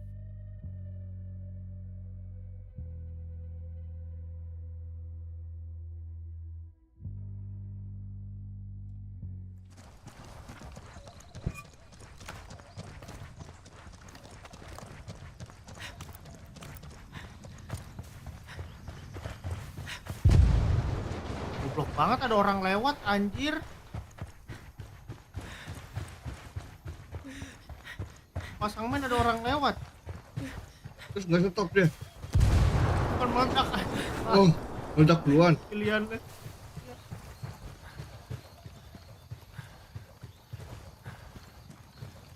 Masih jauh ya?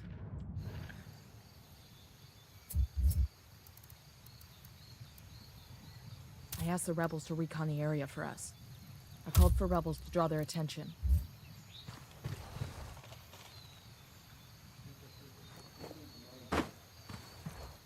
Lagi nih, dikit lagi.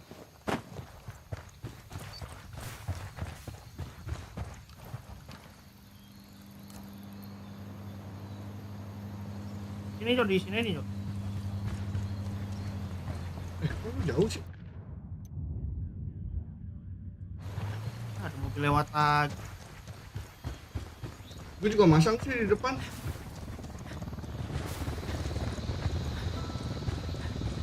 There's the convoy.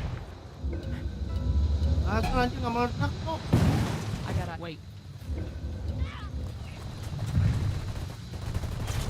Makin lawan Jo, kabur dulu Jo.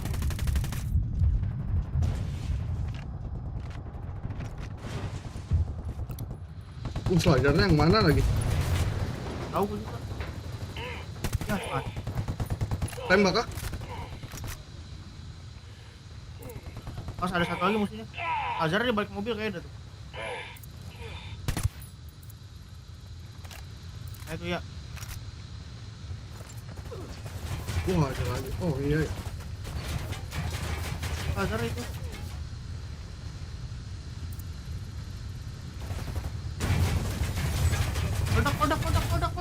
Kodak. I got eyes on Salazar. Target marked. Let's take him alive. Lagi kelas dia modar aja. Dia rebaan. Nunduk. Tengah-tengah no. Oh iya. Kira yang pakai rompi tadi. Kill me now. I won't tell you anything. Why? Because you owe Madre Coca so much? Watch your tongue, pendejo. You don't know anything about her. I know she stuffed your father in a stack of tires and set him on fire. Kok nggak ada interrogate-nya? Got what he deserved. Langsung Madre interrogate Coca's apa? taken better care of me than he ever did. You're dead, hijo de puta. You hear me? You know who the fuck I am? You're Madre Coca's boy, right? She still wipe your ass and tuck you in at night? The hell did you just say? Shut your hole, mama's boy. You're coming with us. Someone wants to talk to you. Oh, ini di bawah, Cok. Di bawah, Cok. Mobil sini, Cok. You ain't gonna like this, but I ain't got time to argue. Out.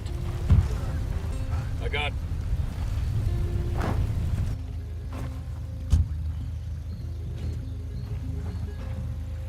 Apa nggak dia aja yang ditaruh belakang? Gak bisa taruh belakang. Lu jalan deh. Terus lu naiknya gimana?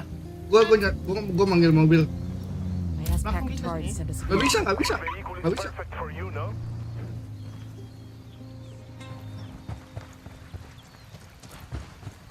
Tadi mau gua taruh belakang nggak bisa. Thank you, Rebel.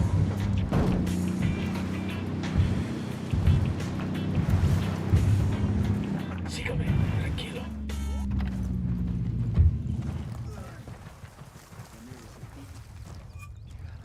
Lu udah extra? Udah. Sendiri berarti. Suck Gua my mencet. dick, blanquillosa de mierda. I ain't saying shit. Salazar, did it ever occur to you that I don't actually need you to talk? Without you, there's no one to run things in Tabacal. Madricoca will have to come out of hiding and then we'll have her. Entonces, you think I'm the only one she trusts? Carajo, mujer. She has people loyal to her working with the farmers. Now that's an interesting piece of information. See? You're cooperating already. Wait, I didn't. Sure you did. And Madre Coca would skin you alive if she ever found out. Give us some names, Salazar, and we promise this stays between you and us. If not... Dale pues. Okay. Dale pues.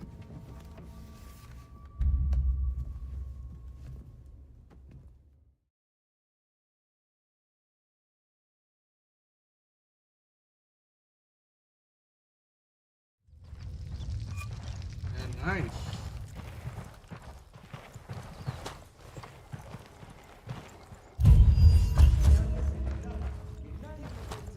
Oke juga ya.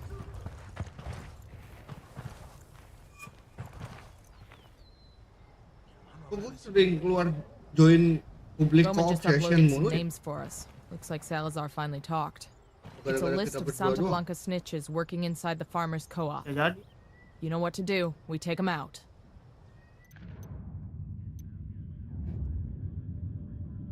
Udah mau mana lagi? Udah. Oke. Yalah.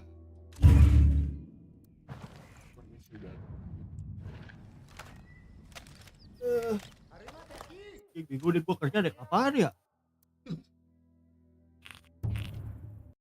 Stream up. Thank you, stream up.